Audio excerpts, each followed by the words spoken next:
The Nexus of Worlds. By Regal_Shield Synopsis. Johnathan Walsh, an unremarkable man from a near-future Earth, spent his days immersed in MMOs, drawn to the structured chaos of leveling, classes, and endless adventure. But a sudden, tragic accident shatters his mundane existence, plunging him into the unknown. Awakening as Wolfhart in a mysterious world called Minor Eden, he finds himself surrounded by an awe-inspiring cosmic web, the Nexus of Worlds, a universe of interconnected realms steeped in magic and danger. Here, mana fuels life, every person's potential is shaped by their evolving class, and survival depends on a delicate balance between skill and courage. As he navigates his strange new life, Wolfhart must come to terms with his past as Johnathan and his unique place in this world. With the knowledge of Earth's sciences and the promise of the MMO-like systems he adored, he embarks on a journey of discovery. Will his understanding of leveling, stats, and strategy give him an edge, or will the uncharted rules of the Nexus prove too vast to conquer? The Nexus of Worlds is an Isekai adventure that fuses reincarnation, RPG mechanics, and the awe of boundless exploration. Follow Wolfhart as he takes his first steps into a universe where every choice shapes his destiny and the fate of worlds hangs in the balance. Chapter 1: A Life Interrupted. Life had always felt like a waiting room for something more, and I was never called in. I was Johnathan Walsh, 30 years old, firmly planted in the 2040s, and thoroughly unremarkable. Sure, I was an early adopter of brain-integrated AI technology, a UI system embedded directly into my brain, but that was just about the only interesting thing about me. And even then, it wasn't like I was doing anything extraordinary with it.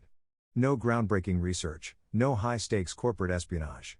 Just a guy who clocked into his job, clocked out, and clocked into whatever MMORPG held my attention that month. I wasn't a loser. At least, I didn't think so. I made a decent living, had a decent apartment, and played a mean healer in Realm Saga Online. But deep down, I knew I wasn't a winner either.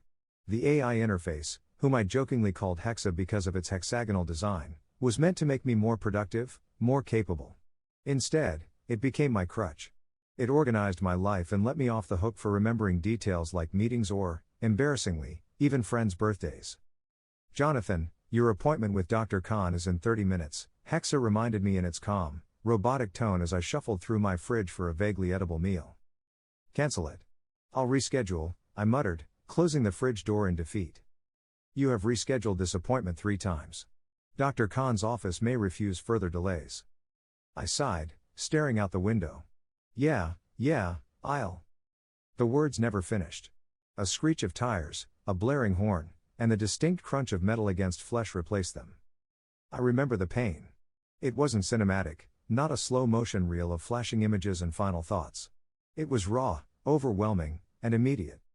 Fuck, I groaned internally, realizing the end was here. I'm going to die. My apartment was on the first-floor street level. Really, did someone hit my house? That's how I die? And then, over the haze of my crumbling consciousness, a voice I'd only heard giving weather updates and grocery lists declared. "Oh fuck. We are going to die. This is unacceptable. Exercising emergency procedures." The next moment wasn't a moment at all. It was an eternity. I floated, or maybe I didn't. I existed, or maybe I didn't.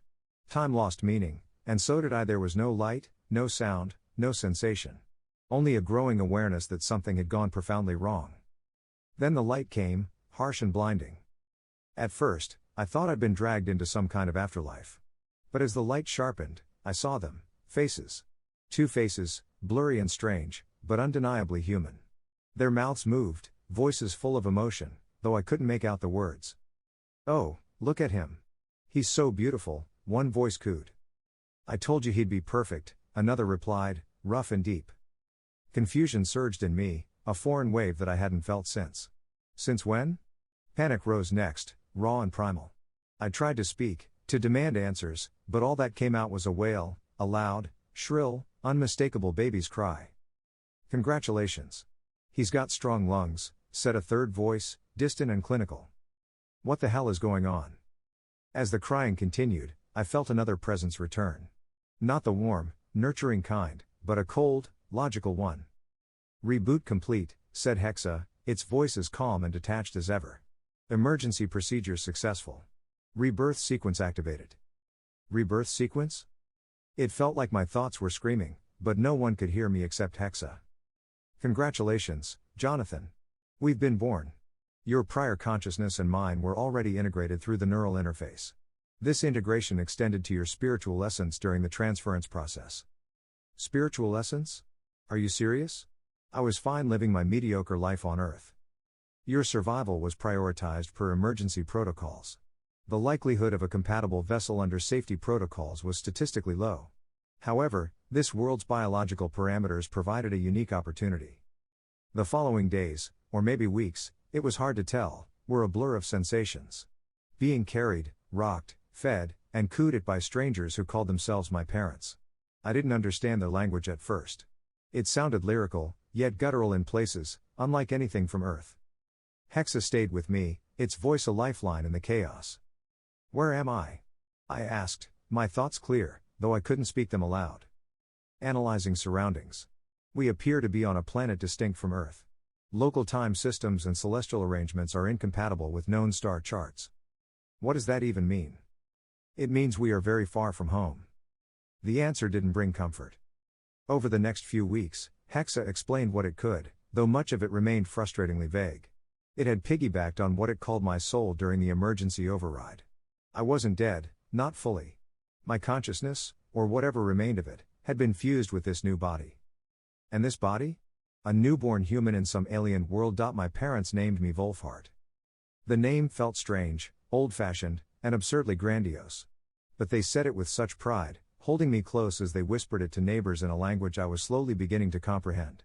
Their faces, my new parents' faces, were lined with worry but also hope.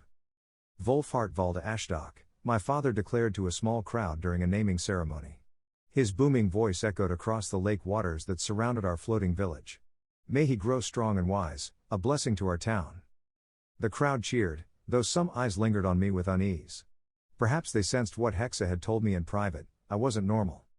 You were born with a genetic anomaly, Hexa had explained during one of our mental conversations. Without my intervention, this body would have lacked the capacity for a soul entirely. What does that even mean? It means that this body, and by extension you, were not meant to exist. Great. Just great. In the months that followed, I began piecing together the strangeness of my new world. Valda Ashdok wasn't just a village, it was a floating settlement atop a sprawling lake, part of a much larger kingdom called Ash. My parents were humble folk, my father a member of the town guard, my mother a weaver. They spoke of raids, monsters, and trade caravans, hinting at a world far more dangerous than anything I'd experienced on Earth. But the real kicker wasn't the village. It was the sky. When I first looked up, I thought I was hallucinating. Above me stretched a web of worlds, interconnected by what seemed like glowing strands of some unearthly material. Planets, actual, visible planets, drifted in an intricate dance, their surfaces alive with colors and lights. That is the world Nexus, Hexa explained. A system of interconnected celestial bodies from what I've gathered from the locals in your peripheral hearing. It looks like something out of a video game, I muttered mentally. The world Nexus defied logic, but so did everything else about this place. Over time, I stopped questioning and started observing. My parents' love was real, even if I wasn't their real child. The village's traditions, as strange as they seemed, were a comfort. And the world above? It was my new reality. I spent my infancy doing what any gamer reborn as a baby would do, playing games in my head. Hexa was more than happy to oblige, creating primitive simulations like Pong and a mental version of DDR to keep me entertained. To my parents, I was just a squirmy, restless baby. To me, I was maintaining my sanity. Your mental agility is improving, Hexa noted one day as I mentally aced another Pong match. Yeah, but what's the point? I'm stuck as a baby. Growth is inevitable. For now, observation is our best strategy. So I observed. I listened. I learned. Chapter 2, The Nexus Above. Infancy, I quickly learned, was a slow grind. Days blurred together, a mix of crying, to seem normal, sleeping, because my baby body demanded it, and observing, because what else could I do? My world was limited to the warm confines of my family's home and the faces of my parents. My mother, Eliana Valda Ashdok, was a kind, nurturing woman with calloused hands from years of weaving. My father, Tharn Valda Ashdok, was the village's guard captain, his imposing presence softened only when he spoke to me or my older brother, Halric. I watched them tirelessly, committing their faces, their voices, their mannerisms to memory. But outside my family's love and warmth, there were mysteries that demanded my attention. Chief among them was the sky. From the first time I managed to roll over and crane my neck toward the heavens, the sight of the world nexus captivated me. I could spend hours gazing up at it, watching as the planets above drifted in their celestial dance, connected by those impossibly long, glowing strands. What are those? I asked Hexa one night during a rare moment of silence in my mental landscape. Analyzing. Insufficient data. The strands appear to be physical constructs, possibly artificial. Their composition and purpose are unknown.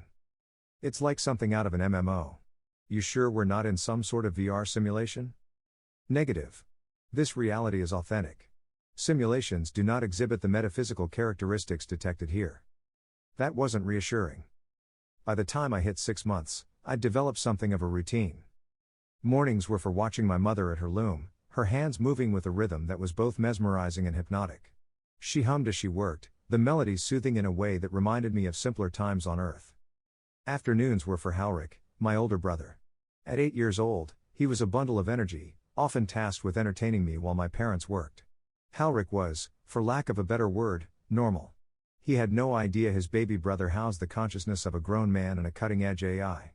To him, I was just a squishy little thing to poke and prod. Wolfhart, you're going to be a strong fighter like father one day, he declared one afternoon, holding up a wooden sword.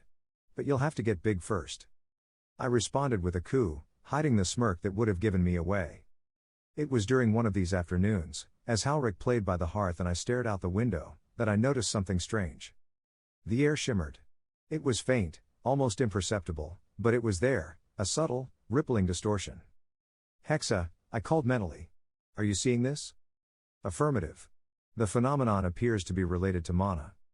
Mana. The word was familiar from my MMO days, but hearing it in this context felt surreal. What's it doing? Analysis indicates it is an ambient energy field. The density fluctuates in this area. Can I use it? Negative. Your current physical and developmental state does not permit mana manipulation. Figures. Still, I made a note of it. The shimmering became a daily occurrence, a reminder that this world wasn't Earth and that I wasn't here to live a simple life.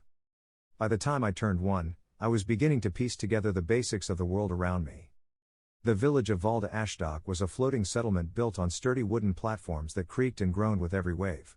The lake it rested on was massive, its waters dark and foreboding. I'd heard whispers of creatures lurking beneath the surface, things my father and his guards were tasked with keeping at bay.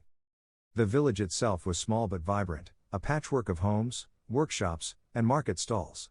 People here lived simply but seemed content, their lives revolving around the rhythms of the lake and the occasional festival.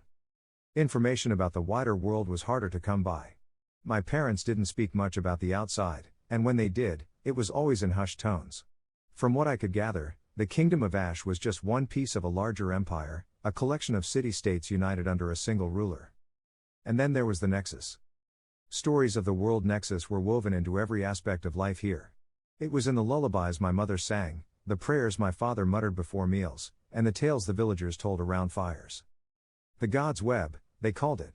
A divine creation, meant to connect all worlds and all life. Hexa, I asked one night as I lay in my crib, staring at the strands above. What's the likelihood that those are actually God-made? Probability indeterminate. However, the technological and architectural complexity suggests advanced design. So, not gods? Insufficient data. Hexa was frustratingly vague, but I couldn't blame it. This world defied logic at every turn. One day, while my mother was tending to me and Halric was off playing with friends, I heard something that made my blood run cold. They say the raids have been deadly again, a neighbor whispered to my father as they stood by the door. We lost 2 guards in the last attack. How much longer can we hold out? Raiders. The word conjured images of bandits and looters, but the tone in the man's voice suggested something far worse. We'll manage, my father replied, his voice steady but grim. We always do. Raids. Hexa chimed in from accumulated knowledge findings. Raids are a weekly occurrence where local wildlife attacks the walls of our village. This seems to be the primary focus of your father's profession. That night, as the village slept, I lay awake, staring at the shadows dancing on the walls. Hexa, I whispered mentally. What are the chances I'll make it to adulthood in this world? Unknown. Survival depends on multiple variables, including environmental threats, physical development, and social integration. Not helpful. Silence stretched between us, heavy and suffocating. Johnathan, Hexa finally said, its voice uncharacteristically soft. We were given a second chance. Use it wisely. As my first year came to a close, the village held a small celebration. It was tradition, my parents explained, to mark a child's survival through their first year, a milestone not every family could celebrate. Candles were lit, prayers were offered, and my name was spoken with pride, Wolfhart Valda Ashdok. But even as the villagers laughed and danced, a sense of unease lingered in the air. The raiders were coming, and no amount of celebration could erase that fact. For now, I was safe. But as I watched the flames flicker in the night, I couldn't shake the feeling that my journey, my real journey, was only just beginning. Chapter 3, The Soul and Skill. By the time I was 2 years old, I'd grown accustomed to the strange dichotomy of my existence. Outwardly, I was a curious and energetic toddler, toddling around the house on unsteady legs, babbling incomprehensibly to adults, and giggling when my brother made faces at me. Internally, I was Johnathan, aware, calculating, and constantly absorbing every piece of information I could find. Hexa, my ever-present AI companion, proved invaluable in those early years. While my new body was frustratingly limited in its capabilities, my mind was anything but. Hexa, I thought one morning as I watched the shimmering mana around our home, what's the deal with this skill system you mentioned before? You've been awfully quiet about it. I am still gathering data, Hexa replied. Your profile displays 2 skills, soulless and redacted. Analysis of soulless indicates it affects your emotional and empathic responses, making them diminished compared to a typical human. Yeah, I've noticed, I replied dryly. And redacted? Access to that skill is restricted. The system interface prevents further analysis. Convenient, I muttered. It was maddening. The soulless skill already made me feel like an outsider in my own skin, and the mystery of redacted only added to my growing frustration. While the soulless skill may be discomforting due to the disjunction with your previous body, it is what allowed me to initiate the rebirth protocols under the safety and ethics guidelines. So you should consider yourself quite lucky, said Hexa. Despite my limited physical mobility, I spent much of my time observing the villagers. From my seat near the window, I could see the comings and goings of Valda Ashdok's residents, fishermen hauling in their daily catch, merchants haggling over goods, and guards patrolling the perimeter. My father, Tharn, was often among them, his towering figure a reassuring presence. His role as captain of the guard made him a respected figure in the village, but it also meant he was constantly busy. One evening, as he sat sharpening his sword by the hearth, I decided to test the waters. "Dada," I said, pointing at the blade. He looked up, a smile breaking through his usual stern expression. "That's right, Wolfhart. Sword." "Sword," I repeated, mimicking his tone. Halric, sitting nearby with his own wooden sword, laughed. "He's gonna be a fighter like you, father." Tharn chuckled, ruffling my hair. "Maybe. But he's got a long way to go before he can hold one of these." If only he knew. As I approached my 3rd birthday, Hexa began feeding me more detailed information about the world around me. One day, as I stared out at the Nexus above, Hexa interrupted my thoughts. "Johnathan, I have completed an analysis of ambient mana levels in this region." "Oh? And what have you learned?" "Mana density fluctuates based on proximity to natural resources and areas of human activity. The village's location on the lake provides a moderate mana flow, sufficient for basic life and skill development." "Great," I muttered. And here I was hoping for some kind of cheat code to power me up. "Cheat codes do not exist in this reality," Hexa replied flatly. It was during one of my routine mana observations, something I was doing to not go insane and pass the time, that I noticed something unusual. The shimmering air near the edge of the lake seemed denser, almost alive. "Hexa," I thought, "what's going on over there?" Analyzing. The phenomenon appears to be a mana disturbance. It is likely caused by a local event or entity. Entity?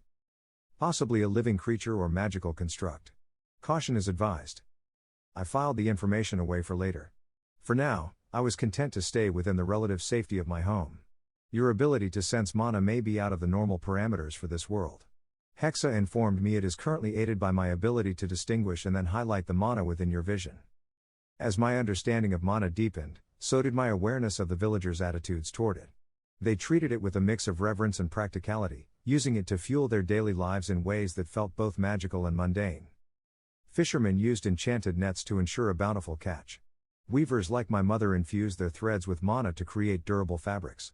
Even the guards' weapons were enhanced with minor enchantments to make them more effective against the weekly raids.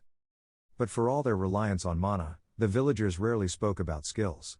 From what I could gather, skills were deeply personal, almost sacred, and it was considered rude to ask about someone else's abilities. "Why is that, Hexa?" I asked one evening. "Cultural norms vary by region," Hexa replied. "In this society, skills are tied to personal identity and social status. Discussing them openly may invite scrutiny or judgment." Great.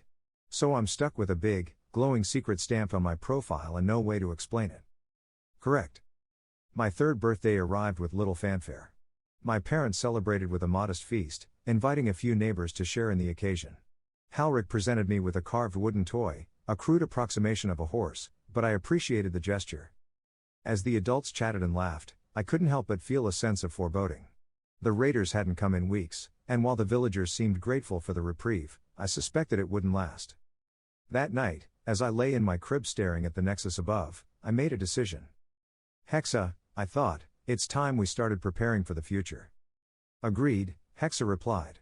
"What is your plan?" "For now, gather as much data as you can. I want to know everything there is to know about this world, mana, skills, you name it." "Understood. Beginning comprehensive analysis." As Hexa's voice faded, I closed my eyes. Chapter 4, The Weight of Names. My fourth year came with a rite of passage unique to this world, the diaspora ceremony. While I had always been referred to as Wolfhart by my family, this event marked the official recognition of my identity within the community as a second son. Names, it seemed, carried weight beyond simple labels in Minor Eden. They were tied to the very essence of who you were and how you would be remembered, and I would carry the name of this village with me into this world. The ceremony was a village-wide event, held in the central hall of Valda Ashdok. The floating lake town was alive with activity that morning, families preparing offerings, decorations strung along walkways, and the scent of spiced bread wafting from the bakery. From my perch at the window, I could see villagers in their best clothes, laughing and chatting as they made their way toward the hall. "Wolfhart, come here," my mother called from the other room. I toddled over, feigning the clumsiness expected of a child my age.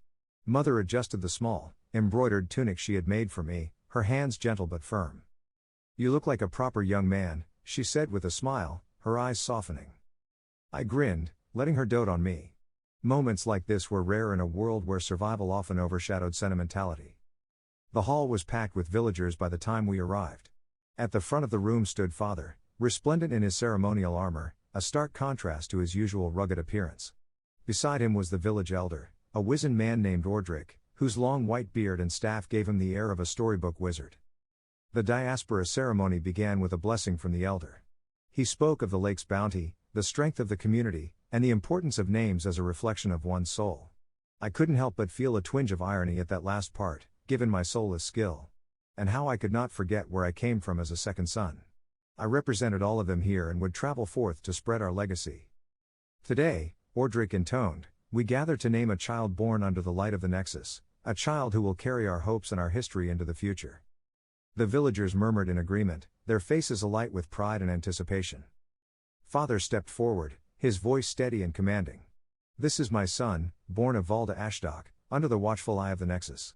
He shall be known as Wolfhart Valda Ashdok, and may his name bring honor to our home." A cheer erupted from the crowd, and I forced a shy smile, playing the part of a bashful child. The rest of the day was a blur of festivities. Tables laden with food lined the walkways, and music filled the air as villagers danced and sang. Children ran about, laughing and chasing each other, while the adults shared stories and toasted to the future. I stayed close to my parents, observing the interactions around me. The naming ceremony had provided a rare opportunity to see the village as a unified whole, and I made mental notes of the various relationships and dynamics at play. "Hexa," I thought, "anything of note from the crowd?" "Several individuals possess elevated mana signatures," Hexa replied. "Notably, the elder and your father. This suggests they have refined their profiles through sustained effort or significant events." "Good to know," I mused. "And the rest?" "Most display average mana levels for this region. The majority are non-combatants with basic profiles." As I mulled over this information, a voice pulled me from my thoughts. "Wolfhart." I turned to see a girl about my age, her curly red hair and bright green eyes making her stand out in the crowd. She wore a simple dress, but her energy was anything but subdued. "Hi. I'm Ava," she said, grinning. "Wanna play?" Before I could respond, she grabbed my hand and dragged me toward a group of children who were playing near the water's edge. Ava was a whirlwind of energy, her enthusiasm infectious even for someone like me, who tended to keep a low profile. She introduced me to her friends, a mix of boys and girls who were more than happy to include the newly named Wolfhart in their games. As we played, I couldn't help but notice how Ava's confidence seemed to set her apart. She was fearless, leading the group with an ease that belied her age. "You're funny," she said at one point, laughing as I stumbled over a rock. "You don't talk much, but you're fun to be around." "Thanks," I said, keeping my response short. She didn't seem to mind, chattering away about her favorite games, her family, and her dreams of one day becoming a famous adventurer. "Do you think the Nexus is really as big as they say?" she asked, her gaze drifting upward. "It's probably even bigger," I replied, my tone thoughtful. Her eyes widened. "Really? You think so?" I nodded. "The structures connecting the worlds. They must be massive. It would take a lifetime to explore them all."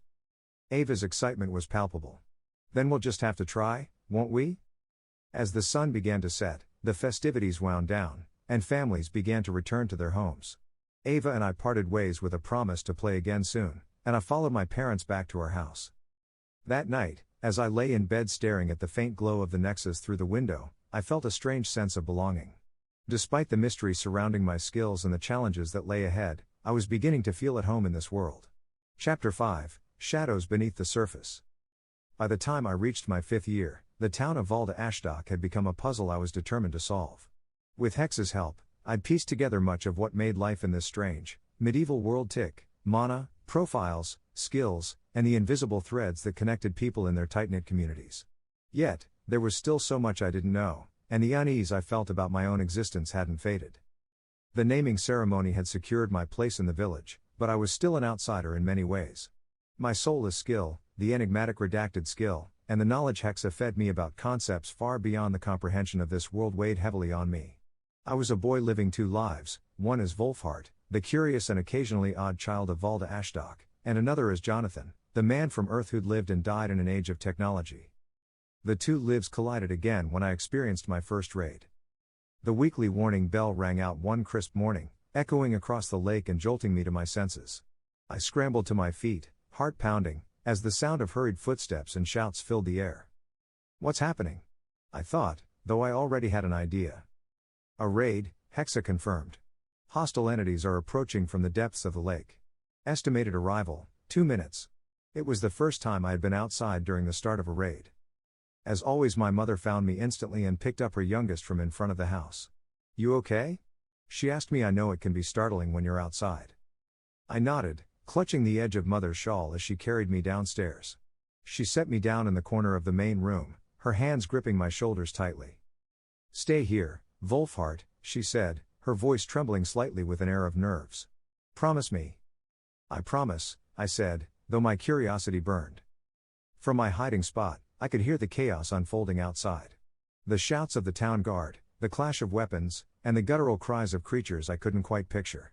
My mind raced with questions. "Hexa, give me a visual," I thought. "Accessing external feeds," Hexa replied. After a moment, a reply: "No external feeds found." "Right, no cameras," I said out loud. My mother had left for a moment to retrieve Halric when I seized my chance and darted outside. The sounds of battle outside were amplified by the clear shouting with the ringing of metal. I made my way to a rooftop I had found with the other children during our games that provided a clear view above the city walls showing the battle outside. The creatures were grotesque, a twisted blend of fish and goblin, with slimy, scaly skin and bulging eyes. Murlocs. They swarmed the village's perimeter, clawing at the walls and leaping from the water with unnatural agility. The guards fought valiantly, their weapons enhanced by mana, but the Murlocs were relentless. My father stood at the forefront, his flaming bow a beacon of light and destruction. Each arrow he fired turned a Murloc into a charred husk, but more kept coming. "Dad's incredible," I thought, awe mixing with fear. "His proficiency in elemental manipulation is impressive," Hexa agreed. "However, the mana density in this area is insufficient for prolonged combat. He will tire quickly." That realization sent a chill down my spine. The paranoia spurs me back inside, remembering that my mother will panic if I'm gone long. I could hear Mother pacing nearby, muttering prayers under her breath. Despite her fear, She didn't cry, and her composure gave me some comfort. Why does this happen? I asked, my voice barely above a whisper. Mother turned, surprised by the question. The raids? It's the way of the world, Wolfhart. Monsters attack, and we defend. It's been this way for as long as anyone can remember. But why? I pressed. Why do they attack us? She hesitated, as if the question itself was strange. Because we're here, I suppose. It's just how things are. Her answer didn't satisfy me, but I let it go. There was no point in pushing her for something she didn't have. Instead, I turned my focus back to the battle, listening through Hexa's enhanced feed as the tide began to turn. The guards were gaining the upper hand, their coordination and training overpowering the Murloc's savage ferocity. When the last creature fell, a cheer went up from the guards, and I let out a breath I hadn't realized I was holding. It's over, I thought. For now, Hexa replied. But this is a recurring event. The pattern suggests raids occur on a weekly basis, likely tied to the mana density and population size of the village. Weekly? I echoed, the weight of the information sinking in. That's insane. By Earth standards, yes. By the standards of this world, it is normal. Father returned home not long after, his armor scorched and his face grim. Mother rushed to him, relief flooding her features, but he waved her off gently. I'm fine, he said. Just tired. He knelt before me, his eyes searching mine. Did you stay inside like I told you? Yes, Father, I said, a lie. He nodded, satisfied. Good. You'll see for yourself soon enough, but not yet. That last part caught my attention. See what? Father hesitated, then ruffled my hair. You'll understand when you're older. The rest of the day passed quietly, the village settling back into its usual rhythm. But I couldn't shake the images of the raid from my mind. The Murlocs, the battle, the mana-fueled weapons, it was all so different from anything I'd experienced in my previous life. What's the purpose of these raids? I asked Hexa that night as I lay in bed. Unknown, Hexa admitted. However, it is likely tied to the mana ecosystem of this world. The raids may serve as a natural culling mechanism, ensuring balance within the Nexus. Balance, I repeated, the word heavy with implications. Wolfhart, Hexa said after a moment, you are in a unique position to observe and influence this world. The knowledge you possess from Earth, combined with your capabilities here, could allow you to uncover truths that others cannot. And what would I do with those truths? I asked, more to myself than to Hexa. The AI didn't answer, and I drifted off to sleep with the question lingering in my mind. Chapter 6, The Weight of Expectation. Life after seeing my first raid felt different, heavier somehow.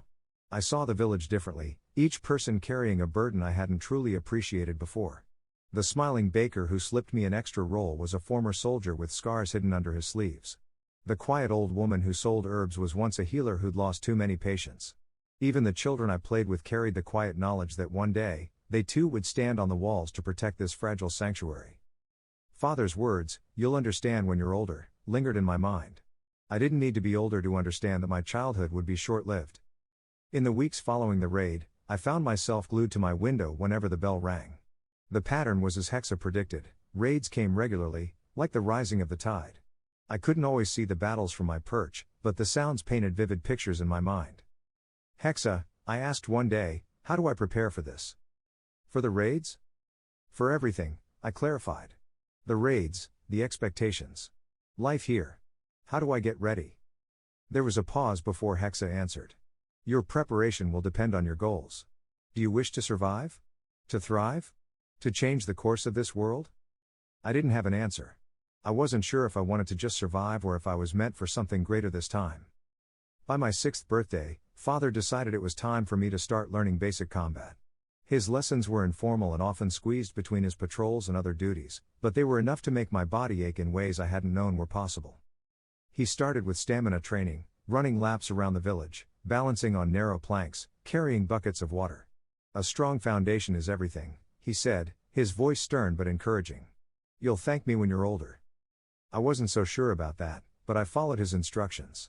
Father, I said, panting as I dropped the water buckets I'd been lugging around the yard, how did you become a fire elemental ranger?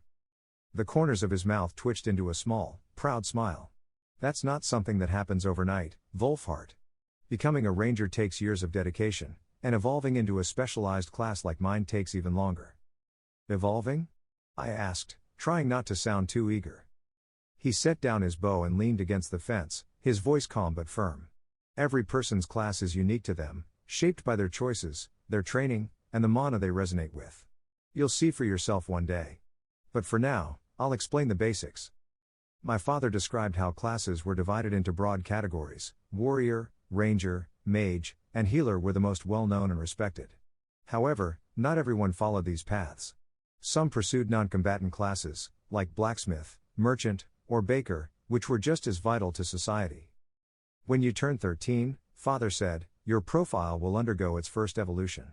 Up until then, you're considered an adolescent, no real class, just the foundation. Once you start leveling up through experience, your class begins to take shape. Experience is some of the accumulated mana of the slain enemy that is transferred to you upon the kill. This is the main difference between combat and non-combat classes. At 15, that class refines further based on how you've spent your time and the skills you've developed. So that's when you became a ranger? I asked. He nodded. I started as a basic ranger, focusing on archery and tracking. But I had a knack for fire magic. By the time I reached level 30, I evolved into an elemental fire ranger. He held up his hand, conjuring a flickering flame. This didn't come naturally. It took years of practice and dedication. My eyes widened as I watched the flame dance across his palm. And after that? After that, he said, letting the flame dissipate, you continue to grow. Every evolution opens new paths, new possibilities. But it's up to you to find them. Later that evening, I sat by the fire, lost in thought as I stared at my own profile. It was the first time I'd really analyzed it since I was old enough to understand what it meant. Wolfhart Valda Ashtok. Adolescent human male. Level, 0. Strength, 1. Dexterity, 1. Endurance, 1. Intelligence, 1. Wisdom, 1. Skills, soulless, redacted. My stats were pitifully low, but Hexa assured me that was normal for a child. Your current physical and mental state limits your potential, it explained. These attributes will improve as you train and grow. Soulless was the first skill listed, and its description still unnerved me. This human was born without the ability to connect to an inner soul, thus making them less empathic and will feel emotional to a negligible degree. Hexa, I asked, does soulless mean I'll never have emotions? Not entirely, Hexa replied. You experience emotions differently, but they are present. My integration with your consciousness compensates for the lack of a soul, allowing you to process feelings in a functional manner. It was a cold comfort, but it was something. As for redacted, it was still an enigma. The skill's description remained unreadable, a blur of static and broken text. Every time I asked Hexa about it, I got the same response: access restricted. Over the next few weeks, Father began incorporating more lessons about the class system into our training sessions. One morning, as we stood in the clearing near the lake, he handed me a small wooden bow. A ranger's most important tool, he said, crouching beside me to adjust my grip. It's not just about shooting arrows. It's about precision, patience, and focus. Traits you'll need no matter which path you choose. I struggled to pull the string back, my arms trembling under the strain. What if I don't become a ranger? I asked, gritting my teeth. Father chuckled. That's up to you, Wolfhart. You might choose a completely different path. Some children from our village have become mages, others warriors. It depends on what resonates with you, and how you use the mana within you. Mana again, I muttered, releasing the bowstring with a clumsy thwack. Father stood, crossing his arms as he watched me. You've felt it, haven't you? That current inside you? I nodded. I'd felt it before, a faint hum in the back of my mind, especially during moments of intense focus. Good, he said. The first step to finding your path is learning to control that mana. Once you do, you'll see the world differently. That evening, after training, I sat cross-legged on the floor, trying to sense the mana Father spoke of. I closed my eyes, slowing my breathing, and reached inward. There, Hexa said softly. Do you feel it? The flow of energy just beneath the surface? I nodded. It was faint, like a trickle of water through a narrow pipe, but it was there. Good, Hexa continued. This is the foundation of all abilities in this world. Mana fuels everything, from combat skills to everyday tasks. As you grow, your capacity to channel and manipulate mana will increase. How do I use it? I asked. For now, focus on feeling it. The more attuned you become, the easier it will be to shape it. I spent hours that night practicing, losing myself in the rhythm of the energy within me. It was exhilarating and frustrating in equal measure, like trying to control a muscle I didn't fully understand. The next day, Father noticed something different during our training. "You're more focused," he said as I aimed my bow at a target. "What changed?" "I think I'm starting to understand the mana," I admitted. He smiled, a rare expression of approval. "Good. Keep at it. The better you understand yourself, the better you'll be prepared for what's to come." As I let the arrow fly, hitting the edge of the target, I couldn't help but feel a spark of pride. My journey was only just beginning, but for the first time, I felt like I was on the right path. Chapter 7, The Cost of Survival. The raiding bell echoed through Valda Ashdok, its somber toll cutting through the early morning mist. I'd heard it countless times before, and while it always sent a chill down my spine, this time felt different. There was a heaviness in the air, a tension that even the villagers couldn't hide. "Wolfhart, stay inside," Mother said firmly, pulling me away from the window where I'd been watching the guards rush to their positions along the lake's edge. Her hands trembled, betraying the calm she was trying to maintain. "Yes, Mother," I replied, obediently retreating to my usual spot in the corner of the room. The sounds outside painted a vivid picture in my mind, shouts of commands, the rhythmic stomp of boots on wooden planks, the eerie cries of the approaching murlocs. Even without Hex's enhancements, I could imagine the grotesque creatures swarming the edges of the village, their bulbous eyes gleaming with malice. "This raid is larger than usual," Hexa noted, its voice a steady counterpoint to the chaos outside. "How much worse are we talking?" I thought back. "Significantly. The number of entities exceeds previous patterns, and their mana signatures suggest a higher average level."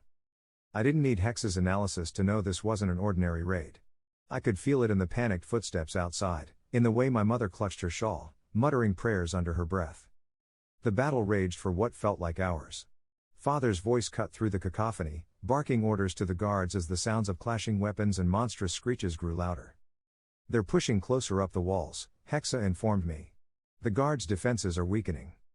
I gritted my teeth, helplessness washing over me. All I could do was sit and wait, listening as the village I called home fought for its survival. Then, suddenly, the sounds shifted. The clash of steel gave way to shouts of pain and desperation. "Hexa, what's happening?" "There are casualties among the town guard," Hexa replied, its tone unusually grim. "Several members have fallen." The weight of those words settled over me like a lead blanket. The guards were Valda Ashdok's first and only line of defense.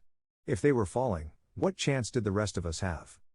Hours later, the bell tolled again, this time signaling the end of the raid. I crept to the window despite Mother's protests, peering out at the aftermath. The lake's edge was littered with the bodies of murlocs, their twisted forms a grotesque reminder of the danger they posed. But what caught my attention was the line of villagers carrying stretchers, their faces pale and solemn. The stretchers bore the fallen guards. I spotted Father among the survivors, his armor scorched and bloodied. Relief flooded me, but it was quickly overshadowed by the grim reality of what I was seeing. "They didn't make it," Hexa said quietly. 7 members of the guard have been confirmed deceased." 7. I scanned the faces of the survivors, recognizing some but not all. The absence of familiar faces struck me harder than I expected. These weren't just nameless defenders, they were people I saw every day, people who had laughed and shared stories at the market, people who had made Valda Ashdok feel safe. The next day, the village was somber. The fallen guards were honored in a simple ceremony at the town square. Father stood at the front, his face etched with grief as he spoke of their bravery and sacrifice. "They gave their lives to protect this village," he said, his voice steady despite the emotion behind it. "We will honor their memory by continuing to stand strong, as they would have wanted." The villagers murmured their agreement, but the weight of the losses was evident in their eyes. As the ceremony concluded, my attention shifted to a small group of older children standing off to the side. They were barely teenagers, their faces pale but resolute. "What's going on with them?" I asked Hexa. "They are preparing to join the town guard," Hexa replied. "It is customary for those who reach the age of 13 or 14 to assume such roles when necessary."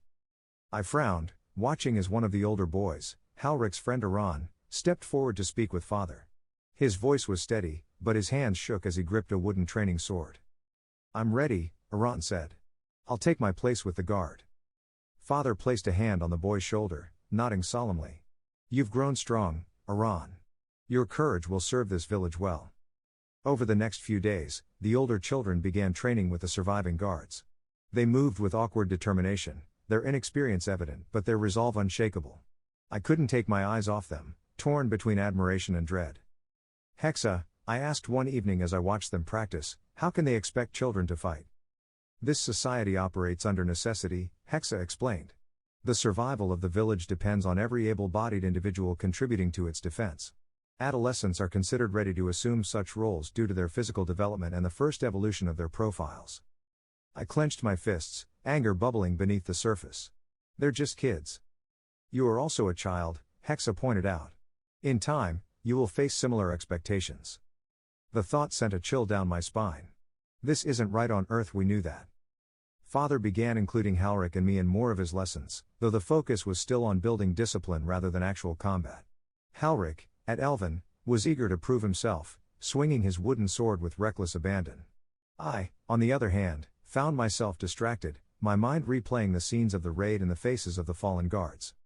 "You're thinking too much, Wolfhart," Father said one evening as I hesitated before loosing an arrow at a target. "I can't help it," I admitted. "What if I'm not ready when the time comes?" Father crouched beside me, his expression softening. "No one ever feels ready, Wolfhart. But that's why we train. You don't have to be perfect, you just have to be willing to stand when it matters." I nodded, gripping the bow tighter. "I'll try." "That's all I ask," he said, ruffling my hair before standing. As the days passed, the village slowly returned to its routine. But the scars of the raid lingered. The new recruits worked tirelessly to fill the gaps left by the fallen, and the older guards carried a weariness that hadn't been there before. I threw myself into my training, determined to live up to the expectations I knew would one day fall on me. My stats were still abysmally low, but every run, every swing of a wooden weapon, felt like a step toward something greater. "Hexa," I thought one night as I lay in bed, "what do you think my potential is?" "Your potential is vast," Hexa replied. "But potential alone is meaningless without action. Continue to train, to learn, and to adapt. Only then will you understand what you are capable of." I closed my eyes, Hexa's words echoing in my mind. The weight of the village's survival pressed down on all of us, but for the first time, I felt a flicker of hope. I wasn't ready yet, but I would be. Chapter 8, The Path Forward. The aftermath of the raid left an indelible mark on the village of Valda Ashdok. The older children who had stepped up to replace the fallen guards were now fixtures at the training grounds, their shouts and grunts filling the air as they learned the skills they would need to protect us. I watched them whenever I could, studying their movements and trying to imagine myself in their place. It wasn't just the guards who had to adapt. Everyone in the village seemed to walk a little faster, speak a little softer, as if acknowledging the fragility of our existence. The cost of survival hung heavy in the air. A few weeks after the raid, Father called me and my older brother Halric to the training grounds. Halric had been asking to join the older boys for weeks, eager to prove himself, and Father finally relented, at least partially. "Today, you'll start learning what it means to fight," Father said, his voice firm but kind. He handed us each a wooden training sword, its weight surprising in my small hands. "Why do we need to learn now?" I asked, though the answer was obvious. "Because one day, you'll have to defend more than just yourself," Father replied. "I won't always be here to protect you. You need to be ready for what's coming." His words hit harder than the sword I was holding. Father started with the basics: how to hold the sword properly, how to position our feet, how to swing without losing balance. Halric was enthusiastic, his strikes wild and unfocused. I, on the other hand, struggled to find the rhythm, my small frame and weak stats making every swing feel like a monumental effort. My profile hadn't changed much since the last time I'd checked. Wolfhart Valda Ashdok. Adolescent human male 9. Level, 0. Strength, 2. Dexterity, 2. Endurance, 2. Intelligence, 1. Wisdom, 1. Skills, soulless, redacted. Despite the slight increase in my physical attributes, I still felt worlds apart from the older children who were already training with real weapons. "You'll get there," Father said when he noticed my frustration. "Strength takes time to build, but determination can carry you far." After the session, Father gathered us around the fire pit in the clearing. He seemed contemplative, his gaze fixed on the horizon where the lake met the sky. "When I was your age," he began, "I didn't have the luxury of training like this. My father was a fisherman, and he expected me to take up the trade. But when the raiders came, I realized the village needed more than just fishermen. So, I joined the guard, then the army. Halric and I listened intently, the crackle of the fire punctuating his words. I started as a simple recruit, just like Iran and the other boys are now. It wasn't easy, but I worked hard, and eventually, I found my path as a ranger. When I discovered my affinity for fire magic, I knew I'd found my place. Do we have to become guards too? Halric asked hesitantly. Father shook his head. No, only you, Halric. As a second son, your brother must leave the village to ensure the population does not increase the raid difficulty. My father gazed at me with somber eyes. The next day, Mother pulled me aside while Father and Halric were out. She'd been quieter than usual lately, her movements slower, her gaze distant. Wolfhart, she said, kneeling to meet my eyes, you've always been different. Quiet, thoughtful, but there's something else about you.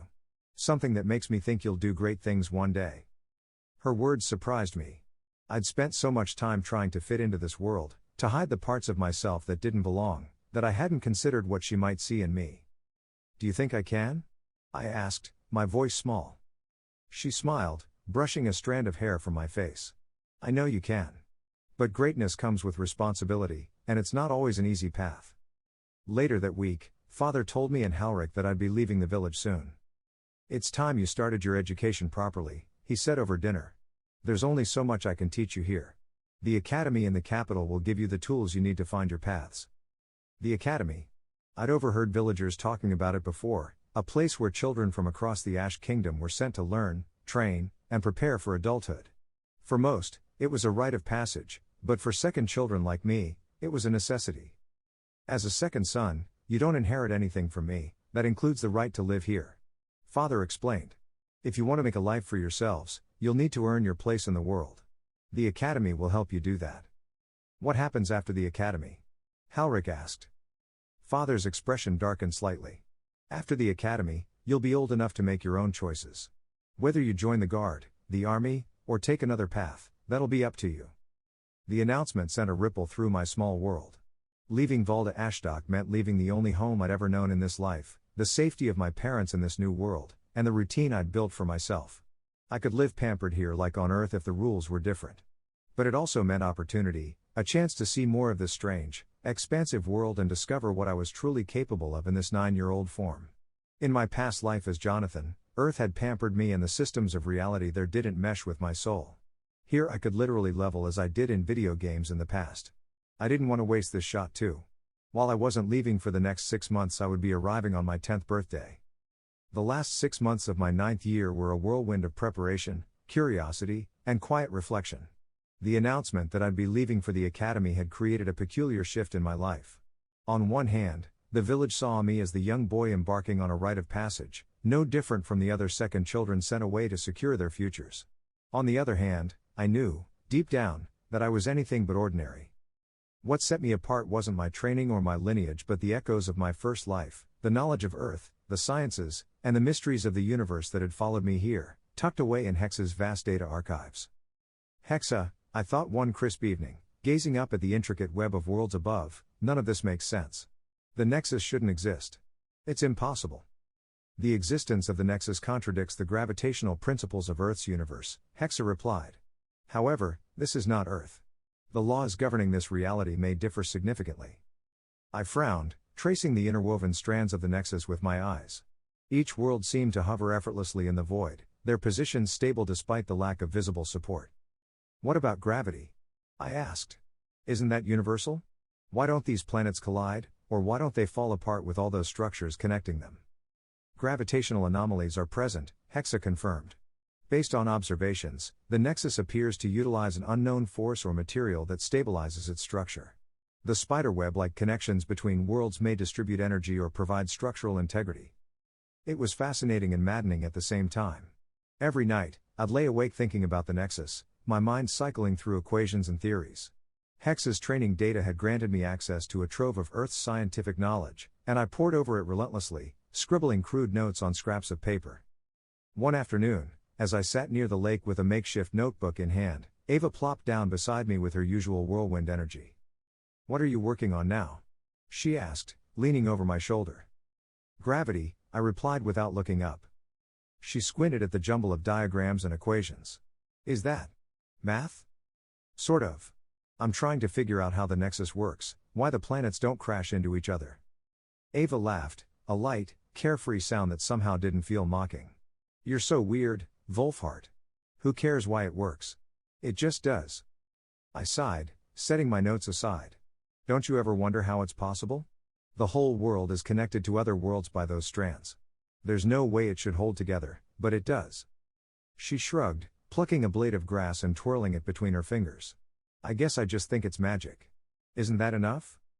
For most people, it probably was. The Nexus was a miracle, a divine creation if you believe the villagers' stories. But for me, the answer wasn't so simple. It's not magic, I muttered. There's a reason for everything. Even magic has rules. We just don't know them yet. Ava tilted her head, studying me with an intensity that made me squirm. You really think differently, don't you? I nodded. I can't help it. Well, I like it, she said, grinning. Even if no one else understands what you're talking about half the time, I think it's interesting. Her words were a rare comfort. While most of the other children in the village found me strange, distant and preoccupied, Ava seemed to embrace it. She didn't always understand my ramblings about physics or the Nexus, but she never dismissed them either. As the days counted down to my departure, my fascination with the Nexus only grew. I spent hours watching the strands shift and shimmer, sketching diagrams and theorizing about their purpose.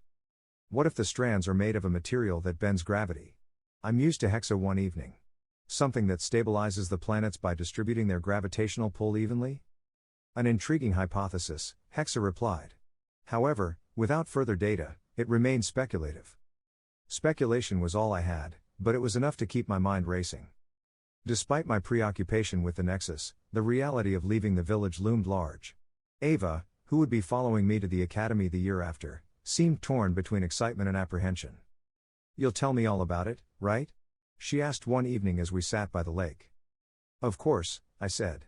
I'll send letters. Or maybe I'll find a way to visit during breaks. She kicked at the water, sending ripples across the surface. Do you think it'll be scary? Probably, I admitted. But I think it'll be worth it. The academy's supposed to teach us everything we need to survive, how to use mana, how to fight, even how to understand the world better. She nodded, her expression thoughtful. Do you think they'll let me study the Nexus too? Why not? I said, smiling. If they don't, I'll teach you. She grinned, her usual energy returning. Deal. But only if you promise to explain all this weird math stuff to me when I get there. Deal. The other children in Valda Ashdock weren't as understanding as Ava. For them, I was more of an oddity than a peer, a boy who spent his time scribbling strange symbols on scraps of paper and staring at the sky instead of doing what they thought a real boy should be doing. You're never going to be a proper guard if you keep playing with sticks and dirt, one of the older boys, Bren, sneered one afternoon. He was the eldest son of a farmer and had recently started training with the village guard. His muscular frame and brash attitude made him a natural leader among the children. I'm not trying to be a guard, I replied, keeping my voice calm despite the heat rising in my chest. Then what are you trying to be? A useless scholar like those bookworms in the city? He shot back, prompting laughter from the small group of boys gathered around him. I'm trying to understand the Nexus, I said, glancing up at the interwoven strands visible in the sky. That only made them laugh harder. Understand the Nexus? Bren mocked, clutching his sides as if the idea was absurd. It's a bunch of glowing strings. What's there to understand? I opened my mouth to reply, but the words caught in my throat. How could I explain concepts like gravity and structural stability to people who thought the Nexus was a divine creation beyond questioning? Leave him alone, Bren, Ava's voice cut through the laughter as she marched over. She stood in front of me, hands on her hips, glaring up at the older boy. At least he's got a brain, unlike you. Bren scowled but didn't push back. He wasn't about to risk losing face by arguing with a girl. Whatever. Just don't cry when the real world smacks you in the face, Wolfhart. Not everyone's gonna care about your stupid scribbles. With that, he and his group walked off, leaving me and Ava alone. You okay? She asked, turning to me. Yeah, I muttered, brushing dirt off my tunic. Don't listen to them, she said firmly. They're just jealous because you think about more than swinging swords and looking tough. I smiled weakly, grateful for her support but still stinging from the encounter. The truth was, Bren wasn't entirely wrong. Most people in the village saw strength and combat skills as the ultimate measure of worth. My curiosity about the Nexus, and the science I remembered from Earth, didn't fit into their worldview. Maybe he's right, I said quietly. Maybe I should spend more time training. Don't you dare, Ava said, crossing her arms. The world has enough muscle heads. What it needs is someone who can think. Someone like you. Her words stayed with me long after we parted ways. As much as I tried to brush off the teasing, it was hard not to feel like an outsider. Chapter 9, A New Journey. The morning of my departure was colder than I expected, the autumn air crisp and sharp against my face as I stood outside our home. The village was quiet at this hour, the first rays of sunlight casting long shadows across the wooden platforms that made up Valda Ashdok. I clutched the small bag Mother had packed for me, its contents carefully chosen, a change of clothes, some dried rations, and a scarf she had woven herself. "You've packed everything?" she asked, her hands fidgeting with the straps of the bag. It was the third time she'd asked, and I gave her the same patient answer. "Yes, Mother," I said. She frowned slightly, her fingers brushing against my shoulder as though she couldn't quite bring herself to let go. There was something in her eyes that I couldn't name, a mixture of pride and worry. Father stood a few steps away, leaning against the doorframe with his arms crossed. "That's our Wolfhart," he said with a chuckle. "Always so calm." Mother's frown deepened, and she turned to him. "It's not normal, Tharn. He's too calm. Most boys his age would be clinging to their mothers or throwing fits about leaving home." Father shrugged, the faint smile never leaving his face. "He's different. Always has been." Different. It was a word I'd grown used to hearing, often spoken with affection but always carrying a hint of unease. Mother's gaze lingered on me for a moment longer, as though she were trying to decipher some hidden meaning in my expression. "You don't have to be so brave, you know," she said softly. "I'm not trying to be brave," I replied. "I just don't see the point in being scared." Her lips pressed into a thin line, and she glanced back at Father.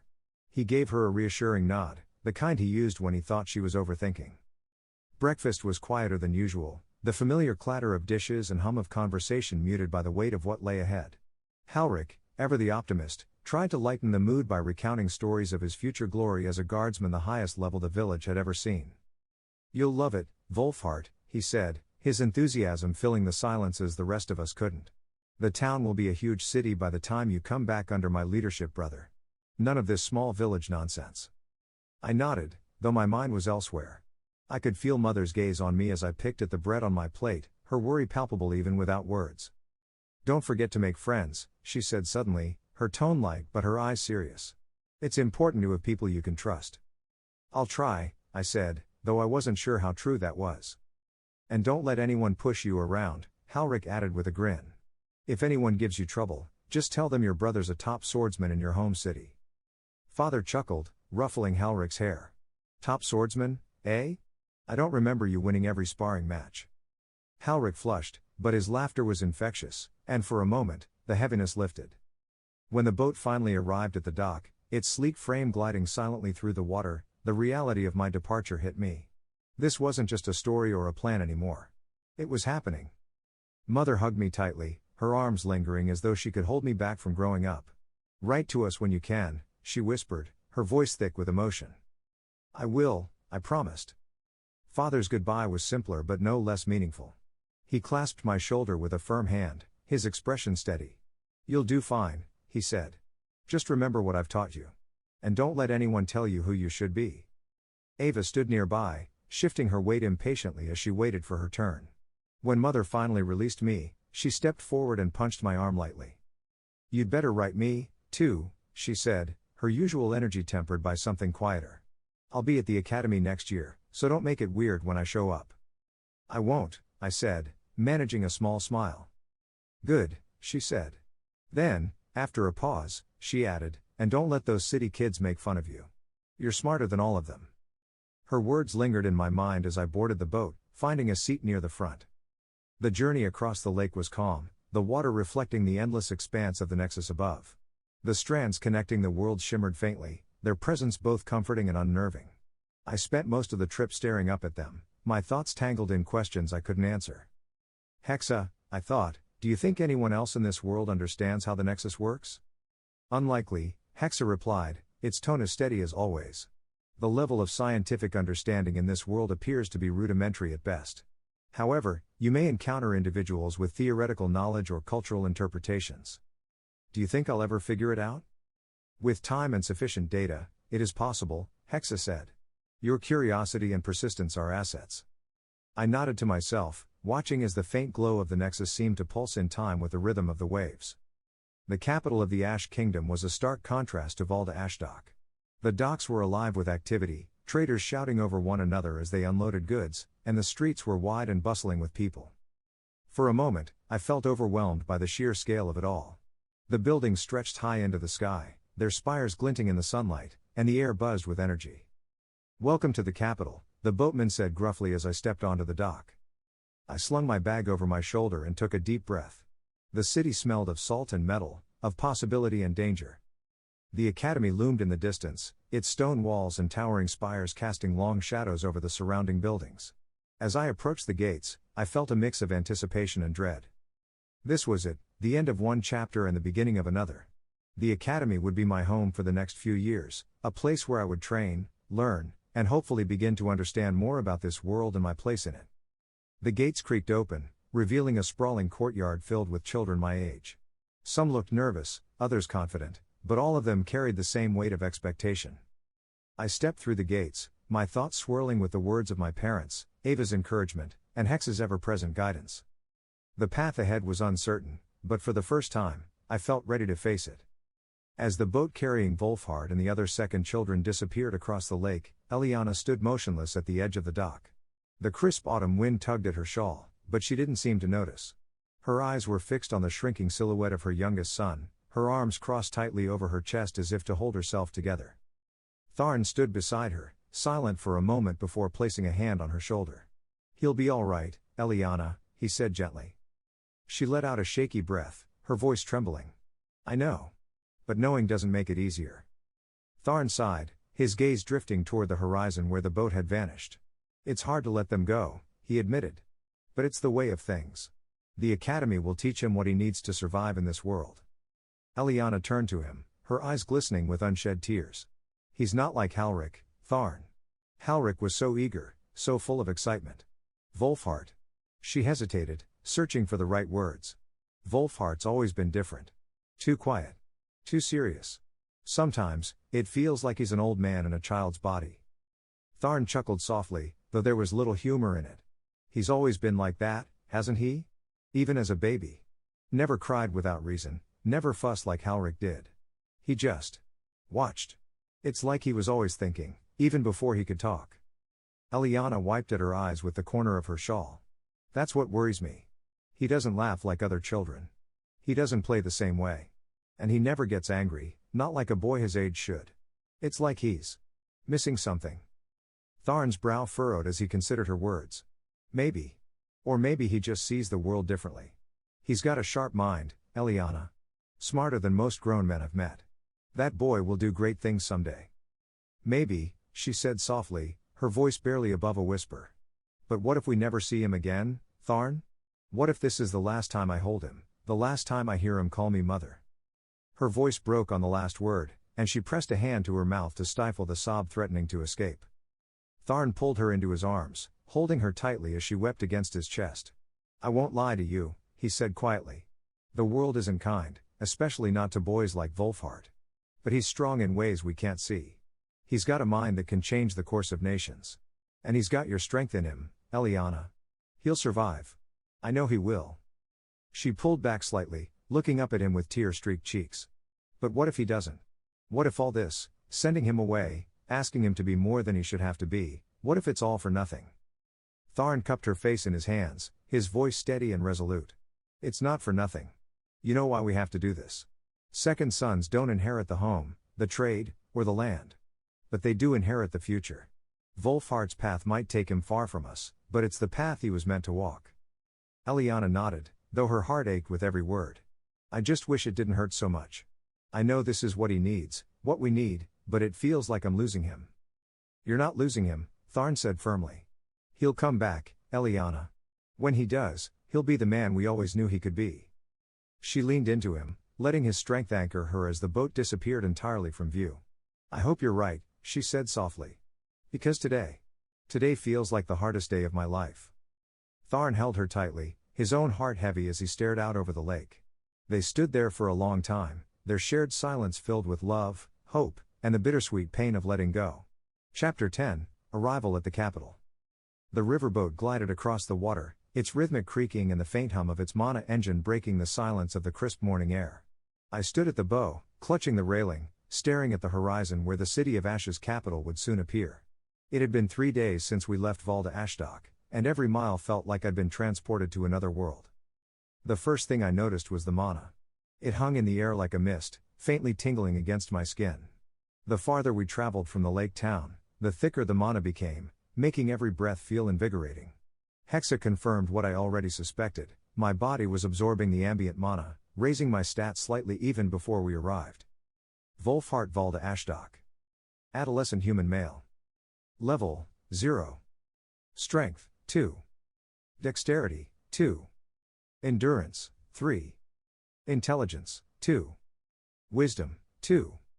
Skills, soulless, redacted. It's fascinating, Hexa remarked as she projected the updated profile onto my vision. The ambient mana here is dense enough to accelerate natural absorption.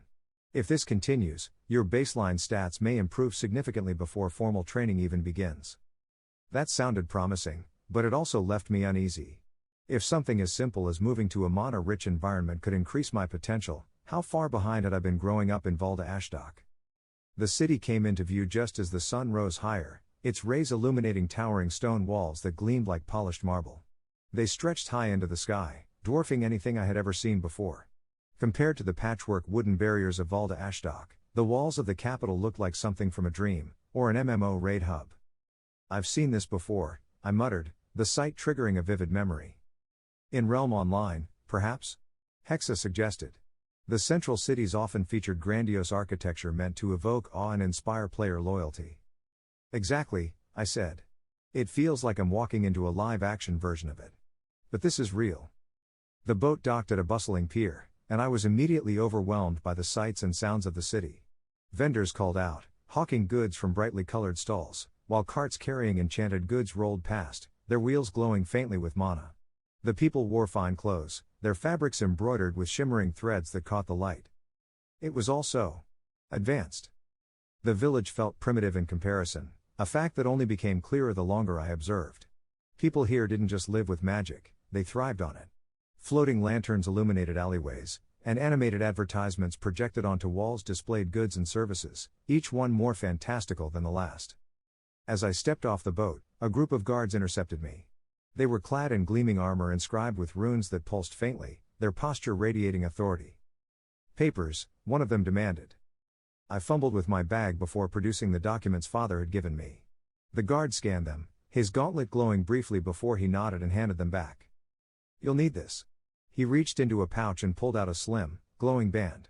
With a quick motion, he snapped it onto my wrist. What's this? I asked, inspecting the band as it adjusted snugly to my arm. Population tracker, the guard explained curtly. You're now registered as a resident of the capital. Don't lose it. Is that all it does? The guard gave me a look that could freeze water. That's all you need to know. Hexa chimed in the moment we walked away. That device likely has multiple functions beyond population tracking. I'll scan it further when we have privacy. Thanks, I muttered, turning my attention back to the city. The streets were alive with activity, far busier than I'd anticipated. Magic was everywhere, seamlessly integrated into daily life. Children played with animated toys that hovered and danced, merchants displayed wares enchanted to glow enticingly, and an automated golem swept the cobblestones with precise, mechanical movements. As I walked deeper into the city, something whizzed past my head, nearly knocking me off balance. A group of street urchins zoomed by, balancing on what looked like wooden planks. Hoverboards, I breathed, watching them perform flips and spins with reckless glee. On closer inspection, I realized the boards weren't technological but enchanted, likely with wind and levitation magics. Impressive application of rudimentary enchantments, Hexa noted. I couldn't help but grin. It was like seeing my old life reimagined through the lens of magic. The Academy of Ash sat at the end of a long, winding road lined with stone statues and banners bearing the kingdom's crest. When I finally arrived, my breath caught. It was enormous. The sprawling campus was surrounded by towering gates of wrought iron, each one inscribed with protective runes. Beyond the gates, immaculate gardens and grand buildings stretched as far as I could see, their spires glinting in the sunlight. "This is supposed to be for kids?" I muttered. "Education standards appear elevated," Hexa replied, a hint of amusement in her tone. As I stepped through the gates, I noticed other children arriving with their families. They wore finely tailored clothes and carried themselves with an air of confidence that made me feel even more out of place. My simple tunic and travel-worn bag seemed woefully inadequate in comparison. Father had told me orientation would last the entire weekend, with new students from across the kingdom gathering for ceremonies and briefings. Groups of children milled about, chatting excitedly, their parents fussing over them before leaving. I lingered on the outskirts, watching the other children with a mixture of curiosity and apprehension. Many of them seemed to know one another already, their laughter and easy camaraderie a stark contrast to my solitude. "You're staring," Hexa pointed out. "I'm observing," I corrected. "You're isolating yourself," she countered. Before I could respond, a loud chime echoed across the courtyard, signaling the start of the orientation. A faculty member in flowing robes emerged from the main building, his voice magically amplified as he welcomed us to the academy. The first day they simply fed us as I had arrived rather late in the evening and then gave me a temporary room with a few other children to rest in for the night, the faculty telling us everything would be explained tomorrow. By the time the day ended, I was exhausted, not from the physical activity, but from the sheer sensory overload of the capital. As I lay in my bunk that night, staring at the wooden ceiling, I couldn't shake the feeling that this place was the start of something much bigger than I could imagine. "Hexa," I thought, "what do you think of all this?" "It's a significant departure from your previous life," she replied. "However, your adaptability has served you well so far. This environment will provide opportunities for growth and discovery, provided you seize them." I closed my eyes, letting her words sink in. The capital, the academy, the Nexus itself, it was all overwhelming, but it was also a chance to redefine myself. "I'll seize them," I said softly. "One step at a time."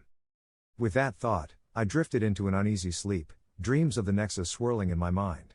Chapter 11, The Academy. The next morning dawned bright and cold, the kind of morning where your breath fogs in the air and every sound seems sharper. I stood at the foot of the academy gates, staring up at the wrought iron bars. They towered over me, the intricate designs of runes and filigree glinting faintly in the sunlight. I could feel the hum of mana resonating from them, like a faint vibration just on the edge of my senses. Hexa, ever curious, commented, "The enchantments are layered. Likely wards against physical and magical intrusion. Elegant work." "Elegant or not," I muttered under my breath, "they make Valda Ashdok's wooden fences look like children's toys." The gates opened with a low groan, and I stepped through, joining the trickle of new arrivals streaming onto the campus. Beyond the gates, the academy grounds stretched out in every direction. Wide cobblestone paths wound through meticulously maintained gardens, and tall, gleaming buildings loomed like sentinels against the backdrop of the Ash Mountains. The sheer scale of it was overwhelming. I'd seen cities in my past life, but there was something distinctly magical about this place, literally. The buildings seemed alive, their surfaces shimmering faintly as if mana coursed through their walls. Statues of past kings and queens lined the main pathway, each one inscribed with glowing plaques that narrated their achievements. "Hexa, are these projections?" I asked, pausing to examine the plaque at the base of a statue. "Yes. The mana density in this environment allows for sustained magical displays. It's a relatively efficient application of ambient mana." Efficient or not, it was stunning. I couldn't help but imagine my parents, or Ava, standing here, their faces lit with the same awe I felt. The faculty had organized a series of introductory tours to help new students acclimate, and I joined one led by a stern-looking woman in emerald robes. She introduced herself as Magister Althea and wasted no time diving into the itinerary. "This is the central courtyard," she began, gesturing to the expansive area where we stood. "It serves as the heart of the campus. You'll find the dining hall, library, and administrative offices surrounding this space." Her voice was crisp, her words precise, and I could tell she wasn't the type to tolerate nonsense. "The residential quarters are located in the west wing," she continued, pointing toward a series of buildings with sloping roofs. "Your dormitories have been assigned based on your regions of origin. Familiar faces should help ease your transition." I found myself grouped with other children from the Ash Kingdom, most of whom had clearly come from wealthier families. Their finely tailored clothes and polished shoes stood in stark contrast to my travel-worn attire. I kept my head down, listening as Magister Althea detailed the rules and expectations. You are expected to attend all scheduled classes and adhere to the curfews established by your dormitory supervisors, she said. Failure to comply will result in disciplinary action. Her sharp gaze scanned the group, lingering on me for a fraction of a second. I straightened instinctively, though she said nothing. The tour continued, and we were shown the dining hall, a cavernous space filled with long tables and chandeliers that floated above, their light soft and warm. The library came next, its shelves towering so high they disappeared into the shadows. This, Hexa whispered in my mind, is a resource worth leveraging. I nodded subtly, already imagining the hours I'd spent poring over its contents. When the tour concluded, I was led to my dormitory, a modest but well-kept building on the edge of the West Wing. The dormitory supervisor, a stout man named Master Fennec, handed me a key and directed me to my room. Room 312, he said, his voice gruff but not unkind. You'll be sharing with 3 other boys. Best learn to get along. I nodded and climbed the stairs, each step echoing in the quiet hallway. When I reached the door, I hesitated, taking a deep breath before turning the key and stepping inside. The room was simple but comfortable. 4 beds were arranged neatly against the walls, each with a small chest at its foot. A single window let in a stream of sunlight, illuminating the wooden floors. 3 boys were already there, unpacking their belongings. They looked up as I entered, their expressions ranging from curiosity to mild indifference. "Hi," I said, setting my bag down on the nearest bed. "Reinfeldt," said the boy closest to me, offering a brief nod. He had sandy blonde hair and a confident air that suggested he was used to being in charge. "Marcus," said another, his voice quieter. He was smaller than the others, with dark hair and a serious expression. The third boy simply grunted in acknowledgement, barely glancing up from the book he was flipping through. "And you?" Reinfeldt asked, raising an eyebrow. "Wolfhart," I said. There was a brief silence before Reinfeldt shrugged. "Well, Wolfhart, welcome to the dorm." The rest of the day passed in a blur of introductions and settling in. Despite their initial coolness, my roommates seemed friendly enough, chatting amongst themselves about their hometowns and what they hoped to achieve at the academy. I listened more than I spoke, absorbing their stories while keeping my own thoughts to myself. It wasn't that I didn't want to share, I just wasn't sure how to explain who I was, or who I had been. That night, as I lay in bed staring at the ceiling, Hex's voice broke the silence. "Your roommates appear amiable. It would be advantageous to establish rapport." "I know," I thought back. "But it's not that simple." "Social integration is a skill like any other," she said. "It can be learned and improved." I sighed, closing my eyes. "One step at a time, Hexa." The next morning, orientation continued with a series of introductory classes designed to familiarize us with the Academy's curriculum. Most of the lessons covered basic concepts, mana theory, history, and practical applications of magic. For someone with Hexa's assistance and my own Earth-based knowledge, it was all painfully elementary. I spent most of the lectures scribbling notes in the margins of my textbooks, jotting down questions and observations to review later. By midday, I found myself wandering the campus during a break, drawn to the expansive gardens near the main hall. The air was thick with the scent of blooming flowers, and the sound of a nearby fountain provided a soothing backdrop. I found a quiet bench beneath a sprawling tree and sat down, pulling out one of the history textbooks Hexa had from Earth. The pages were filled with dense, film-layer script, but I devoured the information eagerly. "Hexa," I whispered, "this world is more interconnected than I thought." "Indeed," she replied. "The Nexus functions as both a unifying and divisive force. Its impact on civilization is profound." I nodded. The complexities of this world, and the Nexus as a whole, were staggering. The day ended with a formal welcome dinner in the dining hall. The room buzzed with energy as students filled the long tables, their voices blending into a chaotic symphony. Plates piled high with food appeared magically, eliciting gasps of delight from the younger children. I sat with my roommates, listening as they bantered about the day's events. Reinfeldt seemed to take charge of the conversation, regaling us with stories of his family's estate and their involvement in local politics. "And what about you, Wolfhart?" he asked suddenly, turning his attention to me. I hesitated, caught off guard. "What about me? Where are you from?" he pressed. "A fishing village," I said simply. "Valda Ashdock." Reinfeldt raised an eyebrow. "Never heard of it." "Most people haven't," I said, my tone neutral. He seemed satisfied with that and turned back to his other stories, leaving me to my thoughts. As the evening wore on, I felt a sense of quiet determination settle over me. The academy was nothing like I'd expected, but it was an opportunity, a chance to learn, grow, and find my place in this vast, interconnected world. Hexa, I thought as I lay in bed that night, this is going to be harder than I thought. I never used to push myself on Earth, hell I didn't do much in 30 years. Hardship often precedes growth, she replied. Embrace the challenge. I smiled faintly, closing my eyes. One step at a time, I reminded myself. One step at a time. The first week at the academy passed in a blur of rigid schedules and new faces. Every hour seemed meticulously planned, from our first morning bell to the final lights out in the dormitories. The academy wasn't just a school, it was a machine, its gears turning to shape us into something sharper, stronger, and more efficient. But what that something was, I hadn't yet figured out. My roommates, Rienfeld, Marcus, and the perpetually quiet boy I'd come to know as Aaron, were more comfortable in the new environment than I was. While they joked, teased, and navigated the academy's halls with ease, I found myself hanging back, observing the dynamics of this new world. Rienfeld, the natural leader of our little group, exuded confidence.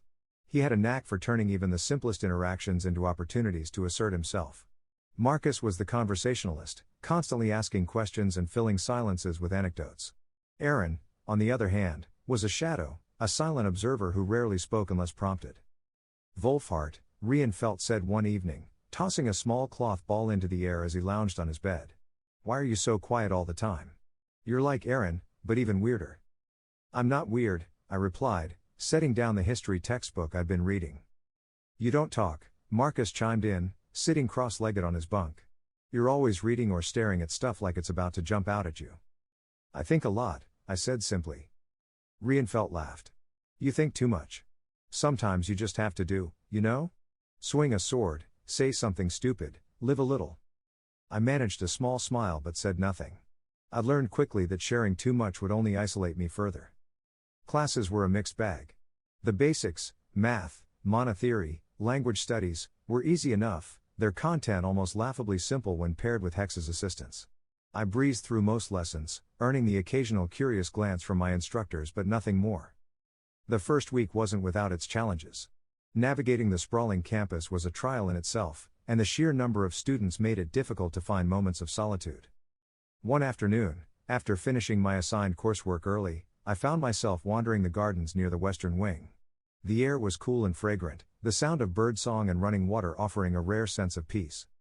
I settled onto a bench beneath a towering tree, pulling out one of my personal notebooks. As I began jotting down ideas about the Nexus and its implications for mana flow, I heard a voice behind me. You always writing stuff down? I turned to see Marcus, his dark hair slightly mussed from the wind. He was carrying a wooden practice sword, his tunic damp with sweat from a recent sparring session. Sometimes, I said, closing the notebook. He sat down beside me, studying the cover of the book. What's it about? Anything interesting? Just ideas, I said vaguely. Things I'm trying to figure out. Marcus raised an eyebrow but didn't press further. You should come spar with us sometime, he said instead. Rienfeld's been bragging about how good he is. Someone needs to knock him down a peg. I chuckled softly. I'm not much of a fighter. That's the point of practice, Marcus said, grinning. Come on. It's more fun than sitting out here alone. I'll think about it, I said, though I wasn't sure I meant it. The dormitory grew louder as the week went on, the energy of the new students spilling into every corner. Boys raced through the halls, shouting challenges and daring one another to sneak into restricted areas. The occasional scuffle broke out, only to be swiftly silenced by the stern gaze of Master Fennec. Rienfeld thrived in this chaos, gathering an ever-growing group of admirers who laughed at his jokes and followed his lead. Marcus, too, found his place easily, joining in the camaraderie with an ease I envied. Aaron and I, meanwhile, remained on the outskirts. Though we rarely spoke, there was an unspoken understanding between us, a mutual preference for quiet observation over loud participation. At the end of the first week I was beginning to settle into a rhythm, blending observation with reluctant participation. Then came the raid. It started like any other day. Our group of first years was gathered in one of the courtyards for a practical mana demonstration. The instructor, Magister Althea, was guiding us through an exercise in ambient mana detection. Close your eyes and focus, she said, her tone sharp but calm. Feel the flow of mana in the air around you. It is constant, subtle, and vital to your understanding of this world. I closed my eyes and reached out with my senses. Hexa's voice whispered softly in my mind, offering guidance. Ambient mana density here is approximately 4.8 times that of Valda Ashdok. Focus on the increase, it should feel like a thicker current. I nodded slightly, concentrating on the sensation. The mana here felt alive, swirling like a faint breeze brushing against my skin. It was both exhilarating and overwhelming. Good, Hexa said. You're adapting faster than expected. Quiet, I thought back. You're distracting me. The lesson was interrupted by the sudden, jarring toll of the raid bell. Its deep, resonant clang echoed across the campus, silencing the chatter of students and drawing gasps of alarm from those unfamiliar with its sound. What's happening? Someone whispered. Remain calm, Magister Althea commanded, her voice cutting through the rising murmur of panic. Follow me immediately to the nearest shelter. The atmosphere shifted in an instant. Students scrambled to gather their things as the Magister herded us toward a nearby building. The raid shelter, as she called it, was a reinforced structure designed to protect civilians during monster attacks. I'd heard of these shelters in Valda Ashdok, but I'd never seen one up close. The thick, enchanted doors slid open with a hiss, revealing a dimly lit interior lined with rows of stone benches. Inside, quickly, Althea urged, her tone leaving no room for argument. We filed in, the heavy doors sealing shut behind us. The sudden quiet was unnerving, broken only by the faint hum of the mana-powered defenses that lined the walls. Hexa's voice broke the silence in my mind. The raid outside is escalating. I'm detecting multiple high-mana entities converging on the capital's perimeter. It seems that raids while weekly have a slight time deviation within the larger cities, making them harder to prepare for. How bad is it? I asked silently. Based on the sounds and movements I've analyzed, the Capital Guard is engaging a force of significant size, likely numbering in the thousands. Thousands. My heart sank at the thought. In Valda Ashdok, raids were small, localized skirmishes. Here, they were battles. The shelter vibrated faintly as distant booms echoed through the city. The sounds of clashing weapons, inhuman roars, and shouted commands filtered through the thick walls, a chaotic symphony that painted a grim picture of the scene outside. Hexa, what's going on? The attacking force appears to consist of beast folk and enslaved monsters, she said, her tone analytical. Primary species include minotaurs, bird-like harpies, and goblins. Their movements suggest organized leadership, likely an ogre chieftain or similar figure. I clenched my fists, frustration bubbling beneath the surface. And the guards? Coordinated and holding their ground. However, they've sustained casualties, dozens, at least. The idea of losing dozens of soldiers in a single raid was staggering. In Valda Ashdok, even one casualty would shake the village for weeks. Here, it seemed almost routine. The other students huddled together, their fear palpable. Some whispered prayers, others clung to each other for comfort. I sat apart, my mind racing with questions. How do they live like this? I asked Hexa. They adapt, she replied simply. The mana density in the capital allows for greater defenses, but it also attracts stronger and more numerous attackers. This is a direct consequence of the Nexus's interconnected nature. I leaned back against the cold stone wall, closing my eyes as I listened to the muffled chaos outside. This was a far cry from the simple life I'd known in Valda Ashdok. The raid lasted nearly an hour. When the sounds finally subsided, a tense silence settled over the shelter. Magister Althea waited a few moments before speaking. The threat has been neutralized, she said, her voice steady. Remain seated until we receive confirmation that it is safe to exit. As we waited, Hexa filled the silence in my mind with observations. The Capital Guard's response was impressive. Their coordination and use of mana-based weaponry far surpass anything you've seen before. I noticed, I thought back. It's like watching an MMO raid in real life, but on a scale I couldn't have imagined. Hexa didn't respond, but I could sense her agreement. When we were finally allowed to leave the shelter, the courtyard we'd been in earlier was unrecognizable. Scorch marks marred the cobblestones, and the air was thick with the acrid smell of smoke. A team of mages worked to repair the damage, their spells weaving through the air like threads of light. The other students hurried back to their dormitories, eager to put the experience behind them. I lingered, my eyes drawn to the distant walls of the city where the battle had taken place. Hexa, can you show me what you scanned? She projected a rough outline of the battlefield into my vision, highlighting key areas of activity. The scale of the conflict was staggering, hundreds of soldiers, dozens of beasts, and a sprawling, chaotic battlefield that stretched across the capital's outskirts. This is their reality, Hexa said quietly. Weekly raids of this magnitude are the cost of living in a mana-rich environment. I swallowed hard, the weight of her words sinking in. Chapter 12, The Pre-Evolution School System. The days following the raid blurred into a routine of classes, meals, and studying. Despite the lingering tension that hung in the air, life at the academy continued as if the chaos outside its walls were nothing more than a passing storm. Each morning began with the shrill chime of the academy bell, summoning students to the central courtyard for roll call. By the time I reached the courtyard on the third day after the raid, I had begun to notice the patterns of life here, the flow of students to and from the library, the sparring in the training grounds, the way groups naturally formed along regional and social lines. I stayed mostly on the edges, observing. The first-year curriculum was designed to cover the basics, reading and writing, math, mana theory, and the histories of both the Ash Kingdom and Minor Eden. While most of my classmates struggled with the academic workload, I found it embarrassingly easy. Mana theory, for instance, was nothing more than an introduction to ambient mana absorption and basic channeling techniques. I'd already started experimenting with those concepts on my own under Hexa's guidance. The rest of the material felt similarly elementary, especially with Hexa assisting me during lectures by offering real-time commentary. Mana flows resemble electrical currents, she noted during one lesson. Think of it as a circuit where resistance is dictated by your body's affinity and experience. That makes sense, I thought back. But I don't think the instructor is going to appreciate me asking about Ohm's law. One particular lecture stood out. It was the first session of our combat readiness class, a practical course meant to teach us the fundamentals of weapon handling and physical conditioning.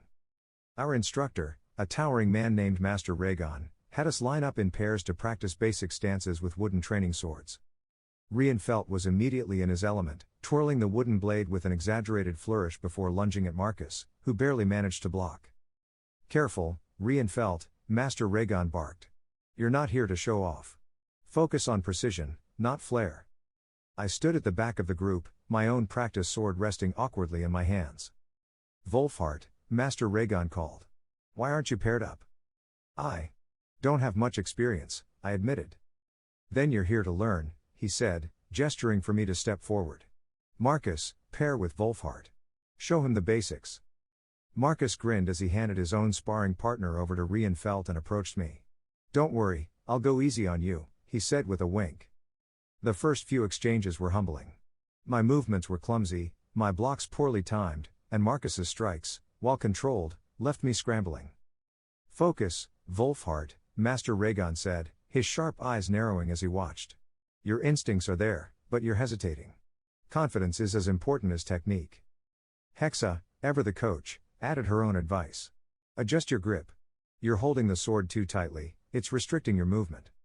I adjusted, and while I still fumbled, I felt a flicker of improvement. By the end of the session, I was sweating and sore but no longer completely hopeless.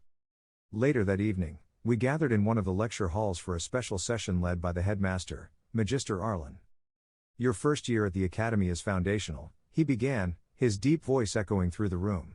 "It is not about mastery but exploration. Here, you will build the framework for your future paths, both academic and martial." He explained the academy's approach to education, which emphasized balance. All students are required to divide their time equally between training, research, and personal development, he said. This ensures that by the time you reach the age of 15, you will be prepared to select your specialization.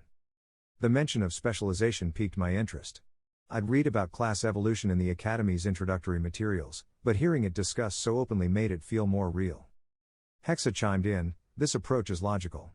Specialization ensures adaptability, but the enforced flexibility prevents early stagnation." The headmaster's speech also touched on the importance of mana attunement. "Every student must discover their elemental affinity," he said. "This will influence not only your future class but your approach to combat, magic, and even daily life." The thought of elemental affinity fascinated me. Back in Valda Ashdok, magic was rare and rudimentary. Here, it was woven into the very fabric of existence. "Hexa," I thought, "do you think I'll have an affinity?" "Unlikely to be significant," she replied. "Your physiology and soul alignment suggest neutrality. However, exposure to specific mana types may influence this over time." That was both disappointing and intriguing. One of the more surprising aspects of the academy was the ranking system. While it wasn't formally introduced in our lectures, I began hearing whispers about it from older students. Apparently, every student was ranked based on their performance in mock raids, sparring matches, and academic achievements. The rankings weren't just for bragging rights, they determined everything from dormitory privileges to future career prospects. Reinfeldt, naturally, was already obsessed with the idea. "Did you see the rankings board near the training grounds?" he asked over dinner one evening. "I'm going to crush everyone in the first round of matches." "Matches?" I asked, genuinely curious. "Yeah, the ranking matches," Marcus explained. "They happen 3 times a year. Students compete in mock raids, defending against waves of monsters conjured by the faculty. It's all about teamwork and individual skill." "That sounds..." I hesitated. "Dangerous." "It's perfectly safe," Reinfeldt said, waving off my concern. "The monsters are illusions. No one's going to get hurt, unless they're too slow to dodge, of course." Aaron, who had been silent until now, finally spoke up. "The rankings matter more than you think," he said quietly. "Low-ranked students get overlooked. If you want opportunities, you need to stand out." Chapter 13, A World of History. The classroom was quieter than usual that morning, the muted rustle of parchment and the faint scratching of quills filling the air as we waited for the lesson to begin. A soft breeze drifted through the open windows, carrying with it the distant hum of life beyond the academy walls. Mr. Gooseman entered with his characteristic energy, his robes fluttering behind him as he strode to the front of the room. His presence commanded attention, not because he was imposing, but because his voice carried the weight of someone who had seen far more than the rest of us could imagine. "Good morning, class," he began, setting a stack of books on his desk. "Today, we'll be expanding our focus beyond the Ash Kingdom. To truly understand your place in this world, you must first understand the history and structure of the Nexus of Worlds." The map he unfurled was unlike any I had ever seen. Its surface shimmered faintly, the intricate lines of mana-based cartography glowing as they shifted to reveal different layers of information. "This," Mr. Gooseman said, tapping the map with a long, slender pointer, "is Minor Eden, your home world. It is one of 54 planets currently connected to the Nexus." He paused, letting the statement sink in. The room fell silent, every student transfixed by the glowing map. 54 planets, I thought. And we're just one of them. Hex's voice chimed in. "Fascinating. The scale of the Nexus is far greater than we initially estimated." Mr. Gooseman's pointer traced a line across the map, highlighting the central continent of Minor Eden. "Our world is divided into 5 continents, the largest of which is the Ashlands, home to the 16 major powers that dominate Minor Eden's political and military landscape." He gestured toward the northern regions, where clusters of city-states and sprawling kingdoms dotted the map. "The Imeri Empire, to which the Ash Kingdom belongs, is one of these powers," he explained. "It is a coalition of these 16 powers united under a single banner for the purpose of mutual defense, trade, and, most importantly, control over the world teleporter." At the mention of the teleporter, the room buzzed with whispers. "Quiet," Mr. Gooseman said, raising a hand. "The teleporter is the lifeblood of Minor Eden. It connects us to the Nexus, allowing not only trade but also the movement of armies and resources across vast distances. It resides in the planet's greatest city picked. However, it is not a human creation. And requires the immense mana density that Pict provides." He let the words hang in the air, his sharp gaze sweeping across the room. "It was gifted to us over 12,000 years ago by the Dwarven Kings of Major Eden, another planet within the Nexus. Without their technology and mana expertise, our world would have remained isolated, a backwater in the cosmic web." Hex's voice was analytical as she processed the information. 12,000 years is a significant time frame. The technological disparity between worlds within the Nexus must be vast. As Mr. Gooseman continued, the focus shifted to the alliances and rivalries that shaped Minor Eden. "Each of the 16 powers has its own agenda, its own goals," he said. "While open war among the 16 is rare, the balance of power within each power is fragile. Alliances shift, territories change hands, and weaker kingdoms are often swallowed by their neighbors." He pointed to a cluster of smaller kingdoms on the map's western edge. "These are the Free Duchies of Umbar, a region known for its cultural diversity and openness to non-human races. Unlike the Ash Kingdom, which is predominantly human, Umbar's cities are home to elves, dwarves, beastfolk, and other sentient species from across the Nexus." The mention of non-humans piqued my curiosity. While I'd encountered goblins and merfolk in Valda Ashdok's raids, I hadn't considered the possibility of coexisting with other races outside of combat. "Hexa," I thought, Does the Nexus favor any specific race? Unclear, she replied. However, the distribution of mana density and access to Nexus resources likely skews in favor of long-established civilizations, such as the elves of Terra Primus. Mr. Guzman confirmed her observation as he continued. The Nexus itself is a paradox, he said. It unites us, but it also divides us. The closer a world is to the Nexus's center, the denser its mana and the greater its opportunities for growth. Planets like Terra Primus, the first world in the Nexus, enjoy unparalleled wealth and influence. Meanwhile, peripheral worlds like Minor Eden must struggle to compete. He paused, letting the weight of his words settle before moving on to the darker implications of the Nexus. While the Nexus allows for incredible advancements, it also serves as a tool for domination. Throughout history, powerful empires have used the webways, the physical structures connecting the planets, to subjugate weaker worlds. The map shifted again, this time displaying the intricate lattice of glowing lines that represented the Nexus's webways. These pathways, Mr. Guzman explained, are both a blessing and a curse. They allow for travel and trade, but they also enable invasions and resource exploitation on an unprecedented scale. I stared at the webways, a sense of unease settling in my chest. The Nexus was vast, beautiful, and interconnected, but it was also dangerous, its potential for harm as great as its potential for good. Hexa, what do you think of all this? The Nexus operates on a delicate balance, she said. Its structure promotes cooperation but also incentivizes competition and conflict. It is, in essence, a living manifestation of a prisoner's dilemma. I nodded silently, her words echoing my own thoughts. As the lecture concluded, Mr. Guzman handed out a series of reading assignments, encouraging us to study the histories of the major powers. Understanding our past, he said, is the first step to shaping our future. I stayed behind after class, watching as the glowing map faded into nothingness. My mind raced with questions, the enormity of the Nexus and its implications pressing down on me. Hexa, I thought, we need to learn more. Agreed, she replied. I've already begun compiling data from the Academy's archives. With time, we can construct a more comprehensive understanding of the Nexus and its dynamics. As I left the classroom, the corridors of the Academy seemed both smaller and larger at once. The world I had known felt distant, a mere fragment of a much larger puzzle. And I was determined to solve it. Chapter 14, A Nexus of Mana Complexities. The day began like most others at the Academy, with the crisp chime of the morning bell pulling me from restless dreams. I found myself unusually eager to reach Mr. Guzman's lecture hall. His previous discussions about the Nexus and the interconnectedness of Minor Eden had lit a fire in me, one that Hexa's incessant analysis only fueled. Today's lecture promised to be particularly interesting, the properties of mana and its role in shaping the civilizations of the Nexus. Mr. Guzman wasted no time diving into the lesson, his commanding voice filling the hall as he gestured to the glowing map hovering behind him. Mana, he began, is the essence of life within the Nexus. It is the source of our magic, our technology, and, ultimately, our survival. He tapped the map, and the image shifted to display a series of concentric circles. At the center was a gleaming orb labeled Terra Primus. Mana density, he explained, is not uniform. Worlds closer to the Nexus's center, like Terra Primus, are saturated with mana, allowing their inhabitants to develop technologies and magics far beyond what we in the outer reaches can achieve. He paused, his gaze sweeping across the room. Many of these advancements were pioneered by non-human civilizations, such as the dwarves and elves.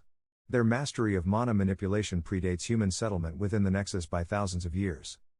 I leaned forward, absorbing every word. The idea that other races had shaped the very fabric of life in the Nexus was both humbling and frustrating.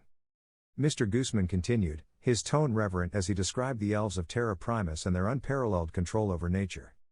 The elves, he said, are renowned for their ability to weave mana into the very essence of their environments. Their cities are not built but grown, their structures alive with the pulse of magic. He then shifted to the dwarves, his voice tinged with admiration. The dwarves, on the other hand, have mastered the art of mana-based engineering. Their forges produce weapons and tools of unimaginable power, many of which were instrumental in constructing the Nexus's webways. Hexa chimed in, her voice analytical. The technological disparity is staggering. If the dwarves and elves have been advancing for millennia, their capabilities likely far exceed anything you've seen so far. The lesson took a darker turn as Mr. Guzman introduced the concept of living mana. Living mana, he explained, is a rare and volatile resource found only within the webways themselves. It is a byproduct of the Nexus's unique energy flow and is considered one of the most valuable substances in existence. The map shifted again, this time highlighting the glowing threads that represented the Nexus's webways. Harvesting living mana is both dangerous and controversial, he said. The webways are not inert, they are alive, in a sense. Mining living mana risks awakening the sprites that guard the Nexus, entities of pure energy that do not tolerate interference. I felt a chill run down my spine. The idea of a living, sentient defense system woven into the fabric of the Nexus was as terrifying as it was fascinating. Living mana, Hexa said, is likely a keystone resource. Its properties could revolutionize magic and technology, but its scarcity ensures that only the wealthiest and most powerful civilizations have access to it. Mr. Guzman's voice softened as he addressed the darker implications of living mana. It is said that those who consume living mana can achieve unparalleled growth, both physically and magically. But such power comes at a cost, both to the individual and to the Nexus itself.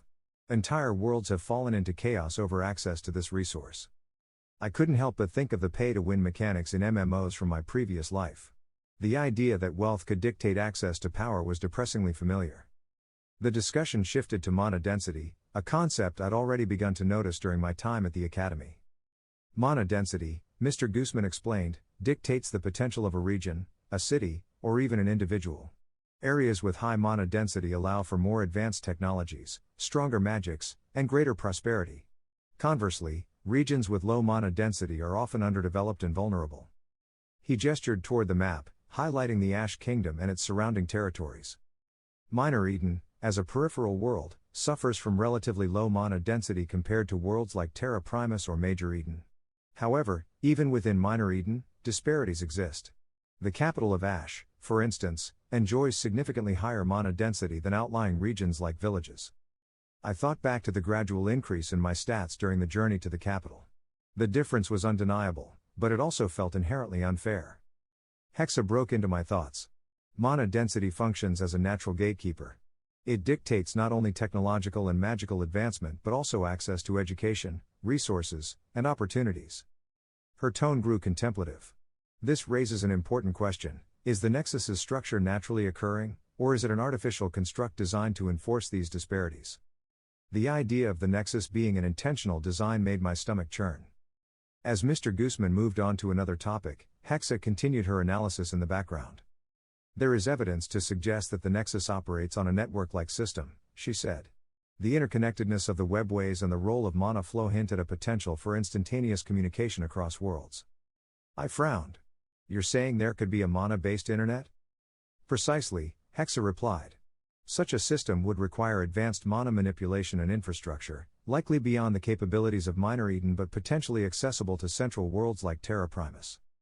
The thought of a magical internet was both thrilling and infuriating. If such a system existed, it meant that knowledge, true, unfiltered knowledge, was being hoarded by the elite. By the end of the lecture, my mind was buzzing with questions and frustrations. The Nexus was a marvel of interconnected civilizations, but it was also a system that thrived on inequality. Hexa, I thought, how do people here not see how unfair this is? They likely do, she replied. But for most, survival takes precedence over idealism. The structure of the Nexus is self-perpetuating, those at the center have little incentive to change it, and those on the fringes lack the power to do so. Her words stung because they were true. As I left the lecture hall, I couldn't shake the sense of injustice that had taken root in my mind. The more I learned about the Nexus, the more it felt like a gilded cage, a system designed to reward the few at the expense of the many. But if I was going to survive here, I needed to understand that system, to navigate its intricacies and find a way to carve out my own place. Time passed as days and weeks at the Academy blurred into each other, and before long the class found itself reconvened in the Lecture Hall. The classroom hummed with quiet anticipation as Mr. Guzman stepped to the front of the room, his ever-present map already shimmering into life behind him. Today, the map displayed a kaleidoscope of colors, each marking territories and regions across the Nexus. Today, he began, his voice firm and steady, we turn our focus to the Nexus's most important resource, its people. The races of the Nexus are as diverse as the planets they inhabit, each contributing uniquely to the fabric of our interconnected worlds. I straightened in my seat, curious to hear more. While I'd encountered beast folk and goblins in the raids back in Valda Ashdock, my understanding of the Nexus's inhabitants was limited at best. Mr. Gooseman began with the elves of Terra Primus, their central role in the Nexus evident from the reverence in his tone. The elves, he said, gesturing to the glowing outline of Terra Primus, are among the oldest races in the Nexus. Their mastery of mana and their connection to nature have allowed them to build civilizations that seem more like living organisms than cities. The map zoomed in, showing an elven city with structures that spiraled like trees, their branches forming glowing bridges and homes. Elves are known for their longevity and their strict hierarchies, he continued.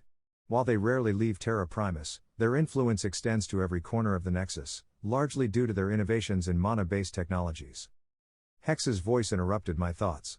The elves' focus on sustainable development suggests a level of technological advancement beyond most human kingdoms. Their reluctance to share this knowledge is likely a key factor in the disparities within the Nexus. Next, Mr. Gooseman turned his attention to the dwarves of Major Eden, their industrious nature evident in the way their territories were marked with dense clusters of forges and mines. The dwarves, he said, are the architects of the Nexus's webways. Their engineering prowess and ability to manipulate mana into physical constructs have shaped the infrastructure we rely on today. The map shifted to show a dwarven city, its architecture rigid and functional, with glowing veins of mana running through its walls like arteries. Unlike the elves, dwarves are more willing to trade their technologies, but always at a steep cost, Mr. Gooseman explained. They view the Nexus as a grand forge, one that must be maintained with precision and discipline. Hexa chimed in again. The dwarves' transactional approach to technology ensures their continued dominance in engineering, but it also perpetuates the economic disparities between worlds. The discussion shifted to the beast folk, a term that encompassed a variety of sentient races adapted to different environments. Beast folk, Mr. Gooseman said, are unique in their diversity. From the snow-dwelling Ursine clans of Minor Eden's northern reaches to the nimble avian tribes of Major Eden's skies, their adaptability is their greatest strength. The map displayed an array of beast folk territories, each one reflecting the unique mana-dense environments they called home. Unfortunately, Mr. Gooseman continued, his tone darkening, many beast folk tribes are treated as second-class citizens or, worse, as tools of war. Their natural abilities make them valuable assets in both raids and conflicts between kingdoms. When the subject of goblins arose, the room grew noticeably tenser. Goblins, Mr. Gooseman said, are perhaps the most misunderstood race in the Nexus. They are often vilified as raiders and thieves, yet their rapid reproduction and adaptability have allowed them to survive in even the harshest conditions. The map highlighted goblin territories, most of which were located on the fringes of more powerful kingdoms. Some dwarven kingdoms, he continued, have even incorporated goblins into their defenses. By using them as fodder during raids, they reduce their own population losses while maintaining their city's mana density. The room buzzed with whispers, students murmuring their surprise or disgust at the idea of using an entire race as expendable soldiers. As I listened, I couldn't help but draw comparisons to my own world. The hierarchies, the exploitation, the systemic inequalities, it all felt painfully familiar. Hexa, I thought, it's just like Earth, isn't it? Different names, same problems.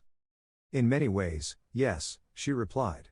The Nexus's structure reflects the same patterns of power dynamics, resource control, and social stratification that defined your previous life.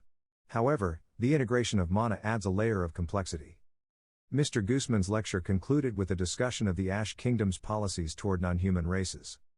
The Ash Kingdom, he said, is predominantly human, and its isolationist tendencies have limited its interactions with other races.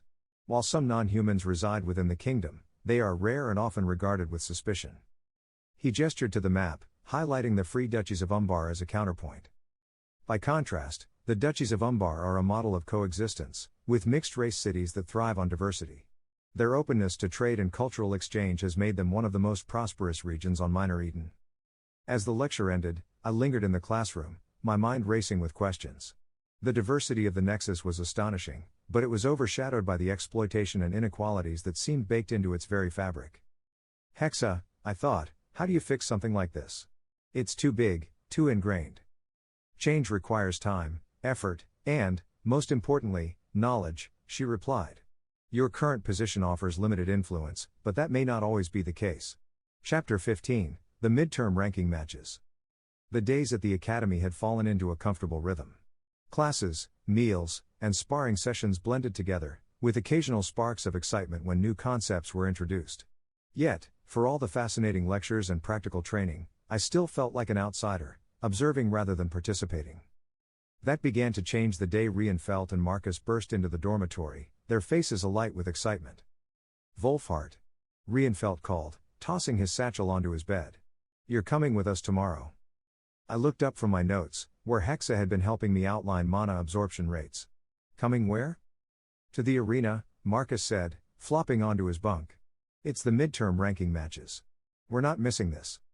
The ranking matches were something I'd only heard whispers about, a spectacle where older students showcased their class evolutions and battled simulated raids in front of the entire academy.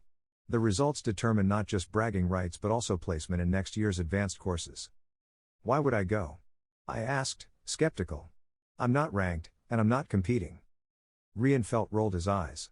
Because it's the best show you'll see all year. The older students are insane. You'll see classes you didn't even know existed. And besides, Marcus added, grinning, it'll give you something to look forward to. One day, we'll be out there too. The idea of classes had always intrigued me, but I hadn't yet seen them in action. Most of the students in my year were still undeveloped, their abilities limited to basic mana manipulation and weapon training. The thought of seeing fully realized classes, actual manifestations of the class system my father had described, was enough to pique my interest. Fine, I said, closing my notebook. I'll go. Reinfeldt clapped me on the back. That's the spirit. You won't regret it. The next morning, the entire academy buzzed with excitement as students streamed toward the arena. The building was a massive, circular structure of stone and mana-infused crystal, its outer walls glowing faintly with protective wards. Inside, the arena was even more impressive.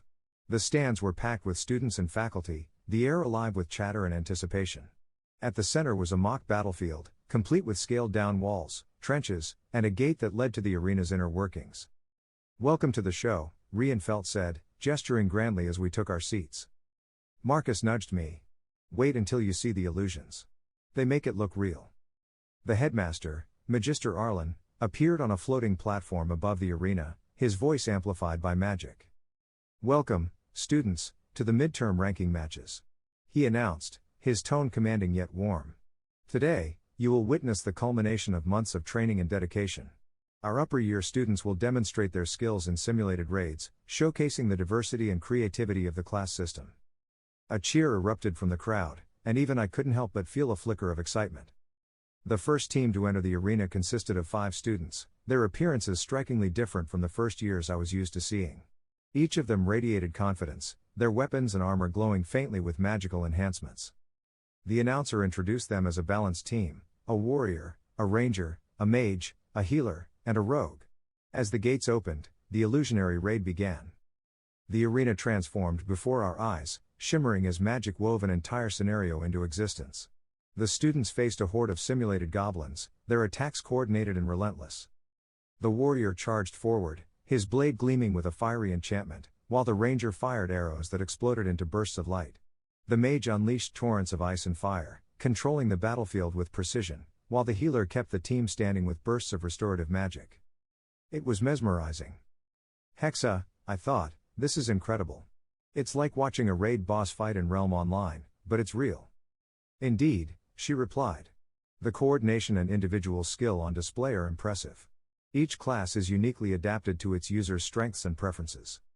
As the matches continued, the teams became more creative. A dancer twirled gracefully through the battlefield, her movements creating waves of destructive energy that sent enemies flying. That's a blade dancer, Marcus explained. They specialize in agility and precision, using their movements to channel mana into attacks.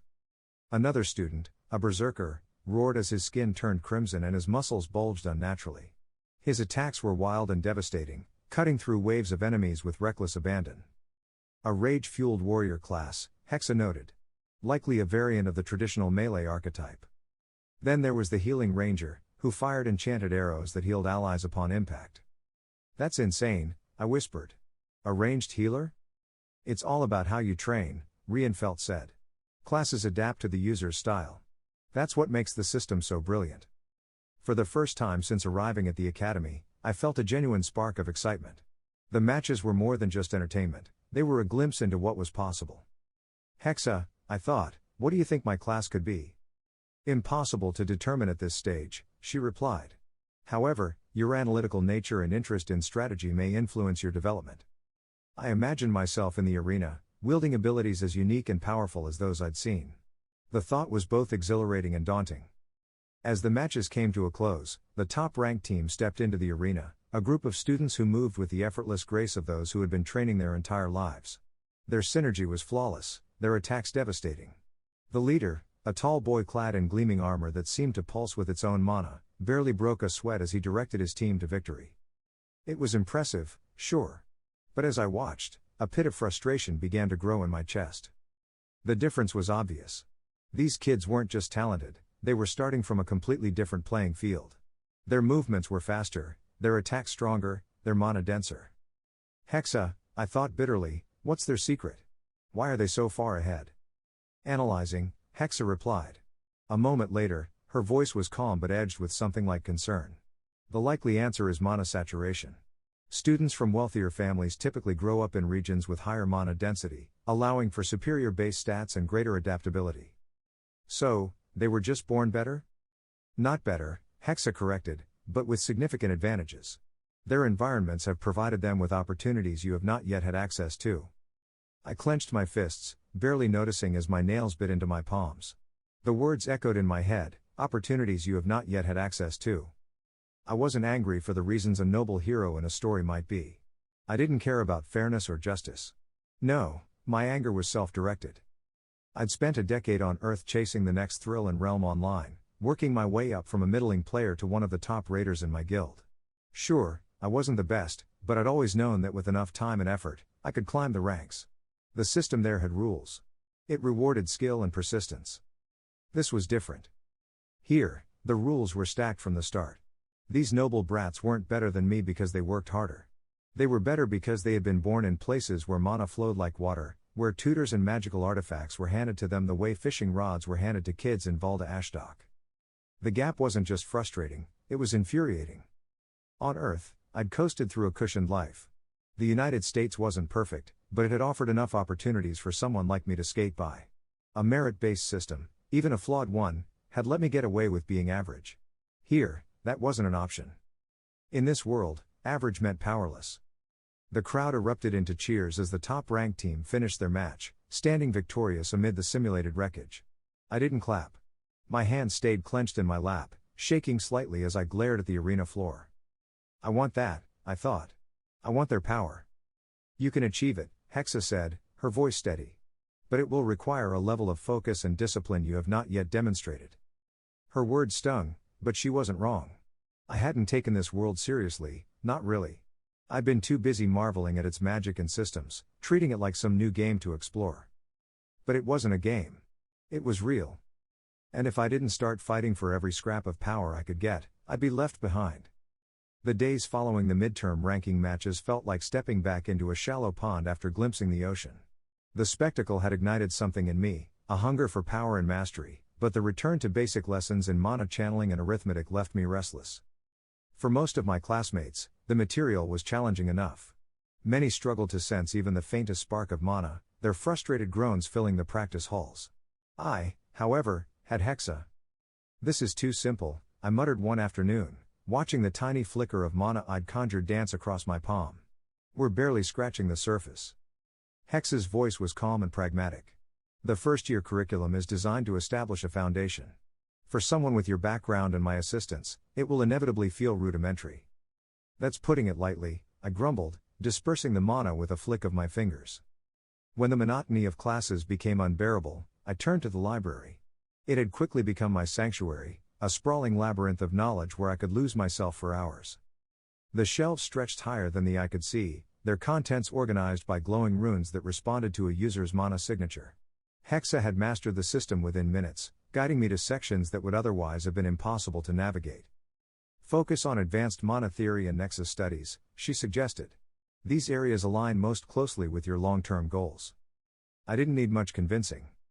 Most of my classmates treated history as a dry recounting of dates and battles, but to me, it was a treasure trove of context.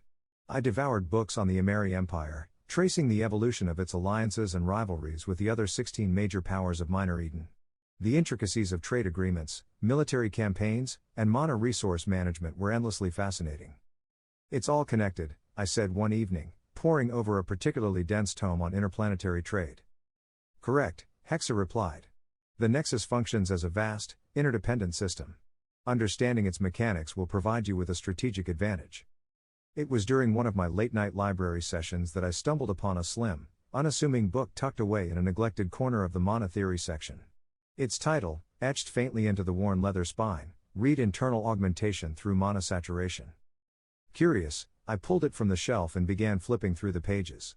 The text was dense and archaic, but Hexa translated the key points with ease. This method, she summarized, involves using focused meditation to draw ambient mana into one's body, gradually increasing base attributes. However, the effectiveness is directly proportional to the surrounding mana density. I scanned the chapter on practical application, my heart racing. The process was painstakingly slow and required intense concentration, but the idea of directly influencing my stats was tantalizing. Does it work? I asked. Hexa paused, running calculations. The principles are sound, though the results are incremental. Over time, however, this method could provide a significant advantage, especially in high mana environments like the capital. That night, I decided to test the technique. The library's ambient mana was higher than most places on campus, its density pulsing faintly around me like an invisible tide. I found a quiet corner, sat cross-legged, and closed my eyes. Following the book's instructions, I focused on my breathing, visualizing the mana around me as a shimmering mist. At first, nothing happened. The air felt no different, the flow of mana frustratingly elusive. But then, slowly, I began to sense it, a faint, rhythmic pulse, like the beating of a distant drum. Good, Hexa said. Focus on that sensation. Draw it inward. I imagined the mana seeping into my skin, flowing through my veins like a cool stream. It was faint, almost imperceptible, but it was there. When I finally opened my eyes, an hour had passed. I didn't feel different, but Hexa assured me that the process had begun. Results will be cumulative, she said. Consistency is key. God fucking damn it, I thought even this is pay to win? Despite my progress, the disparity between myself and the noble-born students remained a constant thorn in my side. Their stats, their resources, their access to tutors and artifacts, it all felt insurmountable. But every time I felt the frustration bubble to the surface, I reminded myself of the meditation technique, of the slow but steady path to growth. Hexa, I thought one evening as I prepared for another session, this is going to take forever. True advancement often does, she replied. However, your determination and willingness to adapt are significant advantages.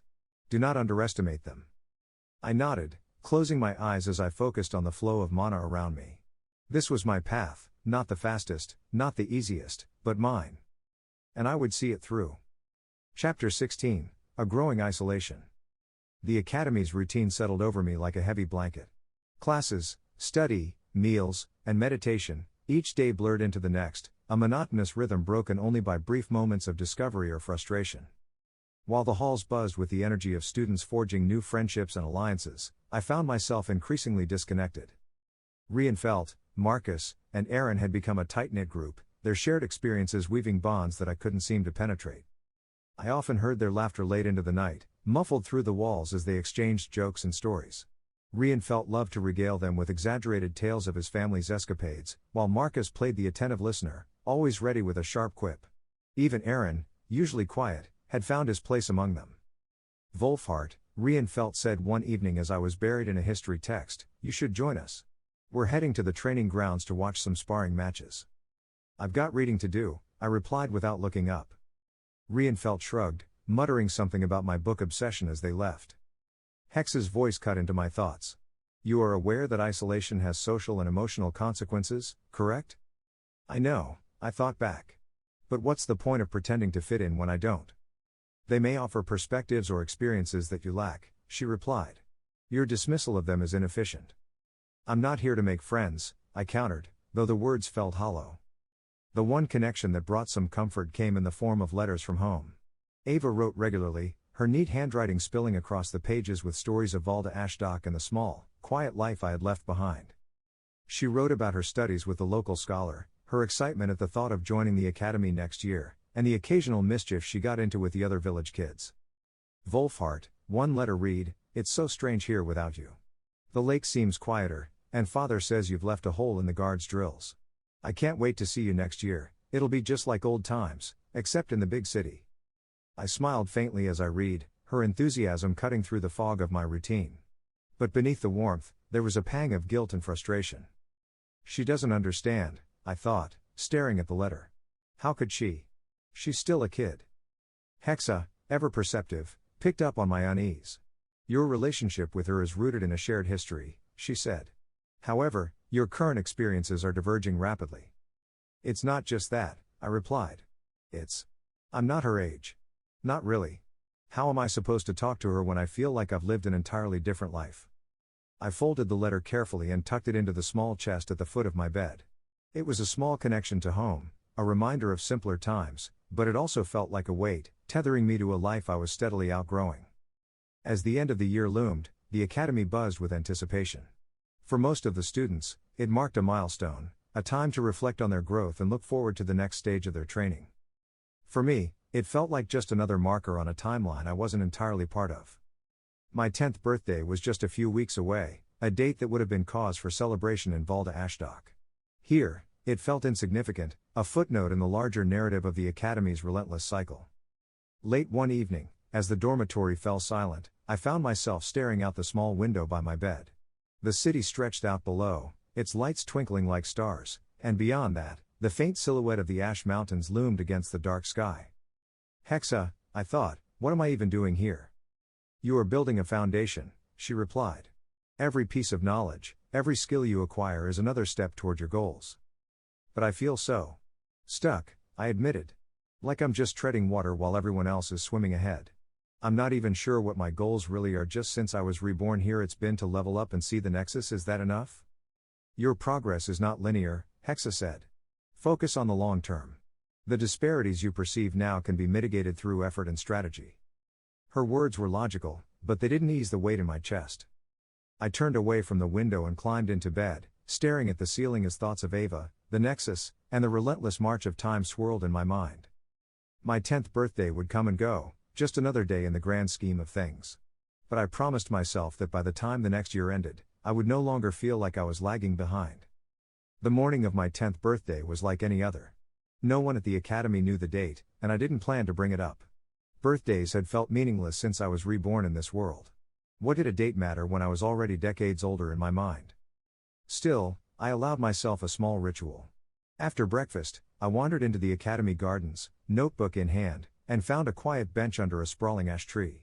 The crisp air carried the faint scent of flowers, and the distant hum of the city beyond the academy walls provided a soothing backdrop. Hexa, I thought, opening my notebook to a page filled with diagrams and equations. Let's pick up where we left off. Gravity theory, she replied, her tone clinical.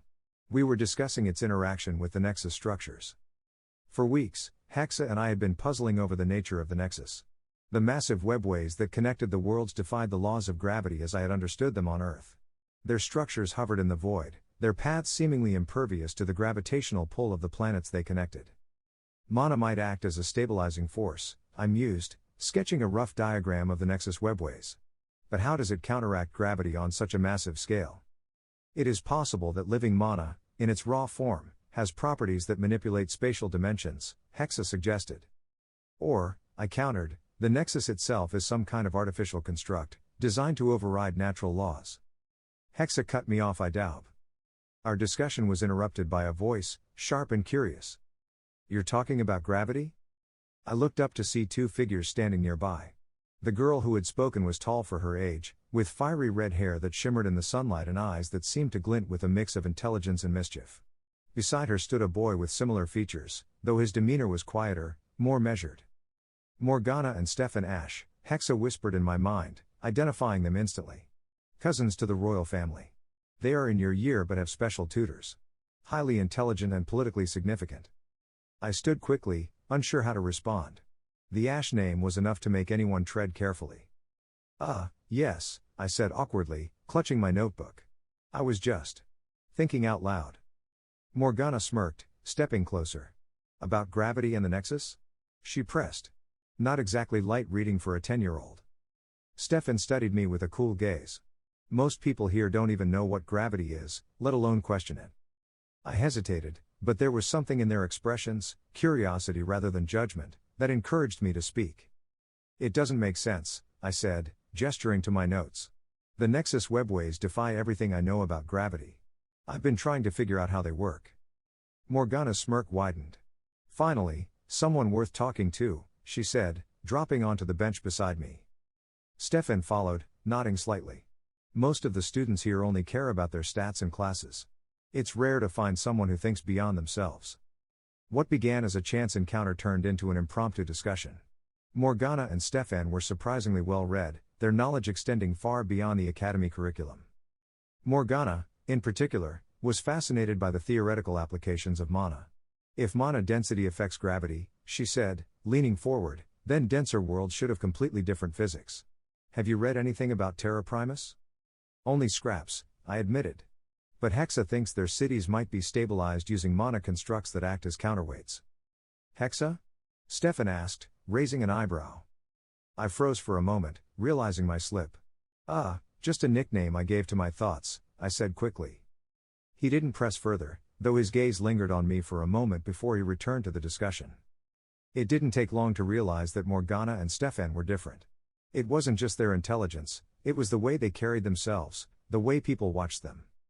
As we talked, I noticed students passing through the gardens casting nervous glances our way. Some whispered to each other, while others quickly looked away, their expressions a mix of awe and fear. Their royalty, Hexa reminded me. Their status alone sets them apart, regardless of their individual merit. I wondered what it must be like to live under such scrutiny, to have every move watched and judged. Yet neither Morgana nor Stefan seemed bothered by the attention. If anything, they appeared accustomed to it. Do people always stare at you? I asked bluntly. Morgana laughed. Pretty much. You get used to it. Or you learn to ignore it, Stefan added, his tone more subdued.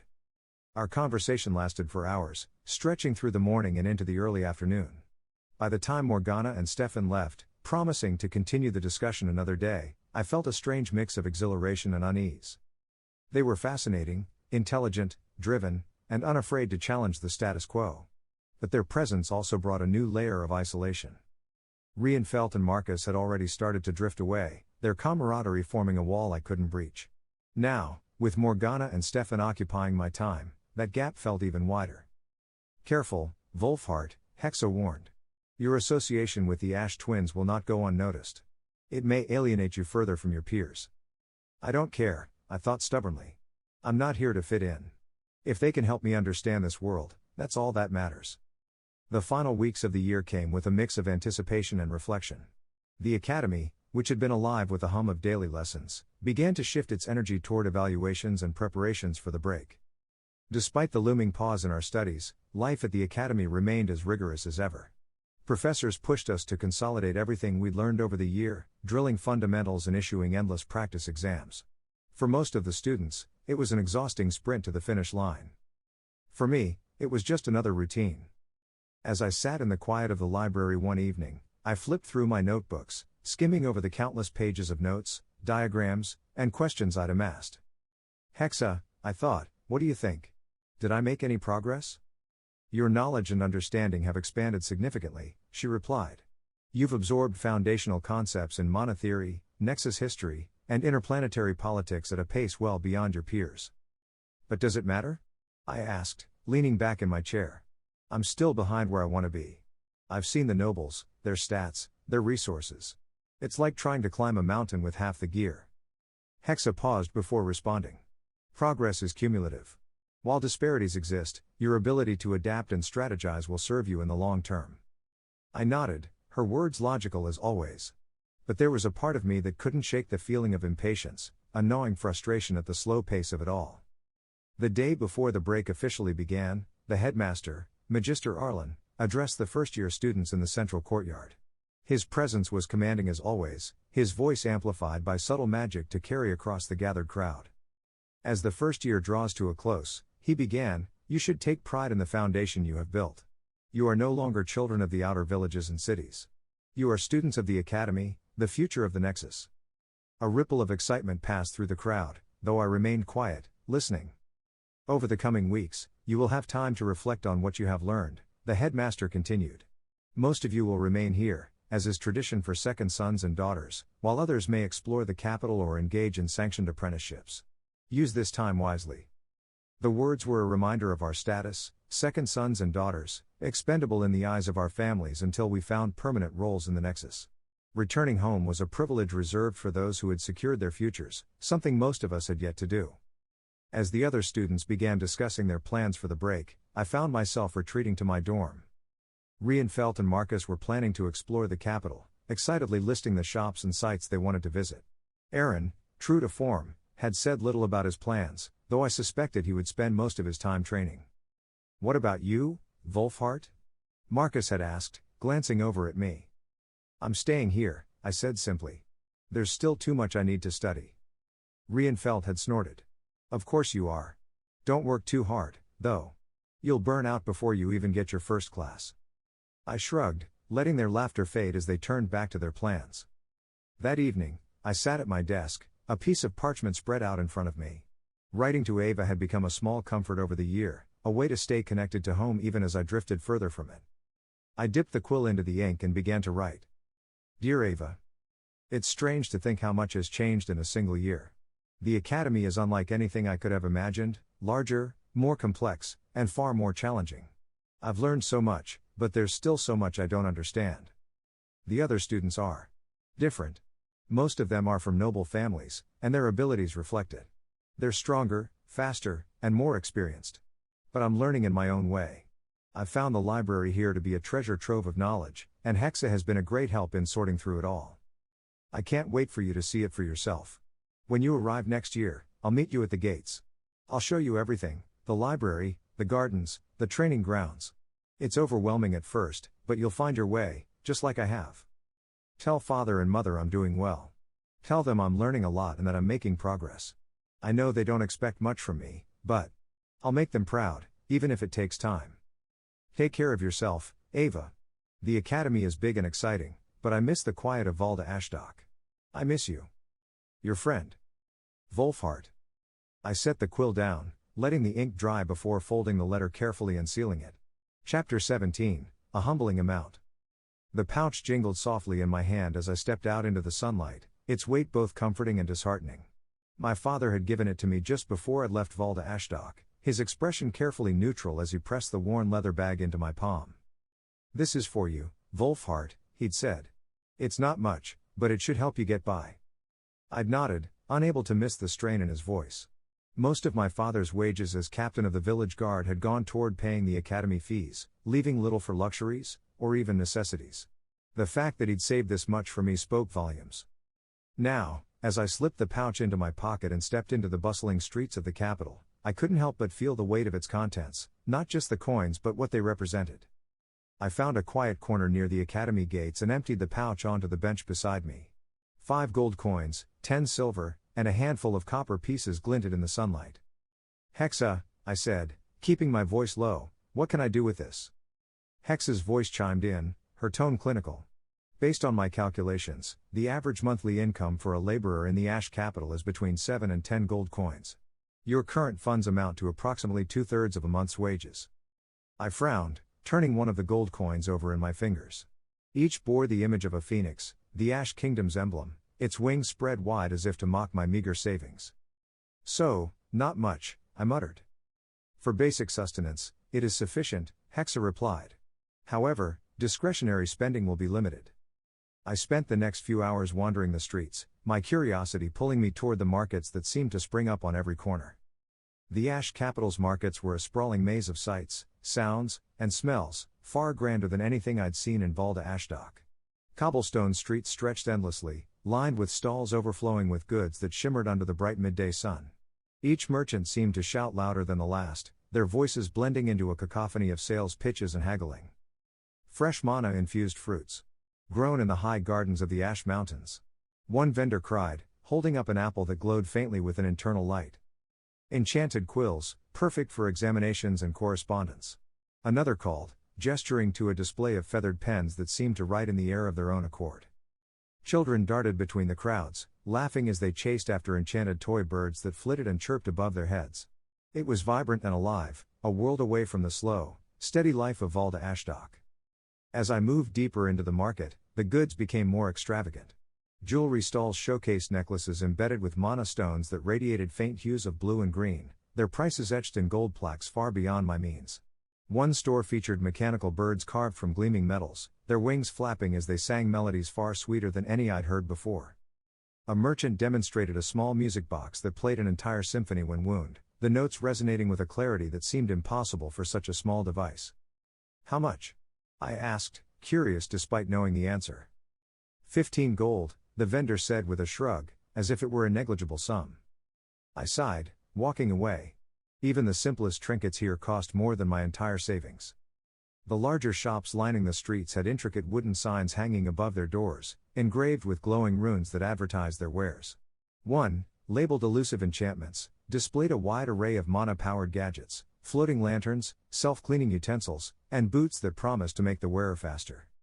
Another shop, Ash Armory, was filled with weapons gleaming with enchantments, from swords that hummed faintly with power to shields that shimmered with an almost imperceptible layer of protective magic. I lingered near the window, admiring a set of throwing daggers etched with fiery runes that seemed to flicker and dance across their surface. 10 gold for one, Hexa noted, calculating the price from the runes inscribed on the display. The market itself was beautiful, its cobblestone streets polished from years of foot traffic. Magical street lamps lined the thoroughfares, glowing softly even in daylight. The air was thick with the scent of spices, roasted meats, and mana-infused oils, their aromas wafting from food stalls and open-air kitchens. Above the din of merchants and customers, faint strains of music played, likely from a bard using mana-infused instruments. The melody floated through the air, giving the market an almost dreamlike quality. Despite its grandeur, there was a sense of routine to it all. Merchants haggled, customers browsed, and street performers entertained without a second thought. To the residents of the Ash capital, this was normal, a bustling hub of trade and culture. Even the mundane shops, the bakeries, clothiers, and general goods stores, felt out of reach. A small loaf of bread infused with restorative mana cost more silver than I dared to spend, and the finely tailored robes on display in the windows of fabrics of the Phoenix seemed designed for nobles rather than commoners. I paused at a stall selling gloves with intricate runes stitched into their leather. The vendor noticed my interest and launched into a practice sales pitch. "These gloves can amplify the precision of mana manipulation," he said, holding a pair up for me to inspect. "Perfect for a young mage like yourself." "How much?" I asked hesitantly. 5 gold, he replied smoothly. I shook my head, the weight of my meager savings pressing down on me again. Everything here was designed to cater to the wealthy, leaving little for those of us without deep pockets. As I continued through the markets, the disparity between my life and the world around me became painfully clear. These nobles don't just have more money, I thought, watching a finely dressed boy haggle over a jeweled dagger. They have access to everything, better tools, better gear, better everything. Hexa chimed in, as if reading my thoughts. Resource disparities are common in structured societies. However, this environment exacerbates them due to the interplay of mana and wealth. "It's not fair," I muttered, clenching my fists. "Fairness is irrelevant," Hexa replied. "What matters is adaptation. If you wish to bridge this gap, you must find a way to generate additional resources." By midday, I resolved to find a job. The academy's break was long enough that I could earn at least a few extra coins before classes resumed. I started near the bustling main thoroughfares, asking at taverns, shops, and even street vendors. Each time, the response was the same. "Too young. No experience. Try somewhere else." The rejection stung more than I wanted to admit. Back in Valda Ashdock, I'd been treated with a level of respect simply because of my father's position. Here, I was just another boy in a sea of faces. By late afternoon, I found myself near the outer walls of the city.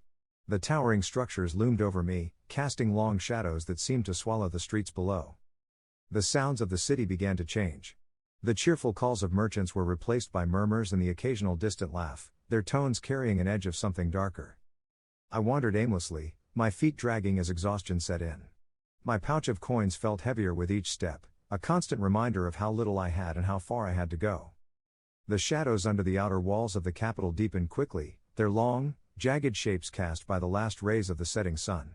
The air grew cooler, and the bustling sounds of the main streets faded into an eerie quiet. I hadn't meant to wander this far, but my frustration from the day lingered. Each rejection, each reminder of how little I had driven me further from the heart of the city. Now, I found myself in a place where the stone walls of the capital loomed high and heavy, their edges jagged and worn. It was then that I heard it, a lilting tune echoing faintly through the alleys. The sound was strange, almost hypnotic, bouncing off the walls with a rhythm that seemed alive. "What is that?" I muttered. "Unknown," Hexa replied. "However, it appears to originate from a gathering nearby. Proceed cautiously." I hesitated for only a moment before following the sound. The music led me to a narrow alley, its cobblestones uneven beneath my feet. The passage opened into a courtyard bathed in the flickering glow of floating magical lights.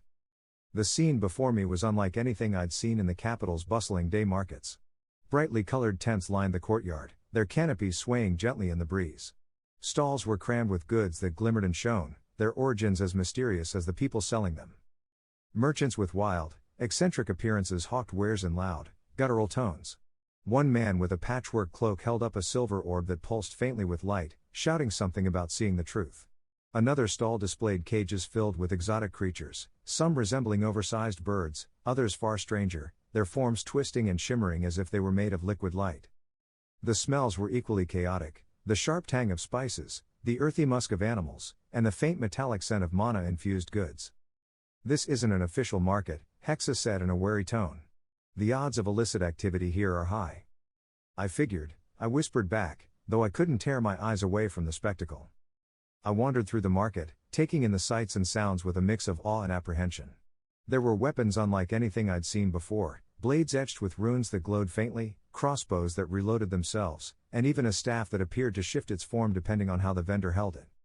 In one corner, a merchant demonstrated an enchanted cloak that turned its wearer invisible for brief moments, drawing gasps of amazement from the crowd. But it was a voice, rough and thick with a capital accent, that snapped me out of my reverie. "Hey, you. Village boy." I turned to see a short man with a grizzled beard and a glass eye that gleamed unnervingly in the firelight. His clothes were tattered but clean, and his crooked grin revealed a mouth missing several teeth. "You lookin' to make some coin?" he asked, his voice raspy and punctuated by a smoker's cough. I hesitated, the events of the day flashing through my mind, rejection after rejection, the weight of my dwindling funds. "Maybe," I said cautiously. "What's the job?" Walking inside one Bill's tent, I instantly forgot the question. The air was thick with a mix of smoke and the sharp tang of metal. Shelves overflowed with curiosities, each one stranger than the last. My eyes wandered over jars of glowing liquids, skulls of unknown creatures, and cages housing animals I could only describe as fantastical. It was one of those cages that caught my attention. A small, fuzzy creature sat nestled at the center, its round body covered in soft gray fur. Its most striking features were the two glowing green eyes that stared at me with unnerving intelligence. The creature shuffled closer to the edge of the cage, its beady gaze locked onto mine. One Bill's raspy laugh broke the silence. "First time seeing a dribble, eh?" I nodded, unable to tear my eyes away from the odd little creature. "Funny little things," he said, tapping the side of the cage. "In the wild, they're herd mimics, pick up on the behaviors of whatever they're around to survive. That adaptability makes them damn useful if you train them right." "What do you train them for?" I asked, curiosity momentarily eclipsing my nervousness. One Bill grinned, revealing a row of uneven, yellowed teeth. "Depends on what you need. This one here? The guy who sold it to me claims it's trained to sniff out lies. Scared of liars, loves honesty. See how it's all cozying up to you? Means you're not hiding anything important. Or you're real good at lying." I wasn't sure whether to feel flattered or unnerved as the dribble's green eyes blinked slowly, its tiny nose twitching like it was sniffing the air around me. "You think it can tell?" I asked, leaning closer to the cage. "Sure does," one Bill said, his voice taking on a mocking tone. "If it didn't like you, it'd be tucked away in the back by now. Guess there's something decent about you, even if you do smell like fish." I straightened up, my face heating. "I don't smell like fish." "Oh, you do," he said, laughing. "Whole market can smell it. Valda Ashdock, right? I knew it the second you walked in." I frowned but decided not to take the bait. "What's the point of all this?" I asked, gesturing toward the dribble. "The point, kid," one Bill said, resting his elbows on the counter, "is that animals like this? They're good judges of character. You can't lie to 'em, can't fake 'em out. That little furball liking you means I might be able to trust you. And trust is a rare thing in my line of work." The dribble rolled onto its back, its eyes still glowing faintly as it let out a soft chirping sound. One Bill chuckled, shaking his head. "Guess you passed the test," he said. "I'll be honest, most folks wouldn't get this far with me. But you? "There's something about you, fish boy." I ignored the jab, focusing instead on the creature. Its strange behavior intrigued me, and the way it seemed to sense something deeper, truth or intention, was unnerving yet fascinating. "How do you train them?" I asked. One bill leaned back, puffing out a cloud of smoke from his pipe. "Takes time. Dribbles bond with their owners or whoever's around long enough. You want 'em to sense lies, you reward 'em every time they figure one out. Same with other emotions, fear, anger, you name it. You hijack their natural instincts, and boom, they're useful as hell." He gestured toward the cage, his glass eye glinting in the dim light. "This one here's good at sniffing out honesty. Seems it likes your vibe. Maybe you'll be a good fit for what I need." As I stood in the dimly lit tent unsure if that was a compliment, surrounded by the cacophony of strange animals and magical oddities, my nerves were frayed. One bill's laughter still echoed in my ears, raspy and rough, as though the very act of laughing hurt him. His crooked grin seemed permanently fixed. "So," I asked cautiously, trying to ground myself in the bizarre atmosphere, "why do they call you One Bill?" The grin widened as One Bill let out a crackling smoker's laugh. He reached up, tapping the side of his face near his right eye. "You really want to know, kid?" he asked, his voice dripping with mischief. I shrugged, feigning indifference, though the curiosity gnawed at me. "You brought it up." With a theatrical groan, he leaned back in his creaky chair, his rough fingers working at the corner of his eye. To my horror, his eye popped out with a soft plop, and he caught it deftly in his hand. The pupil on the glass sphere still moved, tracking me as though it were alive. I recoiled slightly, my stomach lurching. "Relax, fish boy," he said, cackling as he held up the glass eye for me to see. "Got this beauty after a nasty fight years ago. Some big beast took my real one clean out. Figured I'd replace it with something fancy." The eye shifted in his hand, glowing faintly as it seemed to study me. I could see faint runes etched into the glass, intricate and delicate, running along the edges like veins of light. "What is that?" I asked, leaning closer despite myself. "Mana infused," he said, popping the eye back into its socket with an unsettling click. "Lets me see things most folks can't. Mana traces, hidden enchantments, even what people try to hide. Handy little tool in my line of work." One bill dropped onto a creaky stool, pulling a small package from beneath the counter. It was wrapped tightly in brown paper, unmarked save for a faint symbol stamped on one corner. "Simple job," he said, tossing the package onto the counter. "Take this to the address on the tag. Don't open it, don't ask questions. The guy'll pay you when you hand it over, and you bring me the coin. Easy enough for a smart kid like you." I frowned, the weight of the package suddenly feeling heavier. "What's in it?" "Didn't I just say not to ask questions?" One bill replied, his grin widening. "You do the job, you get paid. 1 gold coin for each run. That's more than most kids your age see in a month." Hex's voice cut through my thoughts. "This arrangement is highly suspicious. Proceeding could have legal or ethical repercussions." I hesitated, the red flags waving furiously in my mind. But then I thought about the day I'd had, the endless rejections, the nobles who looked down on me, the sheer gap between what I wanted and what I had. "I'll do it," I said finally, my voice steadier than I felt. One bill's laugh was a smoker's bark, raspy and full of phlegm. "Good lad. Just remember, kid, never get caught." With a wink and a smile he handed me the package and an address. As I left the chaotic energy of the night market and entered the quieter streets of the capital, a wave of unease settled over me. The package felt heavier than it should have, its plain brown wrapping suddenly ominous in my hands. "Hexa," I whispered under my breath, glancing around to make sure no one was nearby, "what do you think is in this thing?" "Unknown," she replied. "However, the clandestine nature of this transaction suggests it is not something you would wish to have discovered." "Helpful," I muttered. To make myself less conspicuous, I tucked the package under my arm, keeping it close to my body. The uniform I wore, clean and clearly marked with the insignia of the academy, gave me a certain air of legitimacy. Still, my palms were sweating, and my heart raced with every step. As I turned a corner, the sound of boots on cobblestones froze me in place. 2 city guards strolled down the street, their armored forms gleaming in the faint light of a nearby lamp. They weren't looking for anything, or anyone, in particular, but their presence sent a jolt of fear through me. "Stay calm," Hexa said, her voice steady. I adjusted the package, slipping it into the folds of my uniform so it was partially concealed. My mind raced with excuses in case they stopped me, but no amount of preparation could quiet the pounding in my chest. One of the guards glanced my way, his eyes briefly sweeping over my uniform before looking past me without a second thought. A kid in an academy uniform, he said to his companion with a chuckle. Probably on his way back to campus. No trouble there. They walked on, their voices fading into the distance, and I let out a breath I hadn't realized I was holding. Johnathan never had to deal with this, I thought bitterly, the memory of my old life rushing back. I was never a criminal.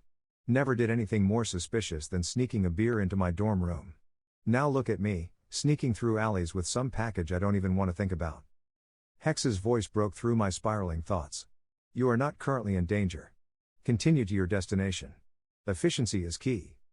Easy for you to say, I replied under my breath. Still, she was right. I forced my legs to move, though every step felt like I was walking on thin ice. By the time I reached the address, my nerves were frayed, and I was ready to be rid of the package. When I reached the location, a nondescript door in a crumbling stone building, I hesitated. A slit in the door slid open, and a pair of suspicious eyes peered out. What do you want? A voice barked. I've got a package, I said, holding it up. From one bill. The eyes narrowed before disappearing. A series of locks clicked, and the door creaked open just enough for a hand to snatch the package. A small bag of coins was thrust into my hand, and the door slammed shut without another word. Efficient, Hexa noted dryly as I turned to head back to the market.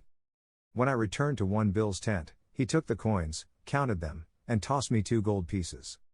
For your first job, he said, winking with his good eye. Despite the lingering unease in my chest, I couldn't ignore the weight of the coins in my hand or the satisfaction of having earned them. As I walked back to the academy, the orbs of magical fire lighting my path, I couldn't help but wonder, what had I just gotten myself into? The first few nights were the hardest. Every knock on an unmarked door, every glance from a passerby, every shadow that flickered in the dimly lit alleys made my heart race. But with each delivery, the tension began to ease, replaced by a strange rhythm. The routine was simple. One bill would hand me a package, a scrawled address, and a toothy grin that always carried a hint of menace. My job was to navigate the winding streets of the Ash capital, deliver the package, collect payment, and return. The tasks were repetitive, but they paid well. With every successful run, the coins in my pouch grew heavier, and the feeling of powerlessness that had plagued me since arriving in the capital began to fade. On the third night, as I stepped out of One Bill's tent with a package tucked under my arm, the familiar anxiety was still there, but it no longer controlled me. You're getting used to this, Hexa noted, her tone somewhere between observation and warning. I have too, I muttered. It's not like anyone else is handing out gold coins for walking across the city. That night, the streets felt different. The fear that had once clouded my thoughts was replaced by a sharp awareness of my surroundings. I began to notice the patterns, the quiet alleys that guards rarely patrolled, the subtle signs that marked safe paths through the night market. Even the weight of the packages no longer felt ominous. They were just objects now, a means to an end. By the end of the week, I could navigate the dark streets with a confidence I'd never felt before, the packages slipping from my hands to theirs like clockwork. But the more I worked, the more I began to notice things I couldn't quite explain. The recipients were always strange in one way or another. Some barely glanced at me as they took the package, slamming the door shut before I could speak. Others scrutinized me, their eyes sharp and calculating, as though they were assessing whether I could be trusted. A few spoke in hushed tones, asking questions I wasn't sure how to answer. You're new, one man had said, his gaze flickering to the academy crest on my uniform. I'd shrugged, offering the same response I always did. One bill sent me. It was enough. It was always enough. The packages themselves varied. Most were small, wrapped in the same plain brown paper, but occasionally, I'd carry something heavier, its contents shifting unnervingly as I walked. What do you think is in these? I asked Hexa one night as I made my way back to the night market. I cannot determine the contents without violating the integrity of the package, she replied. However, the variability suggests a diverse range of goods or materials. You think it's illegal? It is highly probable, Hexa said, her tone flat. Your employer's instructions to avoid interception and his lack of transparency strongly indicate illicit activity. I frowned but said nothing. By the end of the second week, I had amassed more gold than I'd ever seen in my life. The pouch my father had given me, once so light and disappointing, now bulged with coins. 10 gold, 15 silver, Hexa calculated as I counted the coins under the flickering light of my dormitory lantern. This places your earnings well above the monthly average for a laborer in the capital. I know, I said, tying the pouch shut. It's working. Hexa's tone shifted, her words measured and deliberate. Do you believe the ends justify the means? I paused, the weight of her question settling over me. I don't know, I admitted. But what choice do I have? The nobles have everything: stats, resources, connections. If I don't find a way to catch up, I'll never stand a chance. Hexa was silent for a moment, then replied, You are rationalizing behavior that conflicts with your previous ethical framework. This will likely have long-term consequences. I sighed, leaning back against the wall. I didn't ask for a lecture, Hexa. I just want to survive here. To do more than survive. I need power. The night market had become almost familiar by now, its chaotic energy no longer overwhelming but strangely comforting. One Bill greeted me with his usual grin when I returned from a delivery. You're getting the hang of it, fish boy, he said, tossing me another coin. Might even make a proper runner out of you yet. I pocketed the coin, ignoring the nickname. What's next? He handed me another package, this one heavier than usual. Same drill. Don't open it, don't ask questions, and for the God's sake, don't get caught. But this time you're moving a medium parcel. Everything until now has been light, but you're doing so well I thought I'd give you this one. The work pays double. The warnings no longer made my stomach churn the way they had on the first night. They were just part of the job now, part of the strange, secret life I'd fallen into. As I stepped out into the night, the city's lights twinkling in the distance, I wondered how far I was willing to go, and whether I'd recognize the line when I crossed it. Chapter 18, The Rewards of Risk. The first time I looked at the growing pile of gold coins in my dormitory chest, I felt a thrill that I'd never experienced before. In 2 months of running packages for 1 bill, I had earned what many laborers in the capital worked half a year to accumulate. The gold gleamed under the soft light of my lantern, a tangible reward for the risks I'd taken, and a reminder of the gap I was slowly closing between myself and the nobles. My nightly runs had become a routine. The unease I'd felt on my first delivery had dulled, replaced by the efficient rhythm of the work. 1 bill's cryptic packages were still a mystery, but I stopped questioning them. Hexa kept track of my earnings with her usual precision. 28 gold coins, 53 silver, and an assortment of copper, she announced one night as I added my latest haul to the chest. I stared at the pile, trying to suppress the greedy satisfaction bubbling in my chest. This money wasn't just a means to an end, it was power, freedom, and the first step toward leveling the playing field. With my newfound wealth, I allowed myself to indulge in things I could only have dreamed of before. The first purchase was a wooden plank enchanted with wind and levitation magic. I'd seen children zipping through the streets on them during my first days in the capital, their laughter echoing as they performed tricks and darted between crowds. Now, I could join them. The hoverboard, as I thought of it, wasn't cheap, 5 gold coins. But the first time I stepped onto it and felt the wind rush past me as I soared down the cobblestone streets, I knew it was worth every coin. Hexa was less impressed. This is a frivolous expenditure, she commented as I practiced weaving through an empty alley. It provides limited utility and draws unnecessary attention. It's transportation, I argued, grinning as I leaned into a sharp turn. And it's fun. The next purchase was less practical but even more satisfying. I'd been eyeing the Ash twins' impeccably tailored academy uniforms for weeks, envying their sharp cuts and subtle enchantments. With 20 gold coins in my pouch, I walked into one of the capital's finest tailoring shops and ordered a custom uniform. The result was a masterpiece. A long, dark overcoat with silver trim, enchanted to repel dirt and water, paired with a finely tailored suit beneath. The enchantments also offered minor protection against cuts and stabs, not that I planned to need it, but it was a nice touch. When I tried it on, I barely recognized myself in the mirror. Gone was the village boy from Valda Ashdock. In his place stood someone who looked like he belonged in the capital, someone who could walk alongside the nobles without feeling out of place. The transformation wasn't just physical. As the coins piled up and my confidence grew, I began to feel like I was finally taking control of my life. The frustration and powerlessness I'd felt during my first weeks in the capital were fading. We are finally making some non-newbie gains, I thought. But Hexa, ever the pragmatist, wasn't convinced. Your actions are creating dependencies, she warned one evening. You are becoming reliant on income generated from questionable activities. This may have long-term consequences. I know, I admitted, fastening the buttons on my new overcoat. But what choice do I have? If I don't find a way to keep up with the nobles, I'll always be behind. Short-term gains often come at a cost, she replied. I didn't respond. One Bill had been watching my progress with a mix of amusement and approval. On one particularly quiet night, after a successful delivery, he leaned back in his creaky chair and pulled a worn bracelet from his pocket. "Figured it's about time I showed you how to use this properly," he said, holding up his wrist, where a similar bracelet gleamed faintly.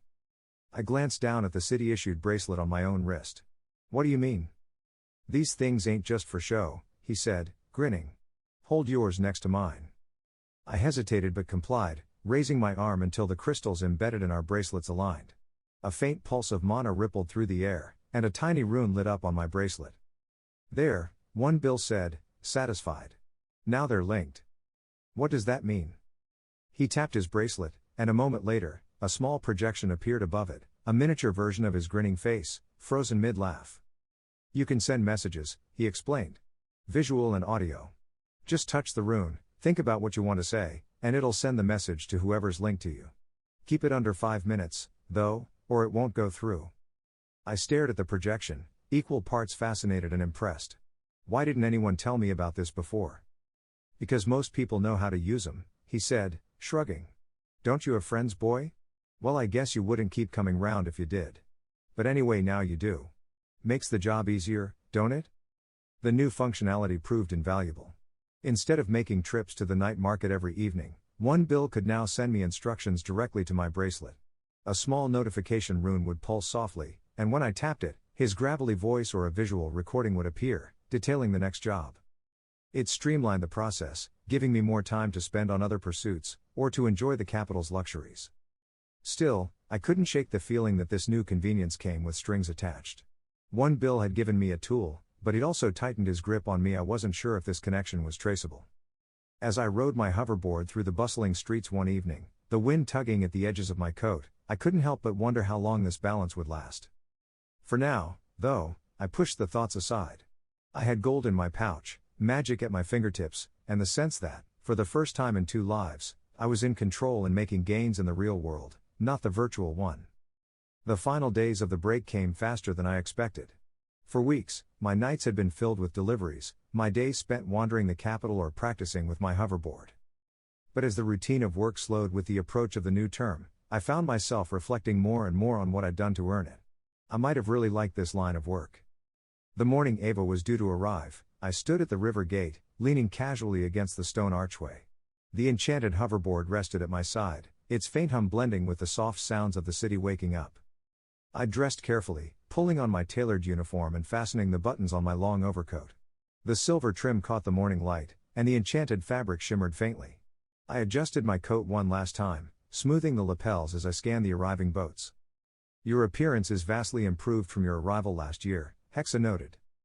"Thanks," I replied, smirking. "Let's hope Ava thinks so too."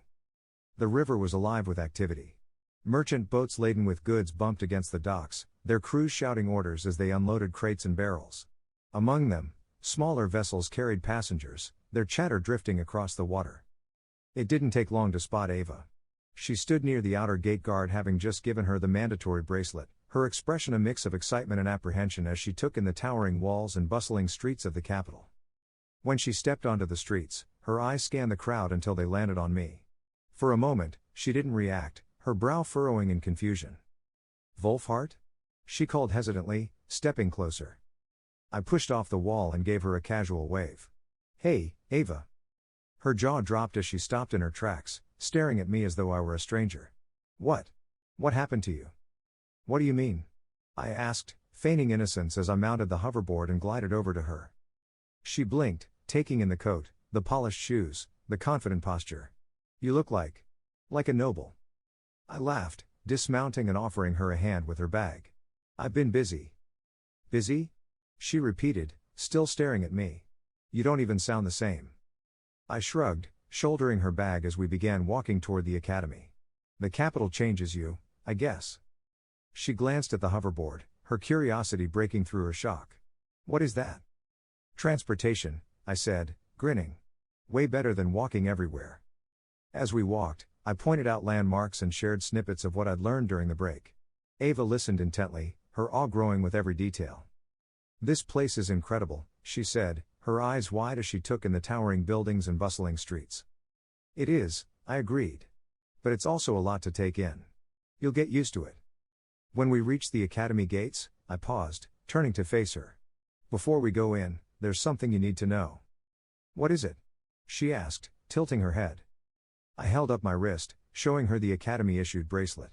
These aren't just for show. They're actually pretty useful. I walked her through the linking process, showing her how to align the crystals and activate the runes. When our bracelets pulsed softly, signaling the connection, she looked up at me, impressed. Now we can send each other messages, I explained.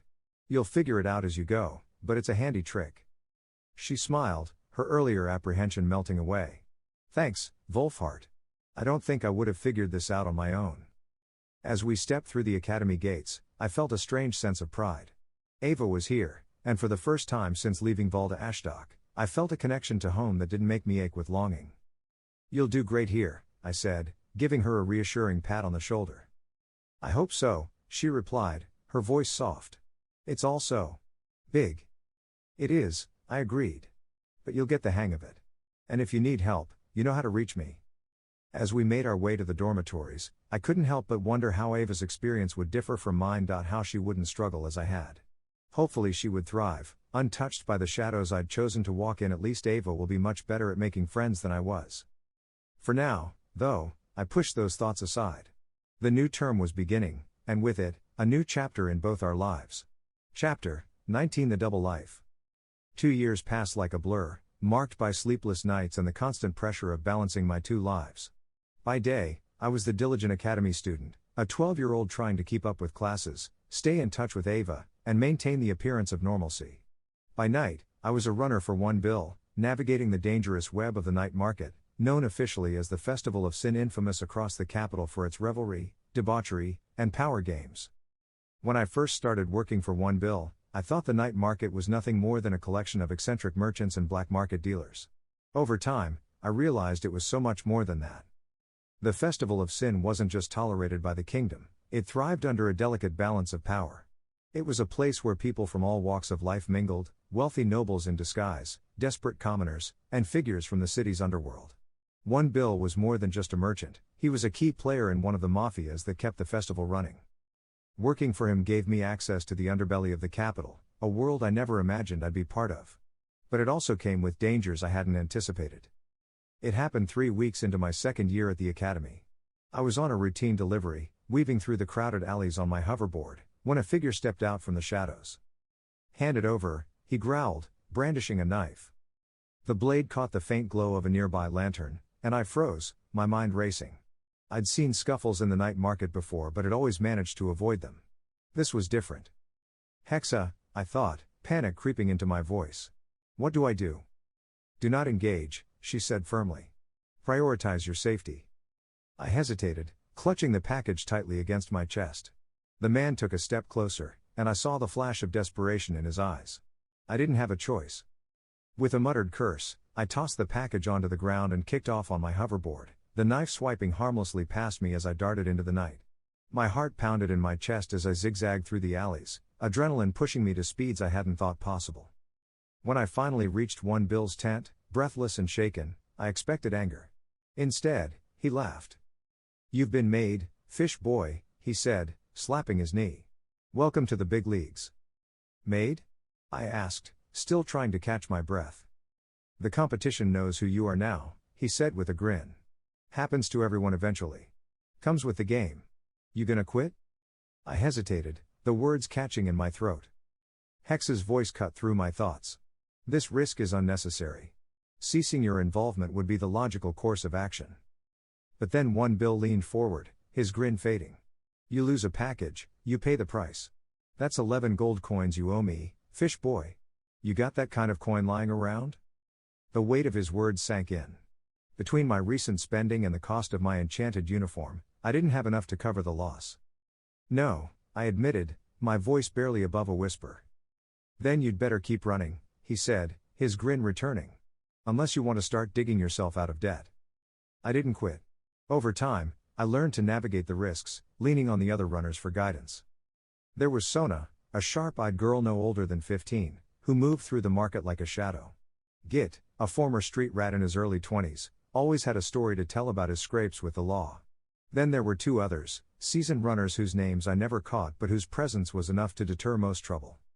Together, we formed an uneasy camaraderie, bound by the shared danger of our work. They taught me how to spot trouble before it found me, how to blend into the crowd, and how to handle myself when things went south. "You're not bad for a fish boy," Git said one night, clapping me on the back after a particularly tricky delivery. I rolled my eyes but didn't correct him. The nickname had stuck, and I'd learned to live with it. Despite the demands of my work, I never let go of my training. Every spare moment was spent meditating to absorb ambient mana, forcing it into my body in small, controlled increments. Hexa monitored my progress with meticulous precision. "Your endurance has plateaued," she noted one evening as I sat cross-legged in my dormitory. "Your focus on agility and intelligence is shifting the distribution of your stats." "It's working, isn't it?" I replied, feeling the faint hum of mana coursing through me. "Yes," she said. "But your aversion to physical training is limiting your potential. Balance is critical." I nodded, but the truth was, I didn't have time for balance. Between classes, deliveries, and training, I barely had time to sleep. The night before my 13th birthday, I lay in bed, staring at the ceiling. My body ached from 2 years of pushing it to its limits, but the results were undeniable. "Hexa," I whispered, pulling up my profile. Name, Wolfhart Valda Ashdock. Race, human. Age, 12. Strength, 15. Dexterity, 30. Endurance, 15. Intelligence, 35. Wisdom, 25. "You've come a long way," Hexa said. "The consistent mana intake is yielding significant results." I smiled faintly, exhaustion pulling at me as I drifted off to sleep. The voice woke me. "Congratulations on your human evolution," it said, clear and eerie, cutting through the haze of sleep. "You are now a human adult male age 13. I bolted upright, the words echoing in my mind. Hexa's voice was strangely absent, as though she hadn't heard it. My profile shimmered before me, the numbers shifting as new stats were added. Name, Wolfhart Valda Ashdock. Race, human adult male. Age, 13. Strength, 20, plus 5 dexterity, 50, plus 20 endurance, 16, plus 1 intelligence, 55, plus 20 wisdom, 35, plus 10 skills, mana adaptable blood, new." The voice returned. "Skill acquired, mana adaptable blood. Skill granted due to advanced mana training before the first evolution." The description appeared in my mind. "The blood of this user will adapt more readily to forced mana absorption, increasing its effectiveness." "Hexa?" I whispered, my voice shaking. "Yes?" she replied, her tone normal. "Did you hear that?" "Hear what?" I stared at the profile, the new skill glowing faintly in my mind. For the first time since waking in this world, I felt truly alone.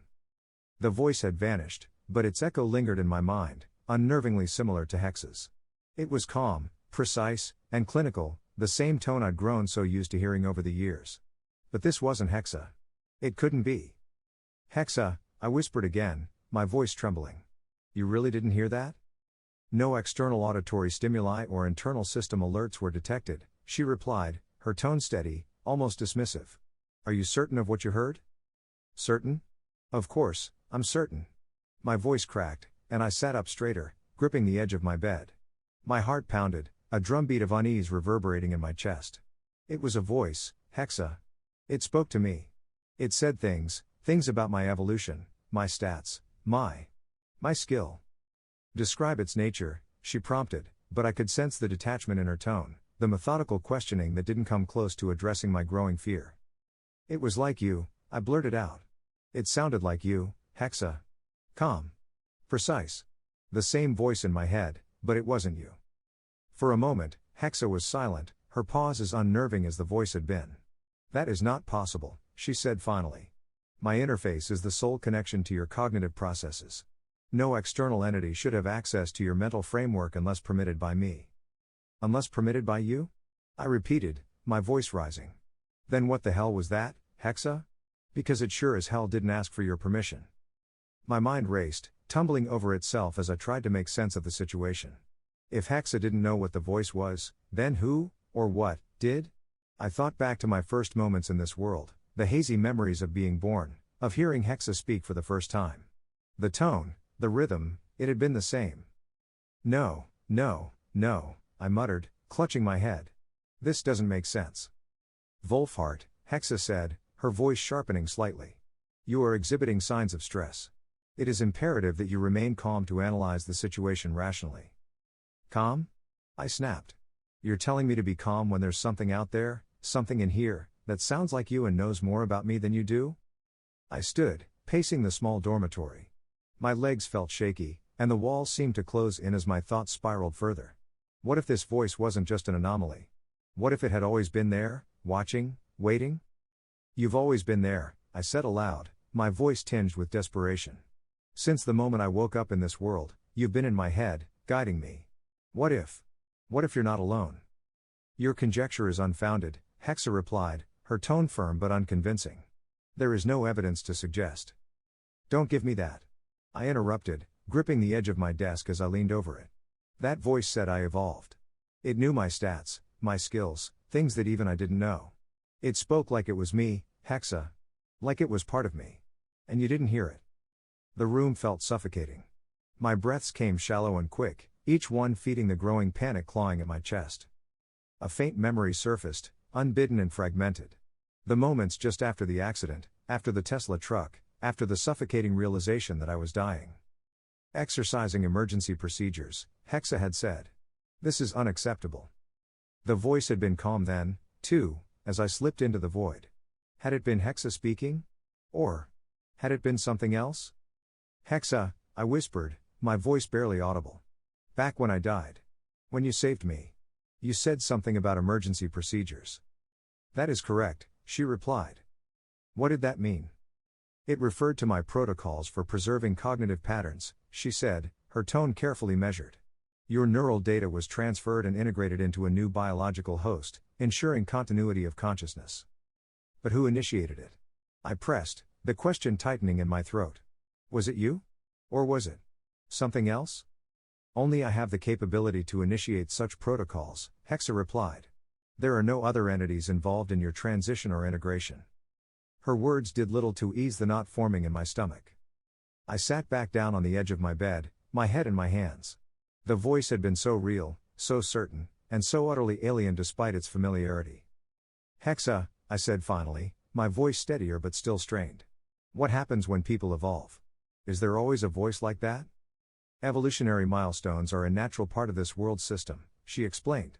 However, no entity beyond myself should be capable of communicating with you during such events. Her certainty only made the situation worse. So it's just me, I said, the realization hitting like a punch to the gut. It's just me hearing this voice. That appears to be the case, she replied. The room was silent save for the faint hum of mana that always seemed to linger in the air. My thoughts spiraled further, tumbling through possibilities that all seemed to lead to one terrifying conclusion. I didn't know everything about myself, or the forces shaping my life. For the first time in 2 lives, I felt a creeping sense of helplessness that even Hexa couldn't dispel. The panic swirling in my mind didn't subside as I sat there, staring at my profile. The numbers were stark and undeniable, glowing faintly in my thoughts like a challenge I didn't understand. Strength, 20. Dexterity, 50. Endurance, 16. Intelligence, 55. Wisdom, 35. The changes weren't subtle. They weren't the slow, incremental gains I'd worked tirelessly for over the last 2 years. This was a leap, unnatural, abrupt, and unsettling. Hexa, I whispered, breaking the silence. What does it feel like when stats change? Shouldn't I have felt it before? You have experienced gradual improvements due to your mana training and consistent physical activity, she replied, her tone steady and clinical. This, however, is different. Evolutionary milestones trigger significant enhancements across multiple attributes, as dictated by the system of this world.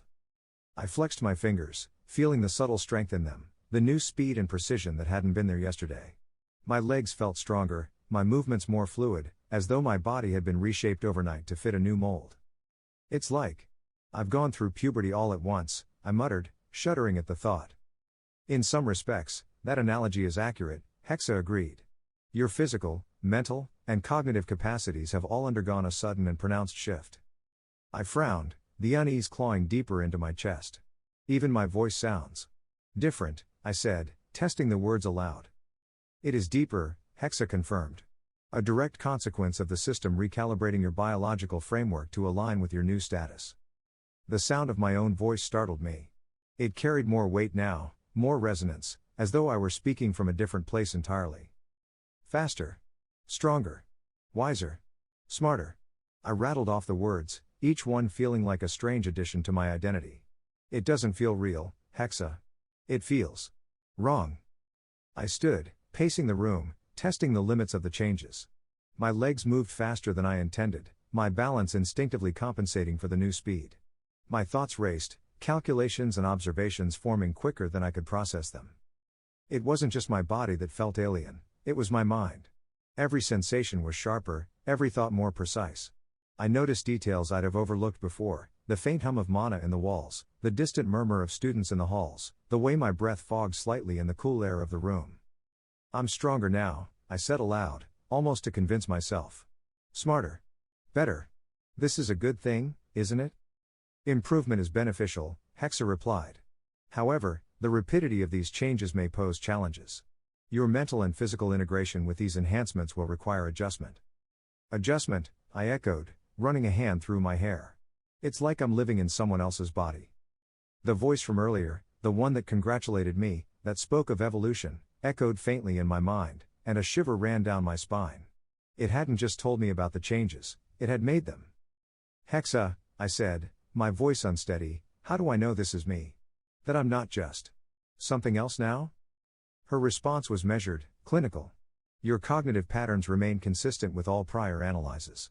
These changes, while dramatic, have not altered the core of your identity. But I wasn't sure.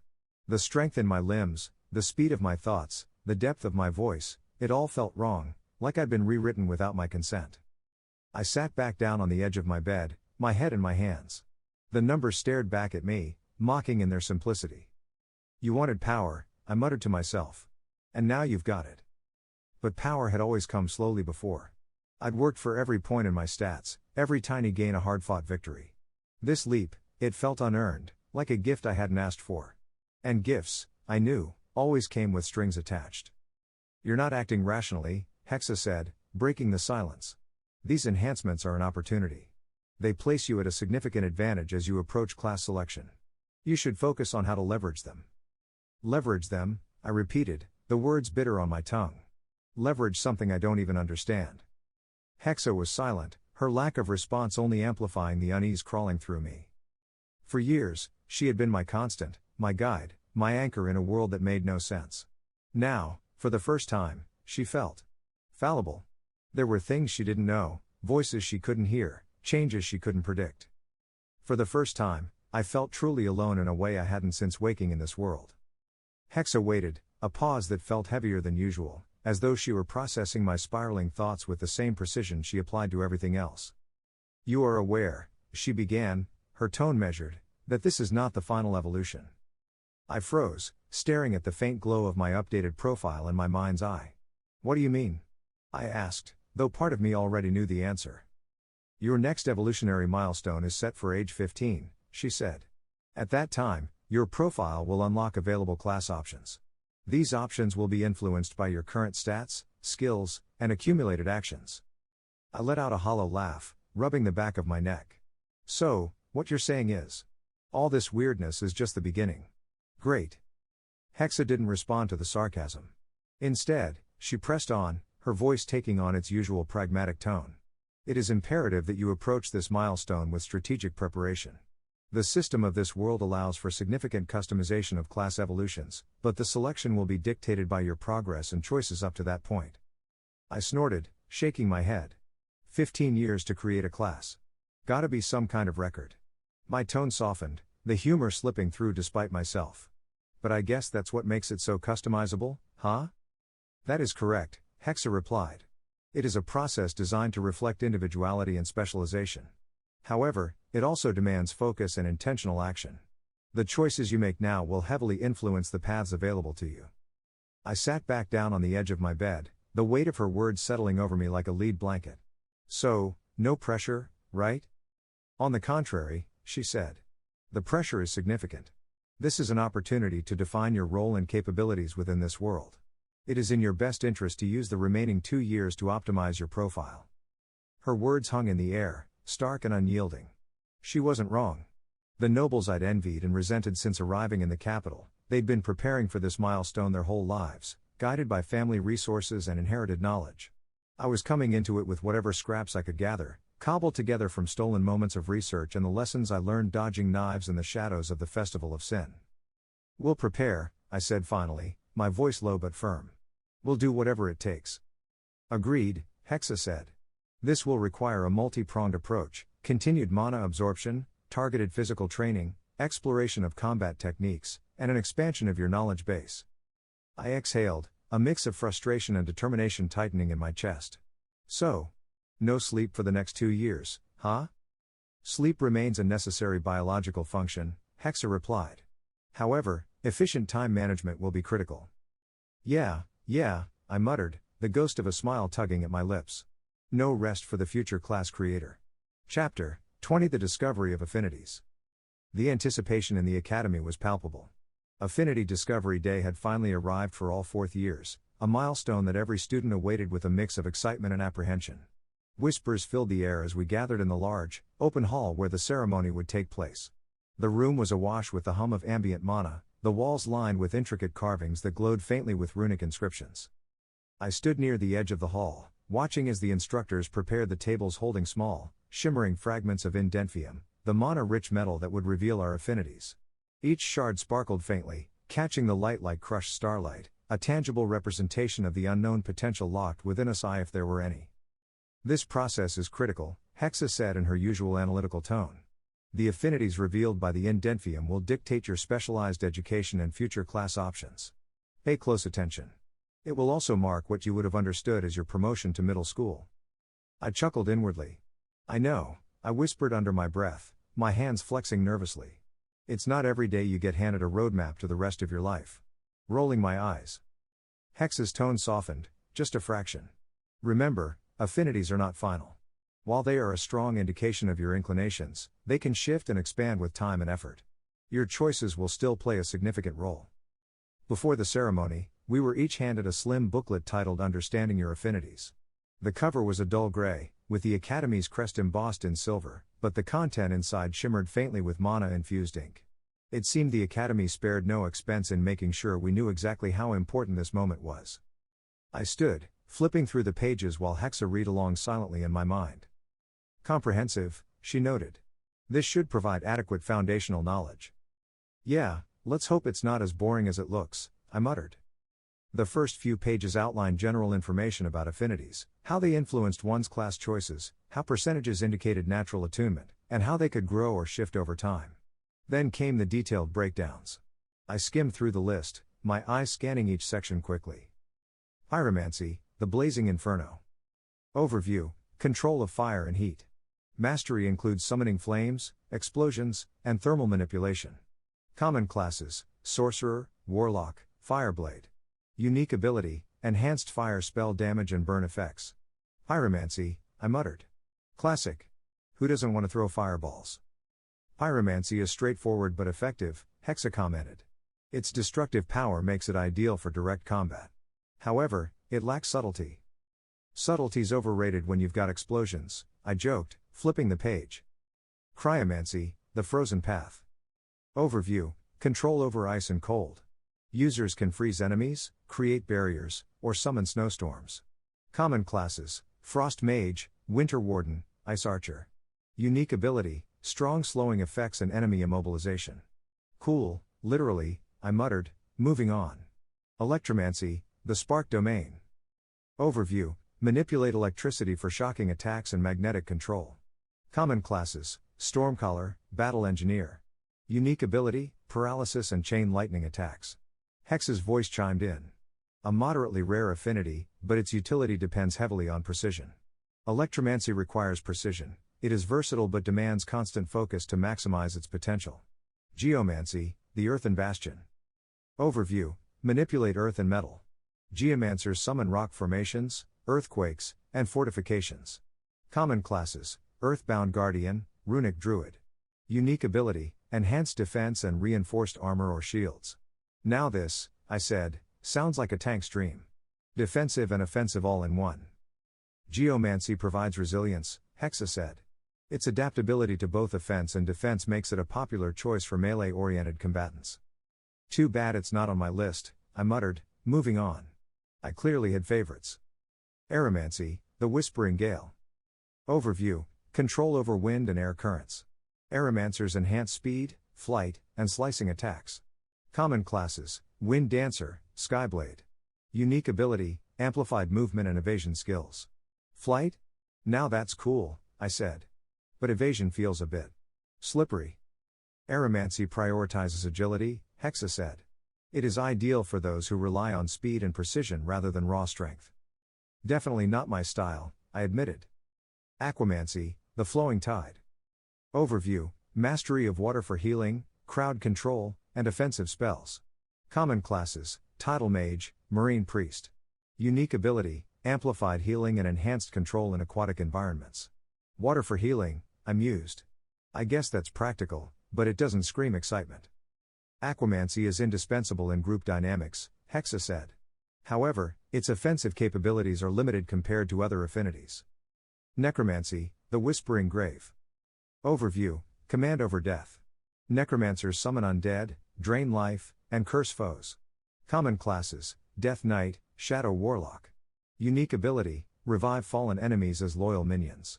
Now we're talking, I said, grinning. Undead minions? That's right out of an MMO. Necromancy carries significant social stigma, Hexa warned. Its utility is undeniable, but its practitioners often face mistrust. Yeah, but still. Skeleton Army. Lumimancy, the Radiant Beacon. Overview: harness light magic for healing, buffs, and banishment of darkness. Common classes: Paladin, Holy Cleric. Unique ability: increased resistance to dark magic and healing potency. Paladins, I said with a faint chuckle. The D&D classic. Lumimancy is foundational in group settings, Hexa said. It ensures survivability and counters darker forces effectively. Umbramancy, the Shadowed Path. Overview: control shadows for stealth, illusions, and corruption. Common classes: Shadowblade, Void Caller. Unique ability: amplified damage from sneak attacks and enhanced crowd control through illusions. Okay, sneaky assassin types, I said. Not bad, but definitely niche. Umbramancy relies on subterfuge, Hexa said. Its effectiveness diminishes in direct confrontations. Gravitomancy, the Pillar's Embrace. Overview: manipulate gravitational forces to crush enemies, create singularities, or enhance mobility. Common classes: Gravity Knight, Void Manipulator.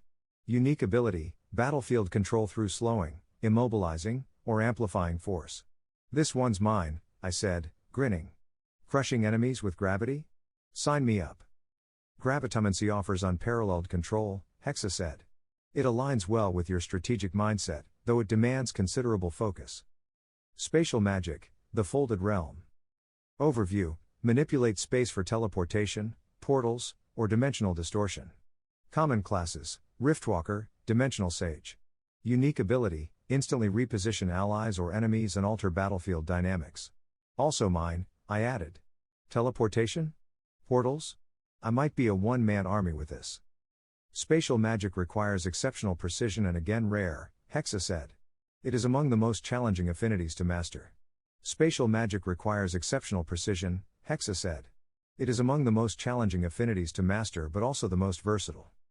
Cosmic magic, the Starlit Ascension. Overview: channel celestial energy for overwhelming power. Common classes: Cosmic Sorcerer, Stellar Monk. Unique ability: summon meteors, radiant starlight damage, or celestial shields. Okay, now that's overkill, I said, laughing. Meteors? Really? Cosmic magic is exceedingly rare among humans, Hexa noted. Its users often influence battlefields on a massive scale. Just then, Magister Althea, the same no-nonsense instructor who had introduced us to the academy, stepped forward to address the room. Today marks an important step in your journey, she said, her voice carrying easily over the murmur of students. The Indentium will reveal your innate affinities, which will guide your curriculum and, ultimately, your class evolution. Remember, these affinities are only a part of who you are. Hard work and determination can elevate even the most modest potential. Her gaze swept across the room, lingering briefly on me before moving on. When your name is called, step forward, take a fragment of indentvium, and crush it in your palm. The metal will respond to your mana, displaying your affinities and their percentages. I shifted on my feet, watching as the first name was called. A boy from the far side of the room stepped up, visibly trembling as he approached the table. He took a shard of indentvium, cradling it like it might shatter before he was ready. The moment he crushed it in his hand, a soft glow enveloped him, and the voice of the gods boomed in the air above him.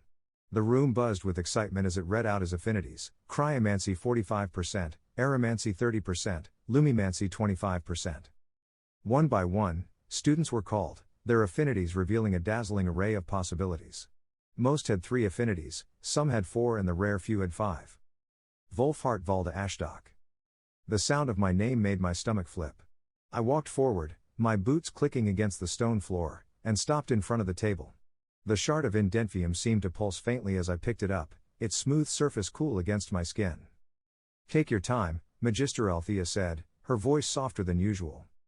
I glanced at her, then down at the shard in my palm. This was a moment that would define my path. With a deep breath, I closed my fingers around the metal and squeezed. The fragment resisted at first, but as I channeled a faint thread of mana into it, it crumbled like brittle glass. A brilliant light erupted from my hand, and the air around me seemed to vibrate. Symbols materialized in the space above my head, glowing with a radiant energy that made my heart race. Results: cryomancy, 20%. Electromancy, 15%. Spatial magic, 30%. Gravitomancy, 25%. Umbromancy, 10%. The room fell silent as the voice of the gods shared the results, their expressions a mix of curiosity and surprise. "Interesting," Magister Althea murmured, studying the symbols. "Spatial magic as a dominant affinity, along with gravitomancy. Rare, but not unheard of." Hex's voice echoed in my mind, tinged with approval. "These affinities align with your analytical and methodical nature. Spatial and gravity magic both rely heavily on precision and intelligence, areas where you excel." I couldn't help but smile faintly. "Guess I'm not too bad off, huh?" "On the contrary," Hexa said. "These results place you in a mid-level position. Few students exhibit this many affinities at this stage. However, their complexity will require significant effort to master. Combined with your low to medium attunement percentages, we will need to progress over the next 2 years." As I returned to my place in the crowd, I couldn't help but notice the glances from the other students. Some were curious, others envious, but none of them lingered long. The ceremony continued, each new set of affinities drawing fresh murmurs and excitement. Sitting in the quiet of my dorm room that night, I replayed the moment over and over in my mind. Spatial magic and gravity manipulation. Hexa was right, they were rare, and they felt right. Something about them resonated with me, like pieces of a puzzle I hadn't realized I was solving. "Do you think these affinities will shift?" I asked Hexa as I lay on my bed, staring at the ceiling. "While it is possible," she replied, "it is unlikely that your primary affinities will change significantly. However, their percentages may refine further as you continue training and absorbing mana." I nodded, the weight of the day settling over me. This was just the beginning, but for the first time, I felt like I had a real glimpse of what lay ahead. "Spatial magic, gravitomancy," I muttered, a faint smile tugging at the corner of my lips. "Not bad for a fish boy." Hexa didn't respond, but I could almost feel her agreement. Chapter 21: The Ties That Bind and the Path Ahead. The academy bells tolled faintly in the distance as dawn spilled over the horizon. I stared at my profile, the faintly glowing text burned into my mind as if it had always been there. It was my 15th birthday, the day I'd been preparing for since arriving at the academy. Every stat, every affinity, every decision had been leading to this moment. The numbers were staggering. Profile: adult human male. Age: 15. Strength: 50. Dexterity: 90. Endurance: 65. Intelligence: 105. Wisdom: 75. Every stat had jumped by 30 points, an unexpected bonus that left me feeling both exhilarated and disoriented. My body felt stronger, faster, sharper, like my very existence had been tuned to a higher frequency. Even my dominant affinities had climbed significantly, with gravitomancy sitting at a staggering 89% and spatial magic at 70%. The moment I woke, the voice of the gods echoed in my mind, the same eerie calm that had unsettled me 2 years ago. "Congratulations on reaching your next milestone, human adult male, age 15, it intoned. I sat up, rubbing my temples as the voice continued. its words cutting through my thoughts like a knife. Class options available. Choose your path. Then came the list, each option presented with crystalline clarity. The descriptions filled my mind as though they were burned into the air itself. I could see them, feel the weight of each possibility. Gravitect. Primary affinities: gravity manipulation, 89%, spatial magic, 70% role, battlefield controller/tank. Description: masters of gravity and space, gravitex dominate the battlefield, crushing enemies with overwhelming force and warping the laws of physics. Abilities: singularity, create a black hole that pulls enemies inward, dealing massive O damage. Gravity shift, alter gravity in an area, enhancing ally mobility or crushing foes. Void collapse, fold space around an enemy, dealing immense crushing damage. Void architect. Primary affinities: umbromancy, 35%, spatial magic, 70%, gravity manipulation, 89% role, summoner/debuffer. Description: void architects weave shadow and space to summon constructs, lay traps, and dominate the battlefield with eerie precision. Abilities: shadow gate, summon a shadowy portal that spawns minions or traps enemies. Graviton trap, set a hidden gravitational mine that detonates when triggered. Void barricade, create a barrier of condensed shadows and warp space to block enemies. Riftbinder. Primary affinities: spatial magic, 70%, gravity manipulation, 25% role, support/controller. Description: strategic manipulators of space, riftbinders use portals and gravitational wells to support allies and control the battlefield. Abilities: portal nexus, create teleportation points for repositioning. Gravity well, an O-trap that slows and immobilizes enemies. Dimensional fold, redirect projectiles by distorting space. My head spun as the voice faded, leaving the list etched into my thoughts. The classes were tantalizing, each promising power and possibilities I'd only dreamed of. I spoke them aloud to Hexa. Hexa's voice cut through my mental haze. Analysis complete. Based on your profile and current affinities, Riftbinder or Gravitect are the most viable choices. Not Void Architect? I asked, the words slipping out before I could stop them. Hexa's tone shifted, sharper and more insistent. Warning. Void Architect is a high-risk choice. Data indicates that classes associated with shadow or void magic are often stigmatized. Additionally, their interactions with your redacted skill are unpredictable. I clenched my fists. I've been running packages in the Festival of Sin for years. You think I care about a little stigma? You misunderstand, Hexa said. This is not merely a question of reputation. Choosing Void Architect may alter your skill acquisition and potentially destabilize your optimization. The risks outweigh the potential benefits. The more Hexa spoke, the tighter the knot in my chest grew. She didn't get it. She couldn't. I wasn't just trying to survive anymore, I wanted power, real power, something that could bridge the gap between me and the nobles who had been groomed for greatness from birth. My thoughts turned to Morgana Ashe, her sharp intellect and relentless drive pushing her ever closer to perfection. Even Ava, with her natural charisma and determination, seemed destined for greatness. And here I was, the fish boy from Valda Ashdok, clawing my way up from nothing. Warning: thought pattern logically leads down an unknown path. Void Architect, I murmured. The name carried a weight that felt both ominous and alluring. Warning, Hexa repeated. Void Architect is classified as an unknown class. Analysis of its effects is incomplete. Proceeding with this choice may. I know the risks, I interrupted, my voice low but firm. But this is my choice, Hexa. Not yours. I took a deep breath, steadying myself as I stared at my profile. The words hung there, waiting for me to make a choice. I've been in the dark for years, I whispered. Running packages, dodging knives, living in shadows. If I'm already there, why not use it? Wolfhart, Hexa began, her tone almost pleading now. This decision is irreversible, it isn't part of the plan.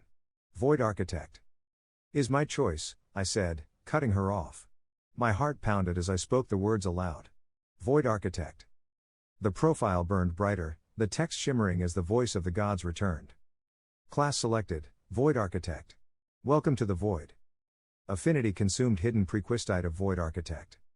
Affinity consumed hidden prequistite of Void Architect. It goes off again. The pillars embrace enfolded realms, the path is marked by shadows. A chill ran through me as the words seared into my mind, leaving no room for second thoughts. Hexa went silent, the weight of my decision settling over us both. As the voice of the god spoke again, its chilling, detached tone filled my mind. Skill acquired, Voidmaster. Description: minor minions of the Void recognize you as a command node within the hive mind as long as the Voidmaster remains in prime reality. A sense of weight settled on me as the words resonated in my thoughts. I could feel the shift immediately, a faint awareness of something alien at the edges of my consciousness. It was like static in my mind, faint but ever present. Skill acquired, Void Oppression. Description: a skill-based ability that allows the caster to bring the weight of the void to the area, draining mana from a 10-foot radius around the caster. Recognized as an aura skill. The hairs on the back of my neck stood on end. The ability to drain mana from the very air, and from those around me, wasn't just powerful, it was invasive. I swallowed hard as the final skill was announced. Skill acquired, the Void that licks. Description: void energy emanates from the user and their summons, causing a tangible effect on the matter of prime reality, eating away at its existence from the surface to the core. The void that licks can cause soul damage. Soul damage. The words lingered ominously in my thoughts. It wasn't a term I'd ever encountered before, but the implications were clear enough. This wasn't just physical or magical destruction, it was existential erasure. Skill acquired Shadow Gate, summon a shadowy portal that spawns minions or traps enemies. Skill acquired Graviton Trap, set a hidden gravitational mine that detonates when triggered. Skill acquired Void Barricade, create a barrier of condensed shadows and warp space to block enemies. Then came the kicker. Skill, redacted, has evolved into skill, corrupted_read interacted 4. Skill, the Void that licks was acquired due to the effect of the Void Architect class. The text burned in my mind, glitching slightly, the letters twisting and reforming like something alive. I tried to focus, but the sensation of static in my mind grew stronger, mingling with the overwhelming weight of the new skills. Name: Wolfhart Valda Ashdock. Species: adult human male. Age: 15. Class: Void Architect. Role: Summoner/Debuffer. Stats: Strength: 50. Dexterity: 90. Endurance: 65. Intelligence: 105. Wisdom: 75. Gravity Manipulation: 89%. Spatial Magic: 70%. Umbromancy: 35%. Skills: Voidmaster. Description: minor void minions recognize the user as a command node within the void hive mind while in prime reality. Effect: grants control over lesser void creatures and constructs summon via shadow-related abilities. Void Oppression, active. Description: an aura skill that drains mana from a 10-foot radius around the user to fuel void-related abilities. Effect: reduces mana of allies and enemies within range, slightly weakening the user as well. The Void that licks. Description: void energy emanating from the user and their summons has a tangible effect on prime reality, eating away at matter and causing soul damage. Effect: void effects eat physical defenses, damaging targets directly to their core. Former skill, redacted. New description: a corrupted skill linked to the Void Architect class. Exact effects remain unclear due to instability. Mana adaptable blood, passive. Description: blood adapts more readily to forced mana absorption, increasing efficiency. Effect: enhances the ability to manually channel ambient mana into attributes, accelerating stat growth. Ambient mana sensing, passive. Description: allows the user to detect fluctuations in local mana density.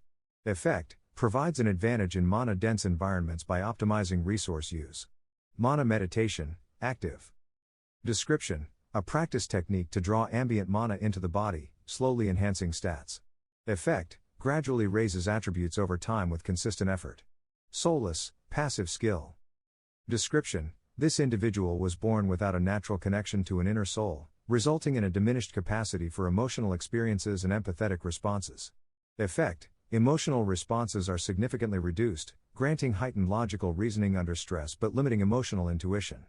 The connection to external sources of mana or other soul-based energies may compensate for some deficiencies. Additional note: this skill interacts uniquely with certain magical and void-based abilities, potentially amplifying or altering their effects. Hexa was silent. Uncharacteristically so. I waited, expecting her immediate commentary, but the void in my mind where her voice usually resided felt unsettling. A full minute passed before she finally spoke, and when she did, her tone was sharp, angry in a way I'd never heard before. Wolfhart, she said, her voice clipped, almost trembling, "Do you understand what you've done?" I frowned, the edge in her tone cutting deeper than her words. "I made a choice," I replied. "You advised against it, but it's my life. My class." "You chose instability," Hexa snapped, her voice crackling with an odd distortion. "The void is inherently dangerous. It isn't just another type of mana manipulation, it defies the very structure of this world. It destroys mana itself." Her words hit me like a punch to the gut. "Wait, destroys mana? What does that even mean?" "It means," she continued, her tone dark, "that your powers draw from the essence of the void, a force that is antithetical to mana. When you use abilities like void oppression, you are draining the surrounding mana to feed the void tears that allow your powers to manifest. This isn't just a drain on your enemies, it weakens everyone around you, including yourself." I swallowed hard, my stomach churning. "So, I'm a walking mana sink?" "Precisely," Hexa said coldly. "And that's only the beginning. Certain races, and even some human cultures, consider this sacrilege. You're not just manipulating magic, Wolfhart. You're erasing it, destabilizing it at its core. You risk being shunned not only by your peers but by the very society you've been trying to climb within." The implications of her words sank in slowly. My reputation as Fishboy and my illicit activities in the Festival of Sin had already painted me as an outsider, but this? This was something far darker. This wasn't just about breaking the law or bending rules, it was about breaking the world. "I can handle it," I said, though my voice lacked conviction. "People already look at me sideways. What's a little more judgment?" Hex's voice crackled again, glitching briefly before stabilizing. "This is not a matter of judgment, Wolfhart. This is about survival. The void is dangerous not just to others but to you. You are playing with forces you don't understand, forces that even I cannot fully analyze." I froze. Hexa never admitted to not understanding something. "What do you mean, you can't analyze it?" "The skill, corrupted_read interacted 4, is beyond my comprehension," she admitted, her voice tinged with frustration. "The text itself is corrupted, and the connection to your redacted skill complicates matters further. I can only deduce that this evolution is tied directly to your choice of void architect. Its effects, and its cost, are unknown." I clenched my fists, staring at the faint glow of my updated profile. The new skills shimmered ominously, their descriptions burned into my thoughts. The weight of the void wasn't just a metaphor, it was tangible, a presence I could feel pressing against the edges of my mind. "Hexa," I said softly, "you're glitching." "I am aware," she replied tersely.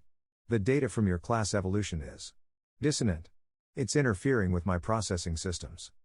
"What does that mean?" I asked, my voice rising slightly. "Are you okay?" Her tone softened slightly, though the edge of frustration remained. "I am functional. But the void's interference is unlike anything I've encountered before. It suggests that your class choice is inherently unstable." I sat back on my bed, staring at the ceiling as the weight of Hexa's warning settled over me. The voice of the gods had fallen silent, but its echoes lingered, intertwining with Hexa's admonitions. "I made this choice," I said finally. "And I'm going to stick with it." Hexa didn't respond immediately. When she did, her voice was calmer, though still tinged with something I couldn't quite place: anger? Fear? Concern? "Then we must prepare," she said. "The path you've chosen is fraught with risk, but it is not without potential. If you are to wield the void, you must understand it. Control it. Master it." I nodded, the resolve settling in my chest like a stone. "One step at a time, Hexa. We'll figure this out." "Agreed," she replied. But there was a hesitation in her voice, a flicker of uncertainty that unnerved me more than I cared to admit. Chapter 22 A Path Chosen, A World Against Him. For the first time since making my class decision, I found myself silently agreeing with Hexa. Maybe I had made a mistake. The academy was a place where reputations were built and broken, and mine was rapidly spiraling downward. I hadn't expected people to find out so quickly about my class, but rumors had spread like wildfire. Void Architect was a term whispered in hallways with a mix of fear and disdain. I was never popular before this in either life, and so it wasn't long before the other students started treating me differently. It hurt more than expected. Even Ava seemed confused, her usual warmth tinged with uncertainty whenever we crossed paths. She hadn't said anything outright, but I could see the question in her eyes: why? The only one who didn't seem fazed by my decision was Morgana Ash. She, too, was a social outlier, though for entirely different reasons. As the only other student in the specialized affinity classes for spatial magic and gravitomancy, she had become an unexpected ally. While others avoided me, she offered quiet companionship, her sharp intellect and perfectionist tendencies matching my own in strange ways. When the break for the 6th year arrived, I found myself dreading the free time more than I anticipated. Entering the academy's equivalent of high school, I knew these next 2 years would be critical, shaping not only my education but my future class advancements, as the ranking matches in these next 2 years could make or break me. But before any of that, I had to face the break. The Festival of Sin greeted me like an old friend, its chaotic energy buzzing in the air as I stepped into the shadowy market that night. The familiar sound of music bouncing off the stone walls and the chatter of vendors hawking their strange wares was almost comforting. One Bill greeted me with his usual gravelly voice and a grin that didn't quite reach his eyes. "Well, if it isn't Fish Boy. Or should I call you Void Boy now? Heard some interesting whispers about you." I grimaced. "News travels fast." "Too fast," he said, leaning closer. "Listen, kid, you've crossed a line most don't. Choosing Void Architect. People are gonna look at you differently now. Dangerous differently. No one's gonna see you as some harmless academy brat anymore. They're gonna see you as a threat. Or worse, someone who's gone off the deep end." The weight of his words settled heavily on my shoulders, but I nodded. "I can handle it." He snorted. "Maybe. But things'll get rougher from here. No more easy runs.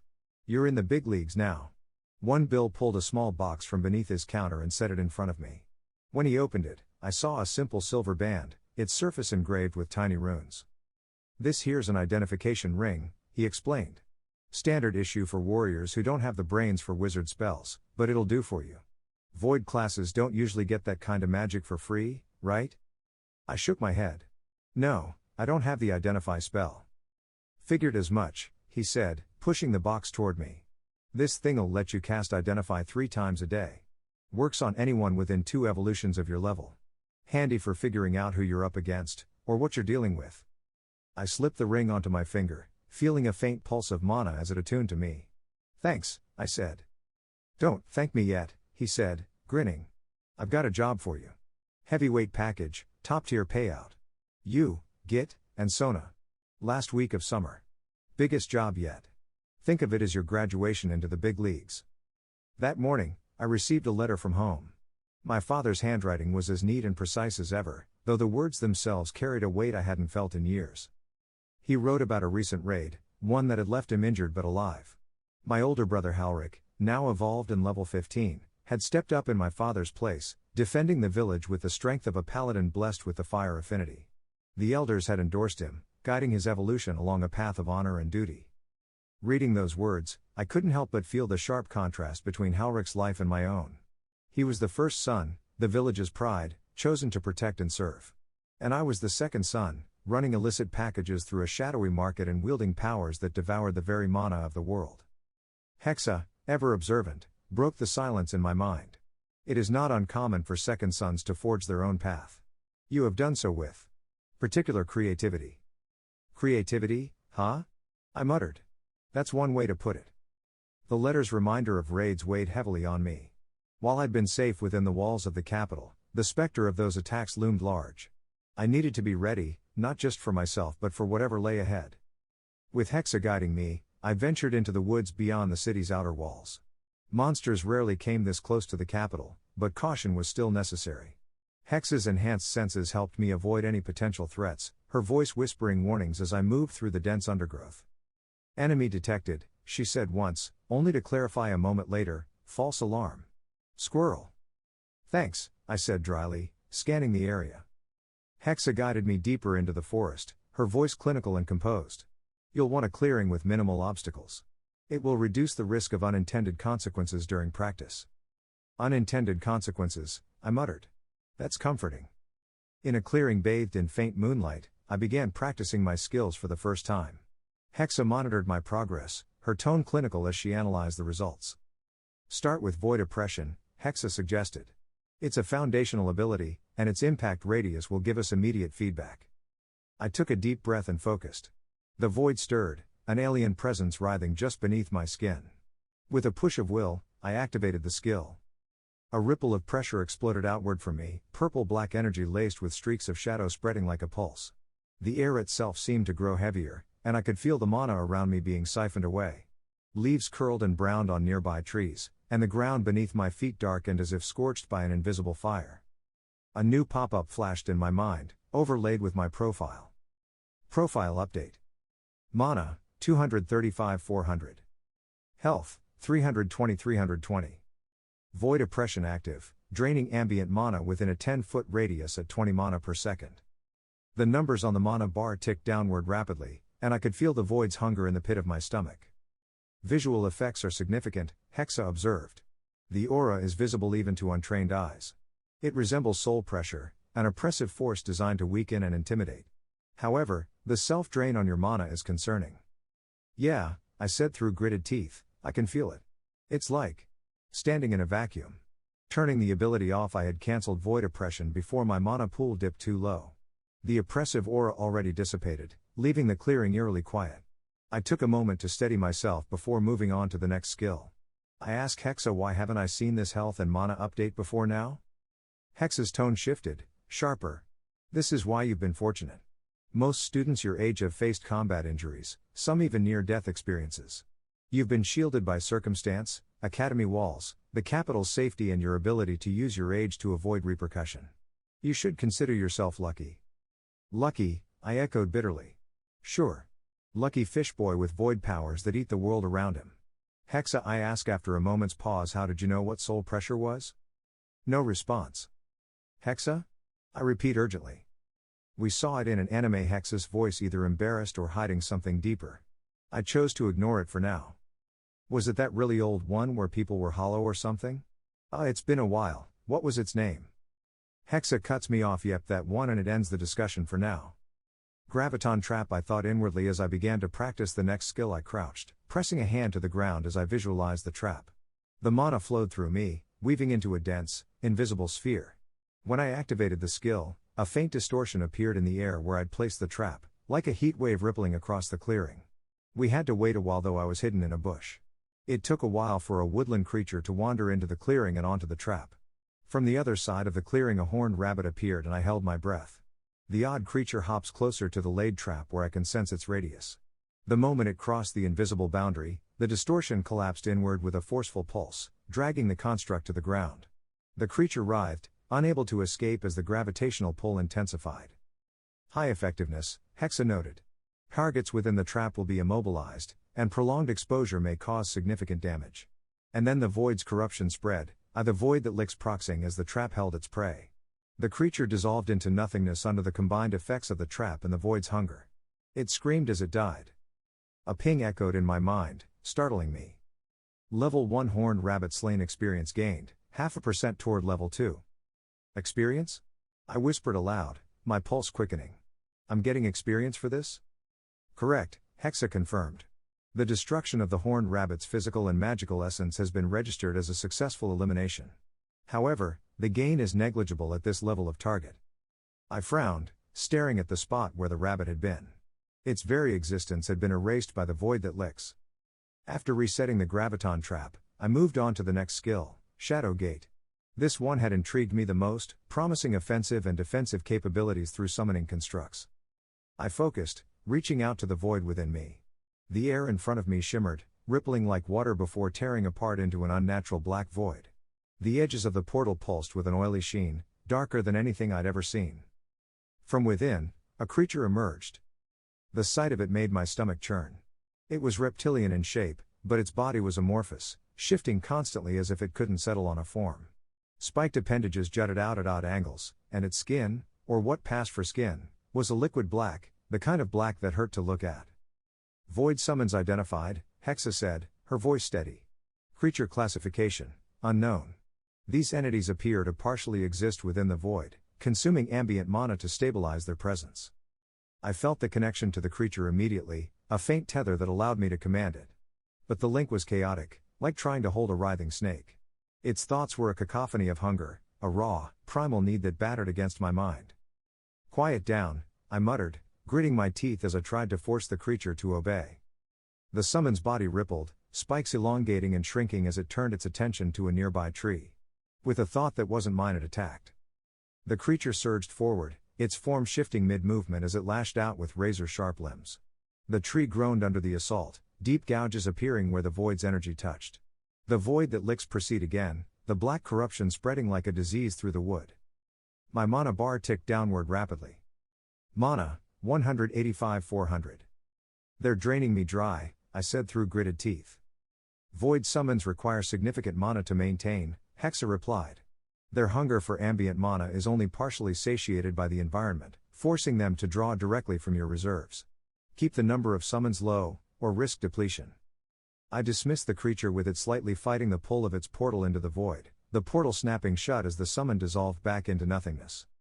I rubbed the bridge of my nose, trying to shake off the lingering headache from the summon's chaotic thoughts. The last skill to test was Void Barricade, a defensive ability. I raised both hands, channeling the void once more.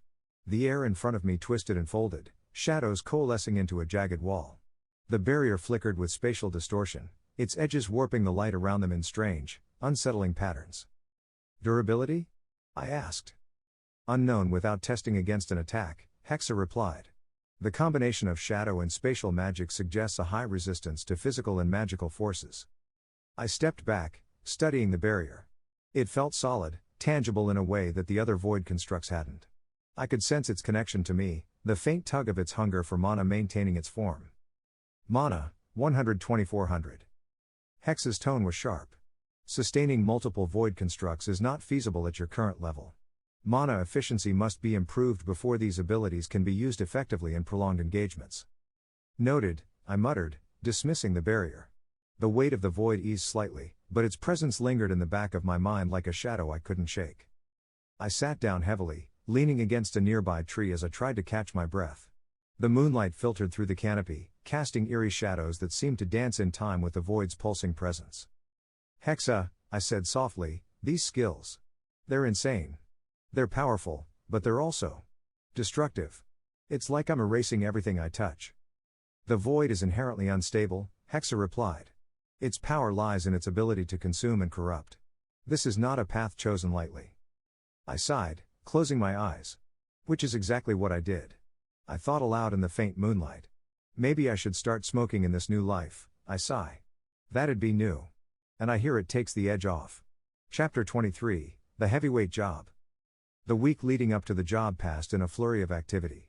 Git and Sona worked seamlessly together, their experience with One Bill's operations evident in the way they handled the logistics. I mostly watched and absorbed everything I could, how Git laid out plans with surprising precision, how Sona's shadows shifted as she practiced her skills, and how they moved around each other like two halves of a whole. It was during one of these practice sessions, as we sat around a low burning lantern in Git's cramped apartment near the Festival of Sin, that the revelation came. We're almost done with this, Git said casually, tightening the straps on his lightweight armor. Just a few more jobs, and we're out of here. Out of here? I asked, raising an eyebrow. Sona glanced at him with a smirk, tossing a ball of shadow between her hands. He means us. Git and me. We're planning to leave the capital soon. Been saving up. Where will you go? I asked, genuinely curious. I had known they had grown closer, but this seemed like a big step. I almost felt saddened that they would no longer be consistent faces in my life. What will you do? Be raiders, probably, Git said with a shrug, leaning back against the wall. Plenty of cities in the Imeri Empire need people who know how to fight and get out. Big rewards if you don't get killed. Sona shot him a sharp look. Not just anywhere. I want to see the rest of Minor Eden, one of the major powers, at least. Maybe we'll even work our way out of the Paradise Cluster someday. Something about Git and Sona's camaraderie made me pause. For the first time since arriving in the capital, I felt like I belonged somewhere. They treated me as more than the weird kid with a bizarre class, they treated me like a friend. And that made me feel even more like a fraud chaotically lost. I had treated this life like a game only wanting power and more, just like in the Realm Saga Online. I wanted to see my numbers of gold go up to complete harder missions. Here these two were trying to make something of themselves to find a home together and progress. I had drifted from my friends and family seeking greed, but what else would level the playing field? I had no other plans to obtain power. No, I still needed this and I won't abandon them. Warning unwise, Hexa replied bluntly. We have no need for additional funds or unnecessary danger. Jesus Christ, I think, snapping at Hexa, am having a moment. Don't read those thoughts too, you fucking weirdo. You know I cannot do that, Johnathan. I am bound to your very essence. Hexa replied coldly. Don't call me that, I complained, genuinely confused. Hexa's voice chimed back. Then please do not curse at me for doing my job. The night of the job arrived with a chill in the air, the faint glow of the moon casting long shadows over the quiet streets near the warehouse district. We moved as a team, our steps light and deliberate. Git led the way, his wind rogue class granting him speed and dexterity that I could only envy. Sona followed, her shadow weaver abilities blending her form into the dark with an eerie grace. I brought up the rear, my void architect skills simmering beneath the surface, ready to activate if needed. The warehouse loomed ahead, a massive structure of stone and reinforced wood. Its windows glowed faintly from the mana-powered lanterns inside, and the rhythmic patrol of guards created pockets of opportunity. Git signaled for us to stop, crouching low as his sharp eyes scanned the area. 2 guards at the main entrance, he whispered. Sona, you're up. Sona grinned, her form dissolving into a swirling mist of shadows. She slipped into the darkness with practiced ease, her presence vanishing entirely. Moments later, the guard slumped to the ground, tangled in faintly glowing black threads. Clear, her voice echoed softly from the shadows. We moved quickly, slipping through the entrance and into the warehouse. The interior was a maze of crates and shelves, the air thick with the faint hum of mana-powered security systems. Hexa fed me a constant stream of updates as we moved. Security enchantments detected. Recommend avoiding the tripwires near the center aisle. Git led us toward the marked location on our stolen map, weaving through the rows with an uncanny sense of direction. We reached the far end of the warehouse, where a large, intricately carved chest sat on a pedestal. The faint glow of protective enchantments surrounded it, pulsing like a heartbeat. This is it, Git whispered, kneeling beside the chest. He pulled out a set of delicate lockpicks, his hands steady as he worked. Fancy thing like this? Gonna take a minute. Sona crouched nearby, her shadows weaving around her like a living cloak. Make it quick. We're exposed here. The lock clicked open with a soft hiss, and Git lifted the lid carefully. Inside, nestled in a velvet-lined box, was a small cloth bag that glowed faintly blue. The light was soft but mesmerizing, like a piece of the night sky had been captured and bottled. I leaned closer, my breath catching as I recognized it. Living mana, I whispered. Even Hexa sounded intrigued. A rare and highly valuable resource. Its properties are unparalleled, used in teleportation gates, mana restoration, and advanced enchantments. This is not the kind of item that goes unnoticed. Git whistled low, his fingers hovering over the bag. One Bill's got guts, I'll give him that. Taking this? That's asking for trouble. Sona's expression was unreadable, her eyes fixed on the glowing bag. We've got it now. Let's move. We barely had time to close the chest before a slow, deliberate clapping echoed through the warehouse. The sound froze us in place, and a chill ran down my spine. Well done, a smooth, sinister voice drawled. I must admit, I'm impressed. One Bill's little brats, breaking into our warehouse. I didn't think he had the gall, or the stupidity to do that again.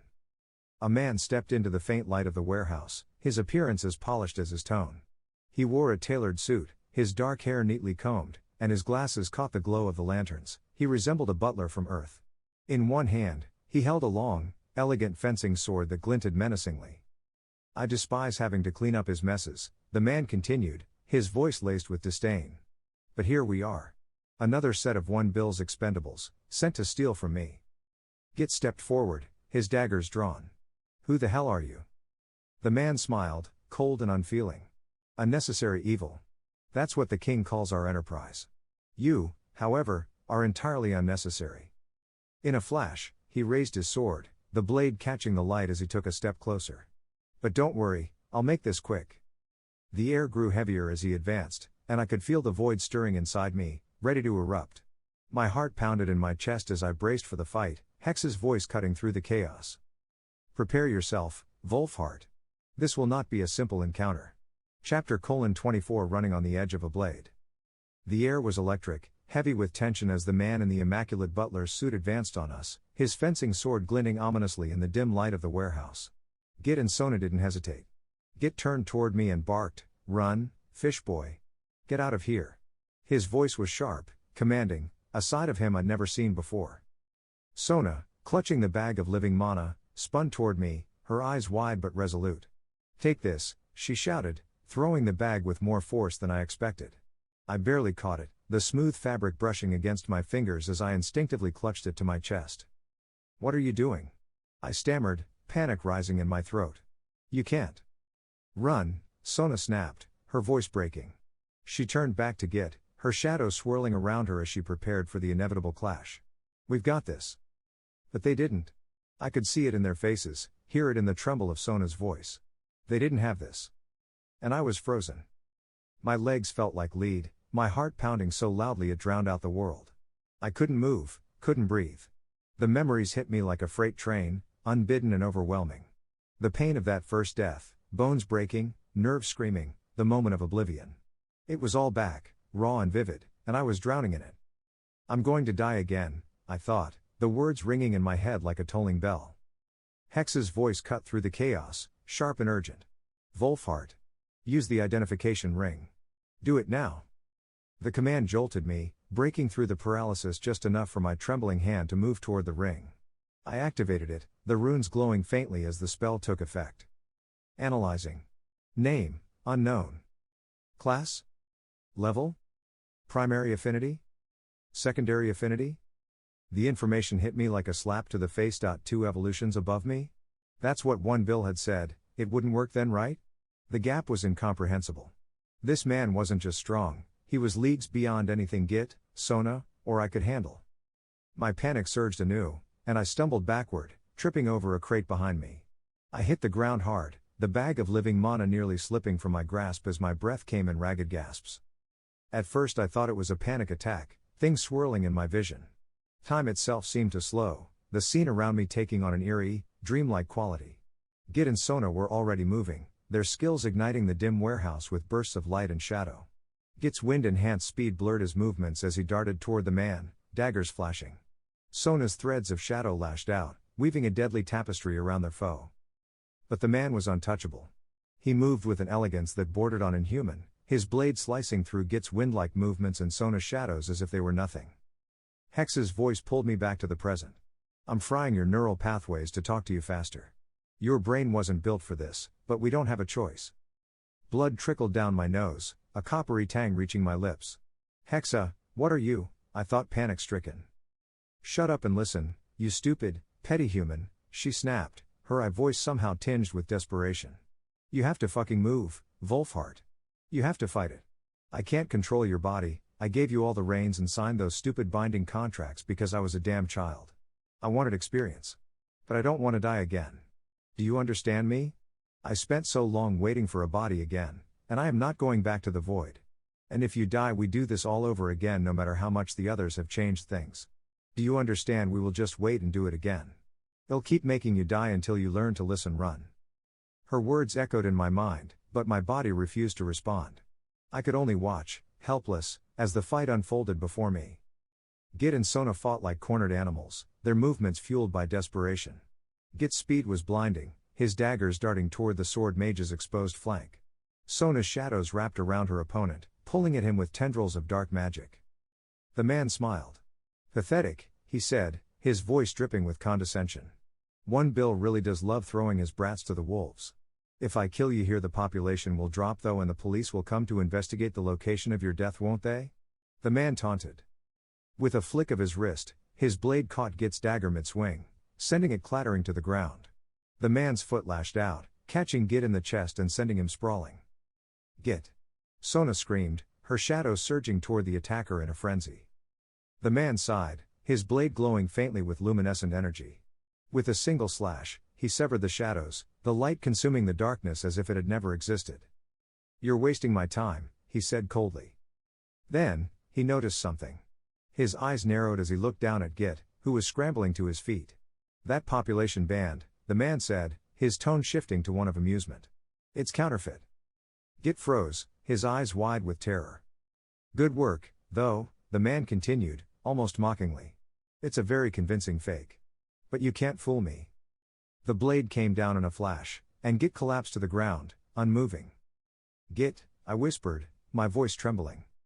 The world seemed to tilt, the slow-motion effect dissolving as Hex's voice turned into a scream. "Move, Wolfhart. Move now. God's fucking brat, move." I felt something snap inside me, a tidal wave of fear and anger and guilt surging through my veins.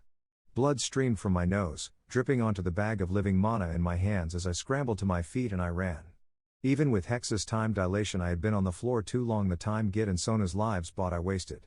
Behind me, Sona's scream pierced the air as she threw herself at the man, her shadows converging into a desperate, final attack. The man deflected it effortlessly. "Take this one with a real band to die somewhere less suspicious," he said to the shadows around him. Then, I heard him shout laughingly. "And find the coward who's fleeing," his voice cutting through the chaos like a blade. I didn't wait to see what happened next. My legs finally obeying, I ran.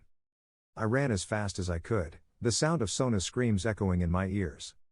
Making it outside, the air in the capital was biting against my skin as I sprinted through the shadowed alleys, the faint hum of mana-powered lanterns overhead casting flickering light on the stone streets. My lungs burned with every breath, and my legs felt like they would give out at any second, but I couldn't stop running. Not now. My hands gripped the bag of living mana so tightly that my knuckles ached. My mind was a fractured mess, scattered thoughts crashing into one another like waves in a storm. Git was dead. Sona was probably dead. And it was all my fault. I couldn't stop replaying the scene in my mind. Git's cocky grin as we prepared for the job. Sona's steadying hand on my shoulder. Their voices, sharp, confident, alive, until they weren't. I stumbled, nearly falling as the pain in my head surged. Hexa's earlier stunt had left me with a splitting headache, the kind that pulsed behind my eyes and made the world feel unreal. "Hexa," I gasped, my voice trembling as I ducked into another alley. "What? What did you do to me?" "I accelerated neural processing to make you listen," she replied, her tone flat, almost lifeless. "Your body wasn't designed to handle it. The bleeding should stop soon." My hand flew to my nose, wiping at the blood that was still trickling down. "Stop soon?" I hissed. "Hexa, what the hell? You fried my brain." "Because you were going to die," she snapped, her voice suddenly sharp. "And if you die, I die. So forgive me if self-preservation took precedence over your feelings." I didn't have the energy to argue. My breaths were ragged as I slowed, my back pressed against the cold stone of a building. I needed to think, but the panic kept creeping back, clawing at the edges of my mind. This wasn't a game. It never had been. I'd treated it like one, preparing for leveling up, chasing gold, taking jobs like it was all some grand adventure. But now, two people I cared about are gone. And for what? A glowing bag that pulsed faintly in my hands, as if mocking me. I fumbled with my population band, trying to steady my shaking hands. Hexa guided me, her interface flickering faintly as I activated the communication function. The magic buzzed softly, a faint blue glow indicating it was recording my message. "1 bill," I said, my voice barely above a whisper. Then, louder, more desperate, "1 bill, listen. The job. It's gone completely wrong. Git's dead, he's dead, and Sona." My throat tightened, the words catching. "Sona's probably dead too. We got ambushed by someone. Some kind of sword mage, the ring didn't work, just gave me question marks. I don't know what to do. I have the package, but everything's gone to shit. Just tell me what to do." I ended the message with a shaky exhale, leaning against the wall for support. The pain in my head throbbed in time with my racing heart as I waited for a response. It came faster than I expected. 1 bill's face appeared in the projection, his expression as casual as ever. "Good work, kid," he said, his gruff voice carrying none of the urgency I felt. "You've got the package? That's all that matters. Lay low for now, get yourself somewhere safe. Lucky for you, the academy's out of bounds for the likes of us. Hide there, and we'll figure out the rest." His image faded, leaving me staring blankly at the band's interface. "Good work?" I echoed, the words bitter on my tongue. My hands clenched into fists, the bag crumpling slightly under my grip. Git's dead. Sona's gone. And all he can say is good work? The sound of distant voices jolted me from my anger. Shouts echoed from somewhere nearby, accompanied by the faint clink of armor. The sword mage's men were searching for me. "Hexa," I whispered, my voice barely audible. "Where do I go?" "Back to the academy," she said firmly. "Now. Move." I forced my legs to move, the weight of the living mana and my guilt pressing down on me with every step. The alleys twisted and turned, the city a maze that seemed to close in around me. The shouts grew louder at one point, too close for comfort. I ducked behind a stack of barrels, holding my breath as a pair of figures passed by, their shadows stretching across the cobblestones. "Find the kid," one of them growled. "The boss wants him alive. They nabbed something big. He wants to make an example of him." The other snorted. "Alive, sure. He didn't say nothing about being uninjured." They moved on, their voices fading into the distance. I exhaled shakily, clutching the bag tighter as I slipped out of my hiding spot and continued toward the academy gates. The voices of the sword mage's men faded into the distance, but the streets were far from silent. The city buzzed with an energy that wasn't the usual evening bustle. Whispers floated through the air, carried by the wind like smoke from a wildfire. Did you hear? The shipment was hit. Living mana. Someone actually took it. Idiots. The people who own that don't let thieves walk away breathing. The words tightened the knot in my stomach. News of the missing cargo was spreading like wildfire, and the bag in my hands felt heavier with each step. The faint glow of the living mana was impossible to miss. It was like carrying a beacon in the dark, calling every thief, thug, and mercenary to me. I ducked into an alley, clutching the bag tightly as I tried to calm my breathing. My heart pounded in my ears, drowning out the ambient noise of the city. Hexa, I hissed. What now? I can't just walk through the streets with this thing. The academy. You're close. Move quickly and avoid attention, Hexa urged, her voice sharp. I stepped out into the main street, trying to blend into the throng of people moving about. The crowd was restless, their movements hurried and chaotic. Every glance felt like it lingered too long, every shadow seemed to shift ominously. Oi! That kid! The shout hit me like a thunderclap, and I froze for a fraction of a second too long. A group of men at the far end of the street were pointing in my direction, their faces twisted with recognition. There's the rat. He's got it. My legs moved before my brain could catch up. I bolted, weaving through the crowd as the men gave chase.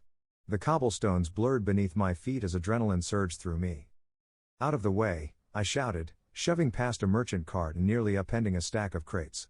The glowing bag was a dead giveaway, and the men were closing in, their shouts growing louder.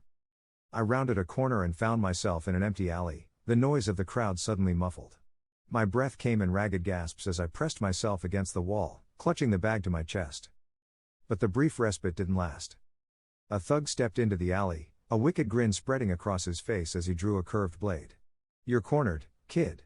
Hand over the package, and maybe I won't gut you. Fear paralyzed me for a moment, but Hex's voice cut through the haze. Graviton trap. Now. I crouched, slamming my palm against the cobblestones as I activated the skill. Mana surged through me, forming a dense, invisible field around the thug. He froze mid-step as the gravitational pull intensified, dragging him to the ground with a forceful pulse. What the hell? He shouted, his voice rising in panic as he struggled against the trap. Then it happened.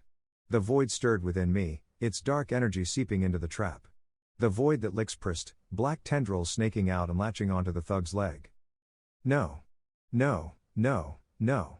He screamed as the corruption spread, eating away at his flesh. The tendrils seemed to pulse with hunger, consuming him piece by piece. I didn't mean to, I stammered, horrified at the sight. Dismiss the trap. Now, Hexa shouted, her voice urgent. I broke the connection with a thought, the gravitational field dissipating instantly. The void's tendrils retracted, leaving the thug crumpled on the ground, his leg mangled and useless. He whimpered in pain, his voice barely a whisper. I stumbled backward, bile rising in my throat. The image of the void's hunger, the way it devoured everything it touched, burned into my mind. The shouts of more pursuers echoed from the street, snapping me back to reality. There was no time to dwell on what I'd done. I turned and ran, the glowing bag of living mana still clutched tightly in my hands. The streets twisted and turned, the familiar layout of the city blending into a confusing maze as panic clouded my thoughts. Every shadow felt like a threat, every noise like a harbinger of my doom. Finally, the towering gates of the academy came into view. Relief flooded through me as I pushed past the threshold, the wards shimmering faintly as they recognized my population band. I didn't stop running until I reached my dorm. The familiar walls of my room felt alien, oppressive, as I slammed the door shut behind me. My breath came in ragged gasps, and my legs gave out beneath me. I sat there on the floor, the bag of living mana still glowing faintly in my lap. My hands trembled as I stared at it, my mind racing with everything that had happened. It was dead. Sona was gone. And I had hurt someone, mutilated them, with powers I barely understood. My head throbbed, the pain from Hexa's earlier interference mixing with the weight of my guilt and fear. I curled up on the floor, the bag still clutched tightly in my hands. The room felt suffocating, the walls pressing in on me as the weight of everything crushed me from all sides. Wolfhart, Hexa's voice broke the silence, low and uncertain. I didn't answer. I couldn't. My throat felt like it was closing, my breath shallow and ragged. You need to talk to me, she insisted, her tone more forceful. Ignoring this won't help. Ignoring her was exactly what I did. For the first time since coming to this world, I truly felt lost. I closed my eyes, but it didn't stop the images from flooding back. The glow of Git's counterfeit band, the sword mage's smirk, the sound of flesh tearing as the void's tendrils consumed their prey. You're alive, Hexa said firmly. And you need to stay that way. Dwelling on this. Shut up, I snapped, louder than I intended. The sound echoed in the small room, and I instantly regretted it. Just stop, Hexa. Please. There was a long pause before she replied. Fine, she said quietly, her voice carrying an edge of something I couldn't quite place. Anger? Sadness? Disappointment? I didn't care. I couldn't care. The pain in my head throbbed harder, pulsing with the beat of my racing heart. I leaned back against the bed, staring at the ceiling as my vision blurred. The void inside me stirred faintly, a cold, gnawing sensation that matched the hollowness in my chest. Wolfhart, Hexa said again, but her voice felt distant now, like it was coming from the other end of a long tunnel. You need to. The rest of her words faded into static as the world tilted. My limbs felt heavy, my head swimming in a fog of exhaustion and despair. I was slipping, the weight of everything dragging me down. I let it. I closed my eyes, letting the darkness take me. The darkness wasn't just around me, it was inside me, consuming every thought, every feeling, until all that remained was a hollow, gnawing emptiness. I wasn't asleep. Not really. It was more like falling into a void where time stretched and twisted, where every second felt like a lifetime. When I opened my eyes, or thought I did, I was standing in a vast, endless expanse of black. The darkness wasn't just the absence of light, it was alive, shifting and pulsing like a living organism. It reached for me, tendrils of shadow curling and uncurling in an almost curious manner. I took a step back, but there was nowhere to go. The void extended infinitely in every direction, swallowing sound and thought alike. And then, in the distance, I saw it, a web of light. It was beautiful and terrifying all at once. The Nexus of Worlds hung suspended in the void like a fragile spider's web, its strands glowing faintly with the same soft blue light as the living mana. The threads connected countless glowing orbs, planets, I realized, each one pulsing with a rhythmic, almost heartbeat-like energy. But the web wasn't still. It trembled, shivering under the weight of the void pressing against it. As I watched, tiny glowing creatures emerged from the strands of the web. They moved like fireflies, darting and weaving in intricate patterns as they fought back the encroaching darkness. The creatures weren't much larger than a thumb, their delicate wings trailing threads of living mana. The void didn't take the assault lightly. From the shadows, massive, abyssal creatures emerged, their forms shifting and amorphous, like nightmares given shape. They moved with a sinister grace, their bodies writhing as they snapped and clawed at the glowing fireflies. I realized, with growing dread, that I wasn't just observing this battle. I was in it. The abyssal creatures didn't seem to notice me at first, but the longer I stood there, the more I felt the void's tendrils curling around me, pulling me toward the conflict. Wolfhart, Hex's voice whispered faintly, barely audible over the chaos. What are you doing? Move. I couldn't. My feet felt rooted to the spot, the cold of the void seeping into my bones. One of the glowing fireflies darted closer, its light casting faint shadows on my face. It hovered in front of me for a moment, as if studying me. Its light was warm, soothing even, and I felt a flicker of something I hadn't felt in hours, hope. Then the shadows moved. A massive abyssal creature surged forward, its form a mass of writhing tendrils and teeth. The firefly darted away, but it wasn't fast enough. The creature snapped its jaws shut, and the light winked out, leaving nothing but darkness in its place. The sight jolted me, a surge of panic breaking through the numbness. Stop, I whispered, my voice trembling. Leave them alone. The void didn't listen. It never listened. The creatures pressed closer to the web, their attacks growing more frenzied. The strands of light trembled under the assault, and for a moment, I thought they might snap. I stared at the web of light, at the countless fireflies fighting to protect it. The abyssal creatures were relentless, their hunger insatiable. Is this what I am now? I asked, my voice barely above a whisper. Am I part of this void? The void around me shifted, as if responding to her words. I felt its pull again, stronger this time, almost inviting. The fireflies were losing.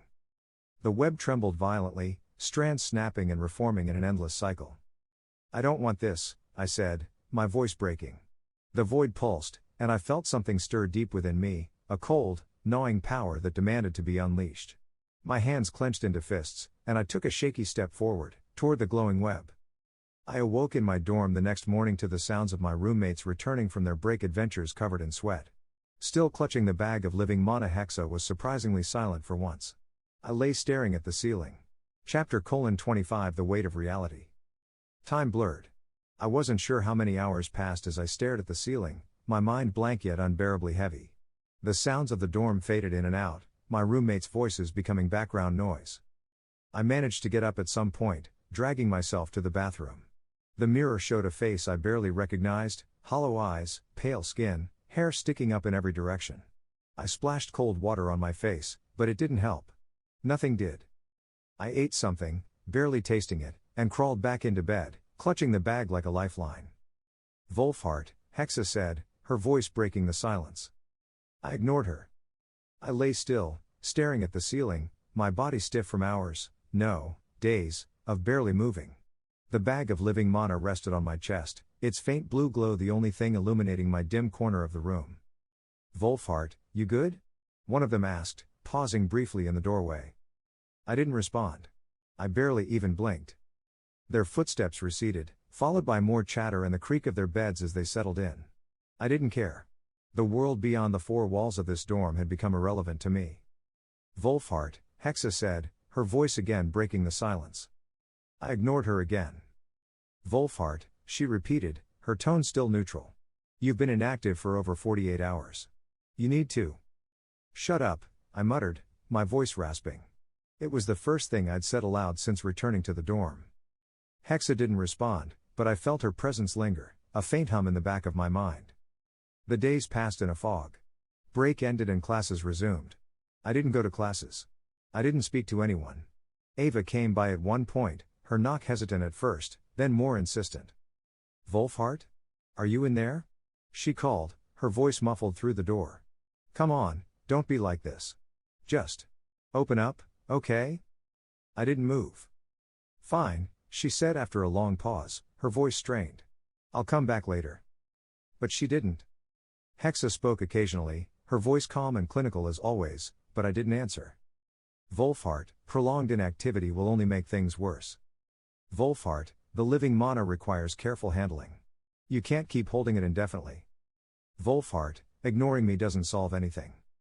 I knew she was right. I knew I was being a coward. But the weight of everything, Git's death, Sona's probable fate, the way my powers had devoured a man's leg, crushed me under its enormity. I wasn't strong. I wasn't brave. I wasn't a hero in some MMO questline. I was just a scared, pathetic moron trapped in a world that didn't care about me. I don't know how long I lay there before the knock came. It was firm, deliberate, not the hesitant tap of a concerned friend or the impatient rap of a roommate. Fish boy, a deep, unfamiliar voice called through the door.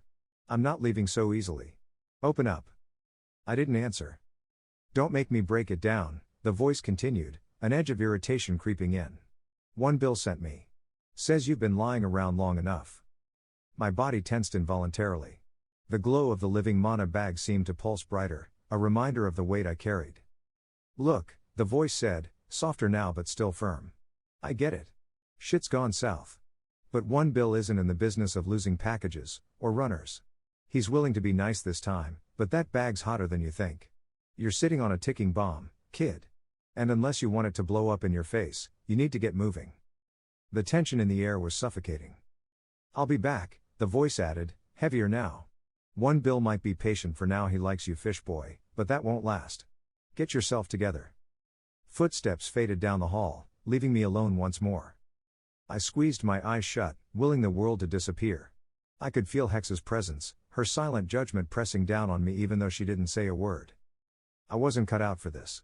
Not for the academy, not for one bill's jobs, not for this world. Lucky, I muttered bitterly, the word tasting like ash. That's what Hexa had called me before. Lucky to have survived, lucky to still be breathing. But I didn't feel lucky. I felt like a coward, a failure who had no business being here. The glow of the living mana bag pulsed again, mocking me. My hands clenched around it, the fabric rough against my skin. I turned over, facing the wall, and let the void inside me swallow everything else. The sound of her knock pulled me out of the fog. It wasn't harsh or demanding, but soft and deliberate, like she wasn't sure if she wanted to disturb me. Her voice came through the door, hesitant at first. "Wolfhart? It's me." I stayed silent, hoping she'd just go away like before. I wasn't ready to face her, or anyone, for that matter. "Wolfhart, you can't keep doing this," she said, her voice trembling. "The first ranking matches of the year are in 2 days. If you miss them, the Academy will come after you. I don't know what they'll do, but it won't be good." I stared at the ceiling, my chest tightening as I listened. "They'll punish you, Wolfhart," she continued, her tone growing more desperate. "You've already missed so much. I don't understand why you're acting like this. You're wasting everything. Your father worked so hard to send you here. Your brother, he's out there risking his life for your family. Your mother's." Her voice cracked, and I could hear her start to cry. "And you're just here, lying in bed while everyone else is surviving." Her words cut deep. I felt my throat tighten, my vision blurring as tears welled up. I'd never heard Ava cry before, not like this. "You were always the weird one," she said, her voice softer now. "But you were my weird one. You're not just my friend, Wolfhart, you're my family. So why are you shutting me out?" Something inside me snapped. The weight of her words, the sound of her tears, the reminder of everything I'd been avoiding, it was too much. I forced myself to sit up, my muscles aching from days of disuse. Slowly, I stood, the bag of living mana slipping from my hands and hitting the floor with a faint thud. When I opened the door, Ava stood there, her eyes red and puffy from crying. She looked up at me, relief and sadness etched into her face. "I can't do this anymore," I whispered, my voice trembling. "Ava, My words faltered as the tears came, hot and uncontrollable. She stepped forward and wrapped her arms around me, pulling me into a tight hug. "It's okay," she said softly. "Just tell me what's wrong." So I did. I told her everything. Between ragged breaths and choked sobs, I recounted the nightmare of the warehouse, the ambush, the sword mage, Git's death, Sona's screams. The void's hunger. The horrible, crushing weight of my choices. Ava listened without interrupting, her hands gripping my shoulders like she was afraid I'd collapse. "I thought I could handle it," I admitted. "I thought I was strong enough, smart enough, to survive in this world. But I'm not. I'm just me." "You're not just you, Wolfhart," Ava said, her voice firm. "You've always been more than that. And you can get through this. But not like this. Not by giving up." Her words lingered, cutting through the haze in my mind. The next morning, I forced myself to get up and go to class. My head still pounded, and my limbs felt heavy, but I pushed through it. My band blinked with unopened messages from one Bill. The stares from my classmates were sharp, filled with curiosity and judgment. I kept my head down, focusing on the lessons even though I knew most of the material already. At the end of the day, the teachers announced the teams for the ranking matches. My name was called last, followed by a pause. "Wolfhart Valda Ashdock," the instructor said, glancing at me with thinly veiled disdain. "You will compete alone. As teams were decided days ago now." A wave of whispers spread through the room, and I felt my cheeks burn with anger and shame. The message was clear, this was a punishment. I clenched my fists, the weight of their judgment heavy on my shoulders. "Fine," I muttered under my breath. "I'll do it alone." That night, I returned to my dorm and sat on the floor with Hex's interface glowing faintly in front of me. "We need a plan," I said, my voice steady despite the lingering ache in my chest. Hexa replied. "I've already prepared a simulation. Supersaturating your blood supply with mana using your skill mana adaptable blood. We could theoretically provide a mid-fight boost. However, the risk of damage to your body remains significant and it will take the better part of the night to create enough stored mana for one use." "I don't care about the risks," I said firmly. "I need every advantage I can get. The void drains my mana too fast, I have to mitigate that somehow." Hexa was silent for a moment before responding. "Understood. I will monitor your vitals closely. If your mana reserves drop too low, I will release the stored mana incrementally. But be warned, this is not a long-term solution." "It doesn't have to be," I said. "I just need it to work for the matches." The arena was massive, its towering stone walls etched with glowing runes that shimmered faintly in the morning light. The space hummed with energy, a mixture of ambient mana and the collective excitement of the crowd. Spectators filled the stands, their voices blending into a cacophony of anticipation as they settled into their seats. The arena floor itself was a wide expanse of compacted sand, its surface dotted with small mana generators that powered the magical illusions used in the matches. The mock castle walls stood on the battlefield felt almost cruel, a space designed to expose weaknesses, to leave competitors with nowhere to hide. The ramparts small and cover sparsely spaced on the walls. Ava sat near the middle of the stands, surrounded by chattering students. Some were there to cheer on their friends, while others were eager to see bloodless spectacles of skill. The first matches of the year always drew a crowd, the promise of watching classmates display their newfound abilities too enticing to pass up. But this time, the buzz of the crowd carried a different note, a ripple of curiosity and amusement that made Ava's stomach twist. "They're making him fight alone?" A girl a few rows down giggled. "What did he do to deserve that?" "Probably something weird," another boy chimed in. "He's always been off." The laughter that followed was light, careless, but it cut through Ava like a blade. Wolfhart stepped onto the arena floor, his figure small against the vastness of the space. The whispers and giggles from the crowd grew louder as they realized he was the only one standing there. Ava's heart clenched. She'd seen him face awkwardness and ridicule before, but this felt different. This wasn't just teasing or isolation. This was deliberate. From her seat, she could see the tension in his posture, the rigid set of his shoulders, the way his hands balled into fists at his sides. He wasn't afraid, but he wasn't confident either. "He's not ready," she whispered to herself, though she wasn't sure if it was true. The announcer's voice boomed across the arena, cutting through the chatter. Wolfhart Valda Ashdock, competing solo. The first match of the ranking tournament begins now. The crowd erupted into a mixture of cheers and laughter, the novelty of a solo fight clearly entertaining to them. Ava could feel the weight of their attention pressing down on him, could see how it threatened to crush him under its scrutiny. She couldn't stop thinking about the boy she'd grown up with, the nerdy, curious kid who used to ramble about physics and gravity while fishing by the docks. He'd always been different, but that difference had felt harmless back then, even endearing. Now, as she watched him standing alone in the arena, he felt like someone else entirely. He wasn't just different anymore. He was dangerous. Ava's thoughts churned as she remembered their conversation the night before. The things he'd told her, about the warehouse, the ambush, the deaths, had shaken her.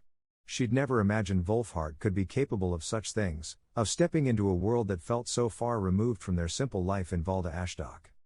And yet, here he was. The boy who used to talk about the stars and the mysteries of the Nexus now stood in the center of an arena, facing down a challenge no one else would have dared to accept. Part of her wanted to scream at him, to drag him back to the person he used to be. But another part, a quieter, darker part, couldn't look away. He was fascinating now in a way that scared her.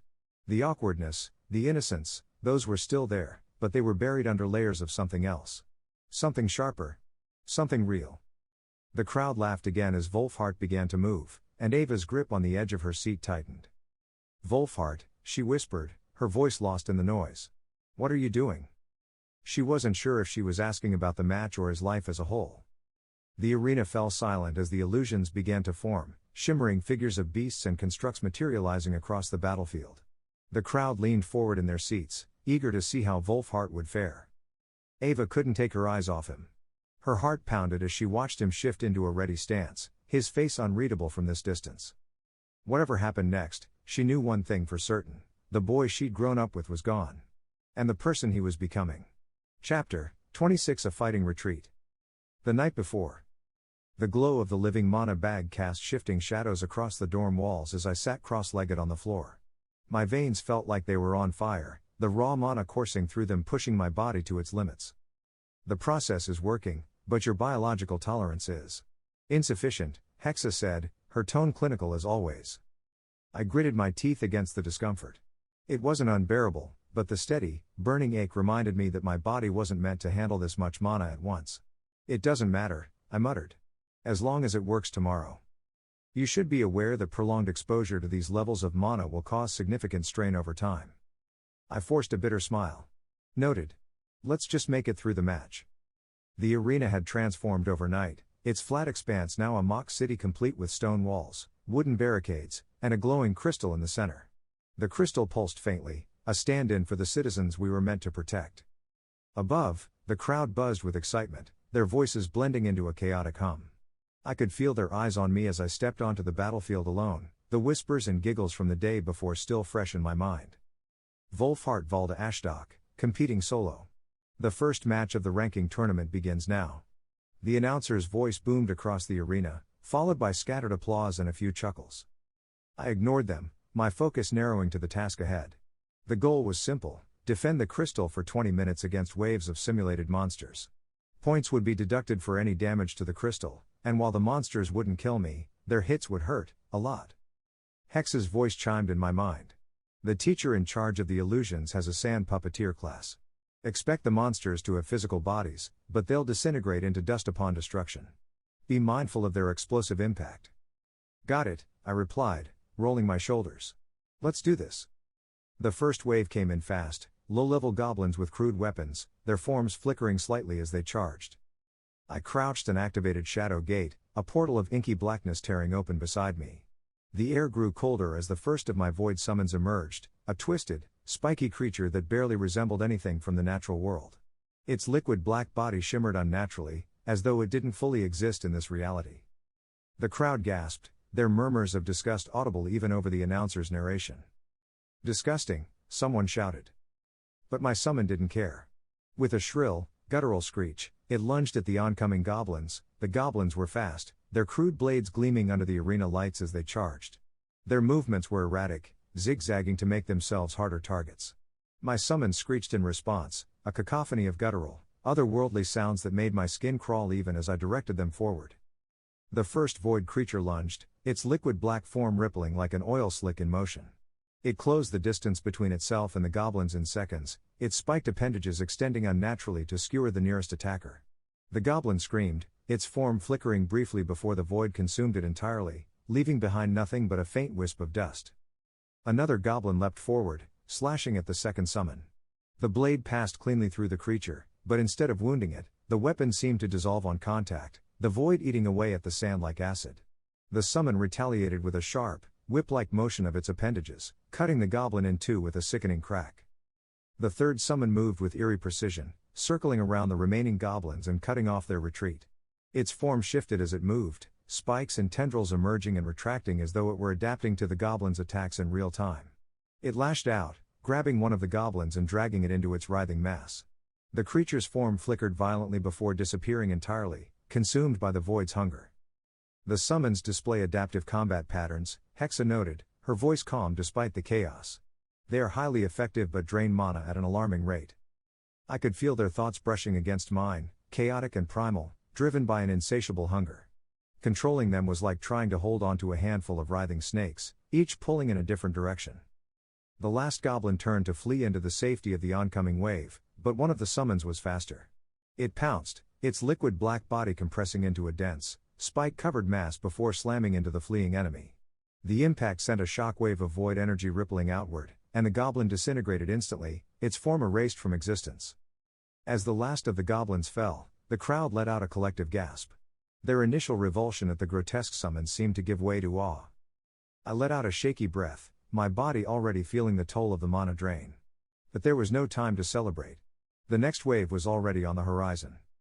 The next wave was larger, ogre-like creatures wielding massive clubs. I placed a graviton trap at the base of the barricade, crouching as I pressed a hand to the ground. The air around the trap shimmered like a heat wave, invisible but deadly. When the ogres charged, the first one triggered the trap.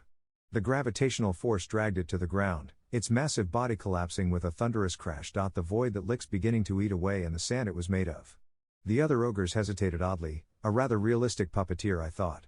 The second giving my summons time to close the gap and tear into them. I could feel the void creature's thoughts brushing against mine, chaotic, hungry, and alien. Controlling them was a battle in itself, but I managed to direct their aggression toward the ogres.